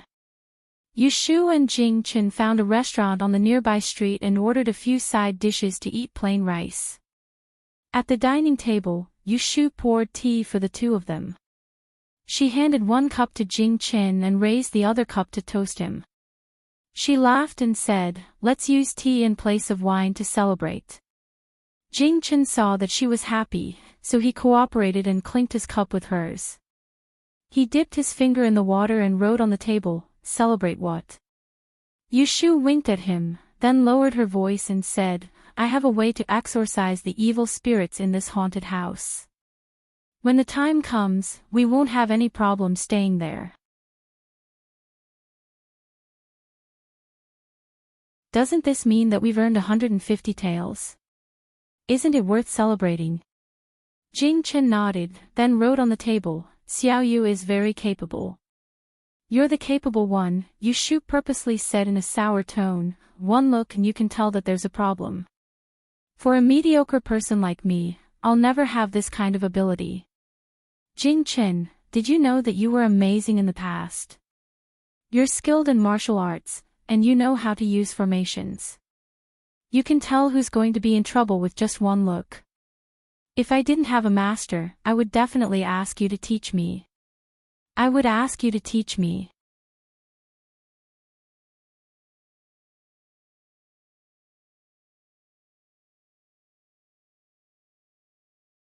Chapter 145.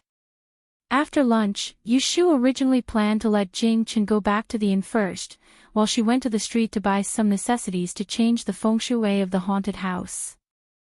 Jing Chen insisted on going with her.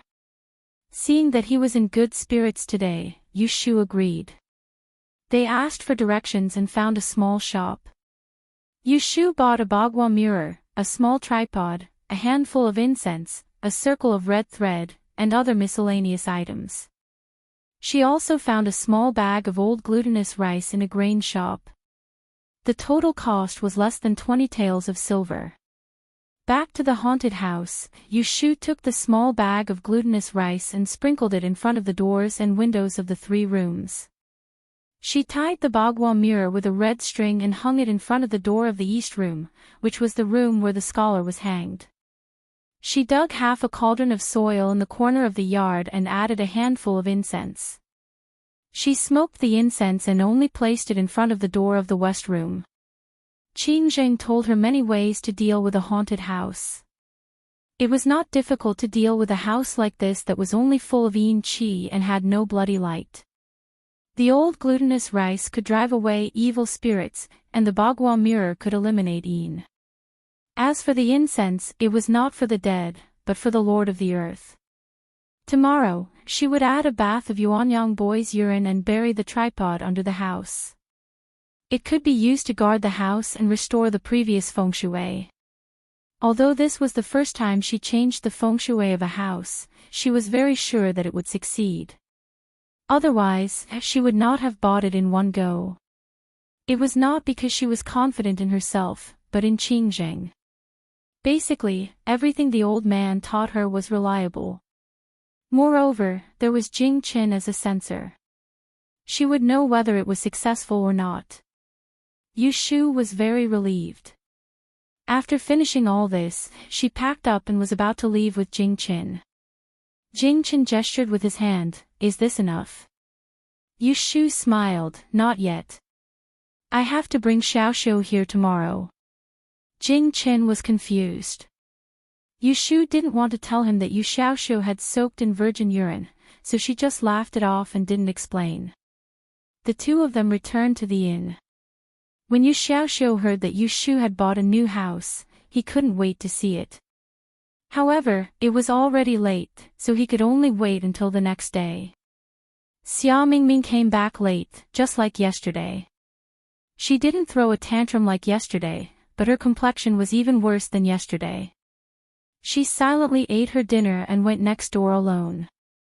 "Xiaoxiu, Jing Chen, go to bed early. I'll wake you up early tomorrow. Yushu followed Xia Mingming back to the room. As soon as she entered the room, she heard the sound of crying. She closed the door behind her and walked into the cubicle. She saw Xia Mingming lying on the bed crying. Yushu got closer and clearly heard his choked sobs. Dad. I want to go home. In fact, the fact that Xia Mingming could hold it in until now to act up had already exceeded Yushu's expectations. As a delicate young lady who had traveled to the capital alone, she had experienced many life and death situations along the way and suffered many hardships, but she had never regretted leaving home. She was determined to achieve her goals, and it was quite unexpected that she could do this. However, it was funny. Compared to physical suffering and mental shock, what could destroy a person's ambition was often a sneer, a taunt, or a supercilious look. Yushu could roughly imagine how Xia Mingming was treated at home.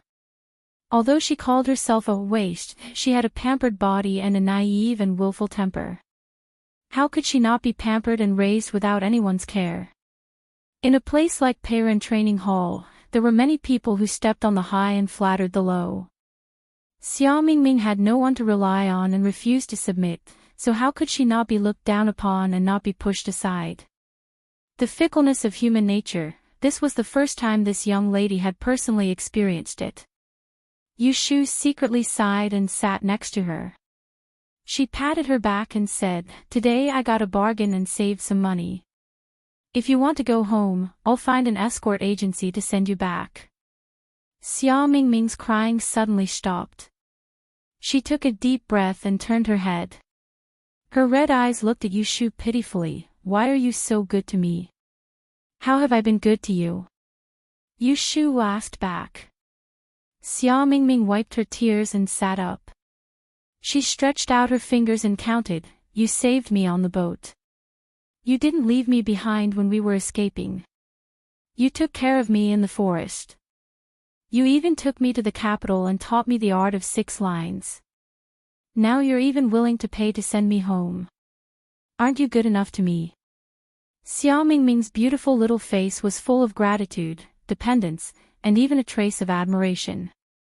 Yushu looked at her for a while and suddenly said, "Do you want to hear the truth?" "The truth?"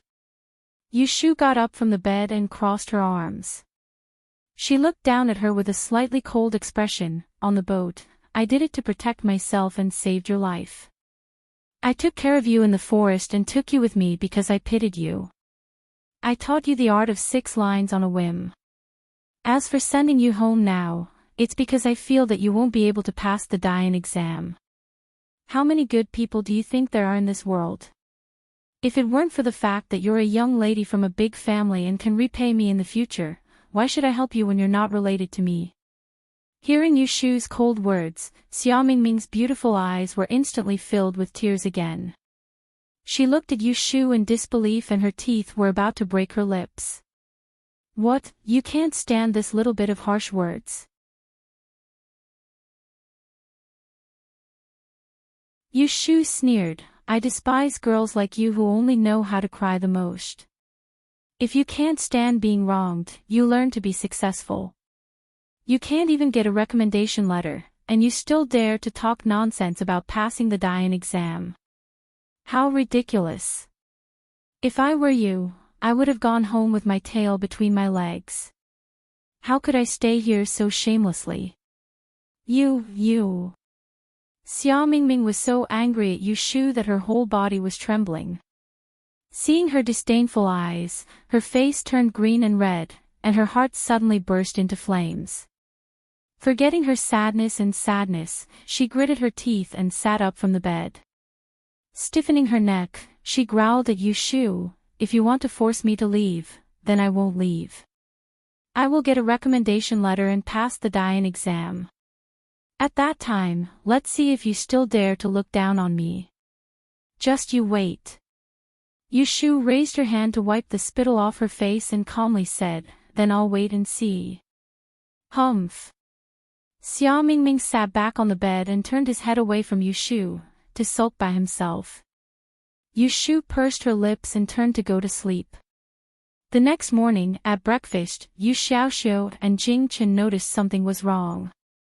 Xia Mingming, who usually liked to sit next to Yu Shu, was sitting furthest from Yu Shu today.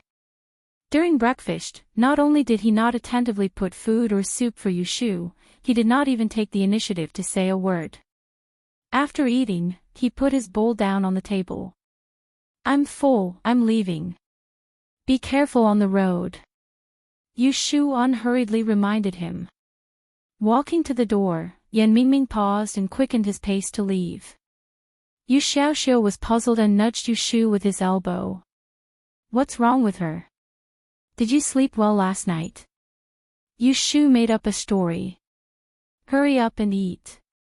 Let's leave early. It's going to rain at noon." Yu Xiaoxiu was concerned about his new home, so he did not ask any more questions. Jing Chen followed Yu Shu for the whole day yesterday. Yu Shu was afraid that he would be tired, so she did not want him to go with her. Jing Chen did not object and stayed with Kim Bao at the inn. Yu Shu walked with Yu Xiaoxiu to the haunted house on Huixing Street. There were people in the alley during the day. Some of them saw her buying the house 2 days ago. When they saw Yu Shu unlocking the door, they knew that the haunted house had been sold. Only then did someone come up to talk to them.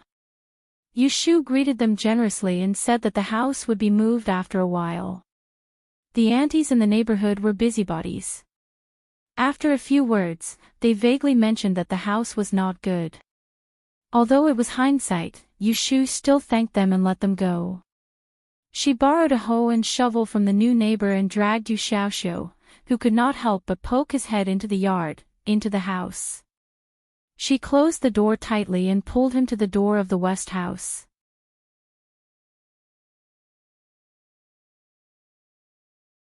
The incense that was burned yesterday had turned into ashes in the tripod. Yu Shu picked up the small tripod and handed it to Yu Xiaoxiu. She asked him to take it to the corner of the wall and urinate in it. Yu Xiaoxiu blushed and stared blankly. "What are you doing? Don't be shy. I told you to go. I won't look. Go." Yu Shu slapped him on the back. Yu Xiaoxiu reluctantly took the tripod and left. The yard was made of rammed earth, but it was firm and flat. Yu Shu chose a position with a southwest wind. She used a hoe to dig a hole in the corner of the wall and asked Yu Xiaoxiu to put the tripod with the boy's urine in it. She used a shovel to fill the hole and covered it with the sack of rice from yesterday. The job was done. The house would be empty for 3 days. After dispelling the evil spirits, they could add more furniture. "Older sister, are you creating feng shui?" Yu Xiaoxiu had learned Yi before. Although he didn't understand feng shui, he could see some of the tricks. As for Yu Shu's remarkable abilities, he was not surprised at all. Yu Shu was worried that if she told him that someone had died in this house, the child would be afraid. If he moved in and couldn't sleep at night, it would be bad, so she lied and said yes. Yu Shu led Yu Xiaoxiu to look at each room. The glutinous rice that was taken away yesterday was not touched and was waiting for Yu Xiaoxiu. When Xiao felt that it was fresh enough, she took him away and returned the hoe and shovel to the neighbor. While the sky was not overcast, they strolled around Huixing Street to familiarize themselves with the environment. Then, they returned to Yunlai Inn. Xia Mingming did not come back for lunch. Yu Shu, Yu Xiaoxiu, and Jing Chen ate mixed biscuits downstairs. Halfway through the meal, it began to rain outside. In the afternoon, there was nothing to do, so Yu Shu took the abacus to Yu Xiaoxiu's room and taught him how to calculate beads. Jing Chen watched from the side. Yu Xiaoxiu had some talent in learning. Yu Shu taught him step by step how to calculate 3 times 9 twice, and he was able to calculate it. Yu Shu firmly believed that practice makes perfect, and only then can one be flexible. She did not let him memorize the formula of calculation by the abacus.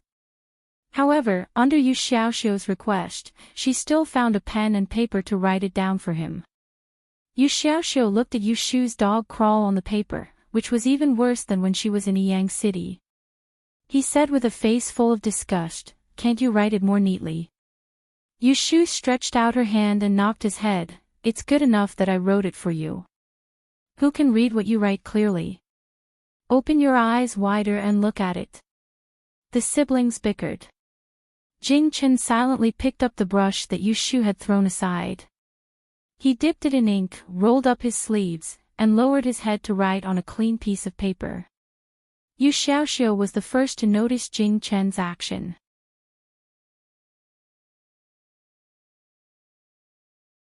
He leaned over the table and looked at the paper. He saw that half of the paper was black and white, with a silkworm's head and a goose's tail. It was straight and elegant. It did not look like a regular script, nor did it look like a song. Instead, it looked simple and elegant. He couldn't help but exclaim, "Brother Jing, your handwriting is really beautiful. What style is this?" Jing Chen's brush stopped, shook his head, and continued to write. "What nonsense are you asking?" Yu Shu knocked Yu Xiaoxiu's head again. She rested her chin on her hand and admired Jing Chen's handwriting. When he passed the formula to her, she checked that there was no mistake. She found a problem. The ugly character that she had written was still in Yu Xiaoxiu's hand. How did Jing Chen memorize it? "Jing Chen, do you also know how to use the abacus? Did he remember something?" Jing Chen shook his head. Yu Shu said, "Then how did you memorize it?" She paused and said with a strange expression, "Did you memorize it after listening to me teach Xiaoxiu?" Jing Chen tilted his head and looked at her. His expression seemed to say, "Is there something wrong?" Yu Shu's eyes were red with jealousy. Although the formula was not difficult, there were a lot of numbers in it. For a person who did not know how to use the abacus, it was not something that could be memorized in a short period of time, unless he understood it thoroughly. This guy's comprehension was too good. Yu Shu sighed. For the first time in a long time, she clearly realized that Jing Chen had only lost his memory and not become stupid.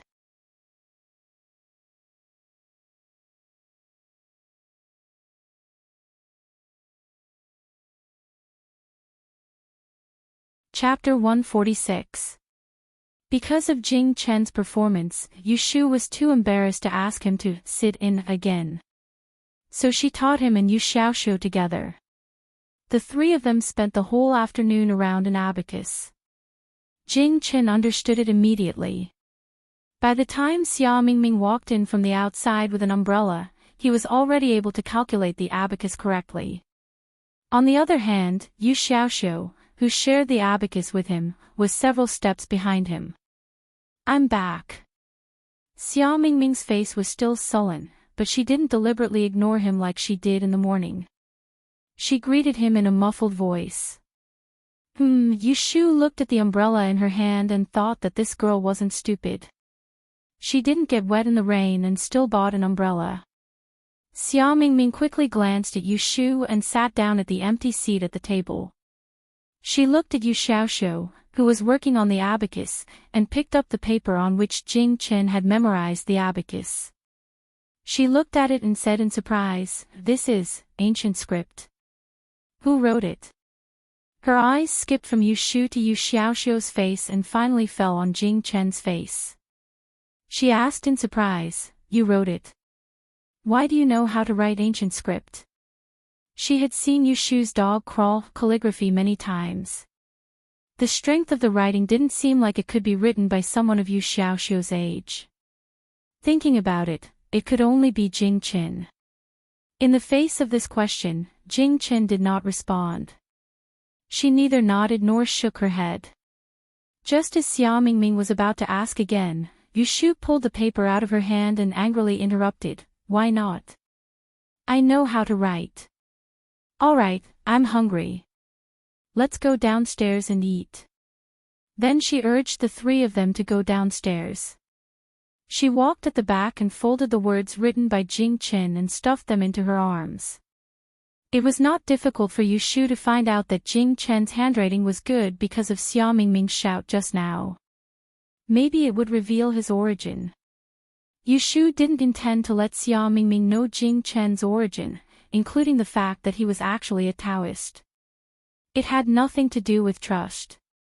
She just felt that the fewer people knew about Jing Chen, the better. Therefore, Xia Mingming knew that Yu Shu knew Jing Chen before in Feng Mansion, but he couldn't get any information from Yu Shu. He only knew that they were old friends. After the meal, the four of them returned to their respective rooms. Xia Mingming walked behind Yu Shu and entered the house. Once the door was closed, he could not help but ask, who exactly is Jing Chen? Where did Jing Chen come from? Yu Shu pretended to be deaf and mute, trying to bluff her way through like before. However, Xia Mingming was not so easy to fool this time. He took a few steps forward and blocked her way. Don't play dumb with me. Who exactly is Jing Chen? He knows how to write ancient script.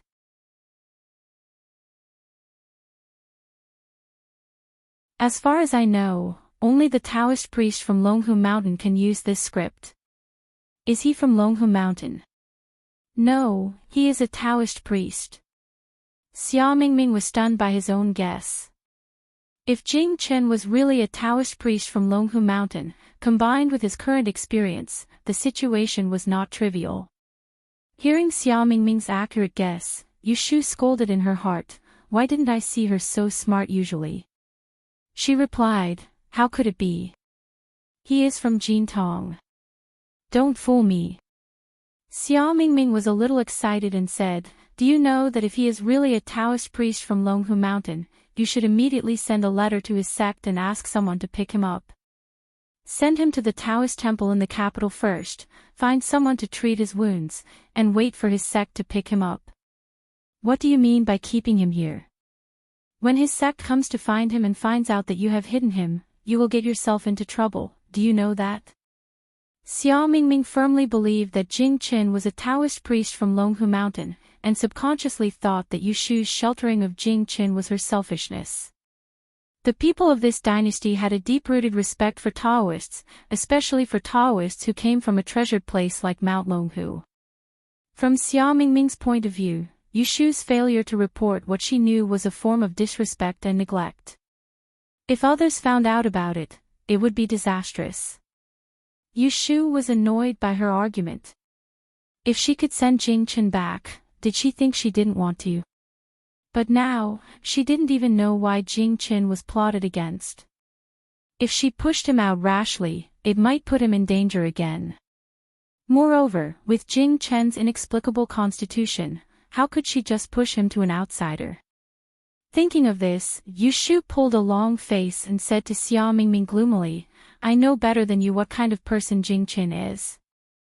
I don't need you to tell me what to do. Just take care of yourself and don't try to catch mice. Hearing this, Xia Mingming's face turned red with anger, and her chest heaved up and down. She said in a low voice, you treat my good intentions as ill intent. Do what you want, I don't care. After saying this, she ran into the house and covered herself with the quilt. Yu Shu looked into the house helplessly.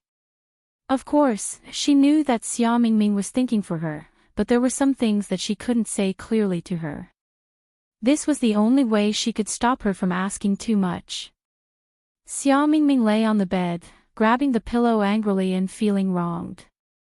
Ashu provoked her yesterday. Today, she was outside for a whole day. She finally came to her senses and knew that Ashu was doing it for her own good. When she came back tonight, she wanted to reconcile with Ashu, but who would have thought that it would make things even more awkward? It's all that Jing Chen's fault. At breakfast the next day, Xia Mingming became taciturn again.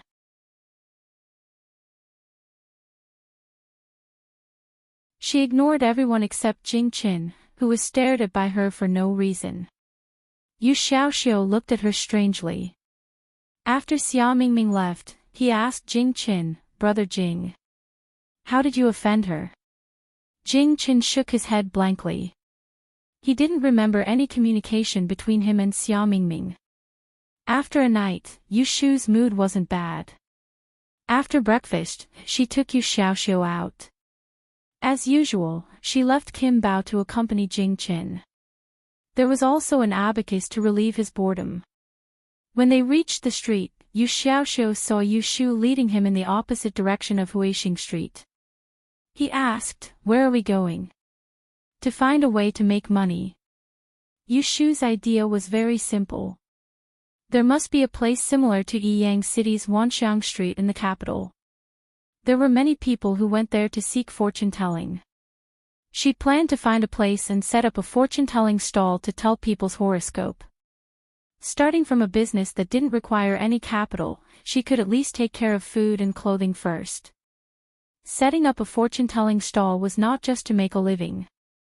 After the incident of the merchant ship being robbed, Yu Shu found that there were many shortcomings in her law of time of calamity. She needed a lot of experience to enrich it. For example, the flood disaster didn't just refer to drowning or sinking the ship. There were other possibilities. Practice was the fastest way to accumulate experience. Learning was to review the old and learn the new. The emphasis was on consolidation. Yu Shu had always been very clear that it was easy to learn from Qingjing. From the beginning, she took a shortcut. Her starting point was much higher than others, but her foundation was also weaker than others. For example, the day before yesterday, she was almost cheated when she bought a house. It was because her foundation wasn't solid. Otherwise, she could have found something wrong with some clues. She swallowed a lot of knowledge without digesting it. If she kept eating, it would be useless. It rained yesterday, so it was very cool today. Yu Shu and Yu Xiaoxiu asked along the way. After walking for an hour, they found a place called Automosmantha Square, in the south of the city. It was one of the trading shops and traders in Anling City. Trading shops of various sizes were located on 3 streets nearby. At first glance, there were many patterns of 8 diagrams and yin-yang.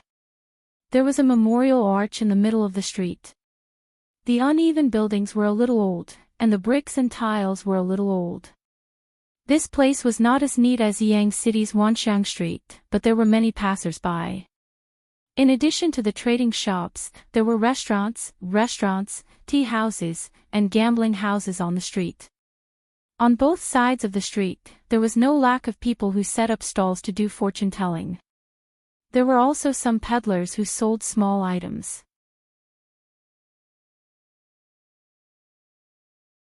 As long as they took a second glance at them, they would surround them. There were too many people, so Yu Shu protected her money bag and held Yu Xiaoxiu's hand tightly. She was afraid that they would get lost. By the roadside, there were a few stalls that sold soybean flour cakes. The cakes were coated with frosting and smelled fragrant and sweet. They were palm-sized and sold for 10 copper coins each, which wasn't considered expensive. Yu Shu had someone pack up 3 pieces and shared one with Yu Xiaoxiu. She planned to bring the other 2 back for Jing Qin and Xia Mingming to try. In order to find out the market, Yu Shu visited almost all the trading shops on the street. Generally, the feng shui ornaments were 30 to 50% more expensive than in Yiyang. It was not surprising. The population of the capital was 10 times that of Yiyang, so there were more rich people. On the street, she pretended to be a customer seeking fortune-telling. She asked a few stalls and didn't hesitate to spend 1 tael to find out the standard of the traders here.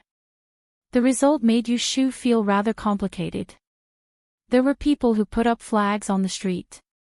There were people who were just there to make up the numbers, but there were also people with real skills. In terms of standard, they were almost the same as the old man who told her fortune when she and Zhao Hui went to the 3 Purities meeting. The Master Yi, who was respected in Yiyang City, was only at the level of a street fortune teller. It was really ironic. On the other hand, this was indeed the capital. It was a place where traders from all over the world gathered. There were many talented people, and those who wanted to fight for a position here were not ordinary people. Thinking back to the past, Qingyang and Yunhua exchanged sons. Their names shook the capital, and no one could surpass them in 100 years. Even the emperor had to treat them with courtesy.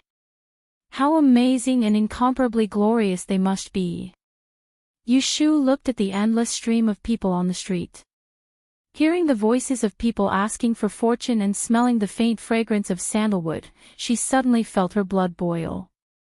She was not willing to be mediocre in this life. Yu Xiaoxiu looked at Yu Shu, whose eyes were shining for some reason. He only felt that his sister suddenly became spirited. Just as he was about to ask, he was pulled by Yu Shu. Xiaoxiu, let's go. Let's go back. She wanted to go back and properly plan how to put down roots in this autumn osmanthus lane and take her first step in a solid manner. The siblings turned around and entered the alley behind them. Not long after they left, 2 horses entered the street one after the other. Wherever they passed, the passers-by would make way for them. When they turned their heads to look, they saw the 2 young masters on the horses. One was handsome and the other was as beautiful as jade. They were both dragons and phoenixes among men.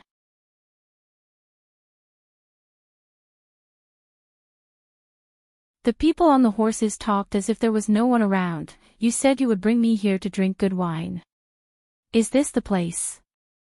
On the carmine horse, the young man dressed in a golden pine green robe had a faint smile on his face.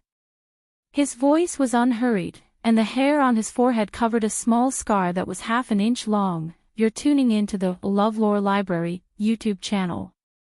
We're so grateful for your support, and don't forget to subscribe to join us on this incredible journey through captivating stories.